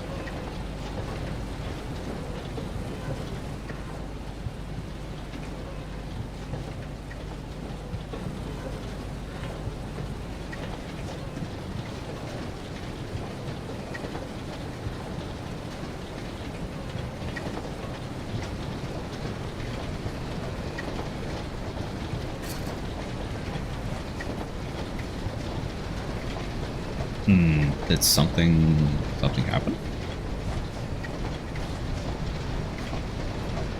Oh! That apparently did it.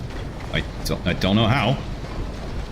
Oh, I see. So it pushed it out here, which knocked that thing down. Oh, okay. Can I block? Yes, I can. Huzzah! Okay, surely we gotta be coming up on... Yeah, it is confirmed. I do regenerate health. There's gotta be an autosave now, right? Okay, we did get an autosave, so I think we're gonna call it here. It's been fun, but it's time to call it a day.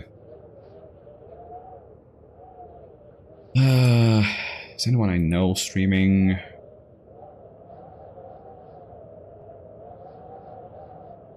No, not really. Oh, okay.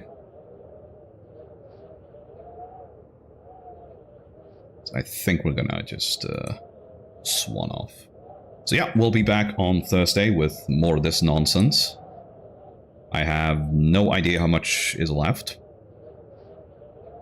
But immediately after we're done with Overture, we have the sequel to play, Black Plague. There is apparently another thing called like Penumbra Requiem, which has the smallest file size I've ever seen on a Steam game. 107 bytes.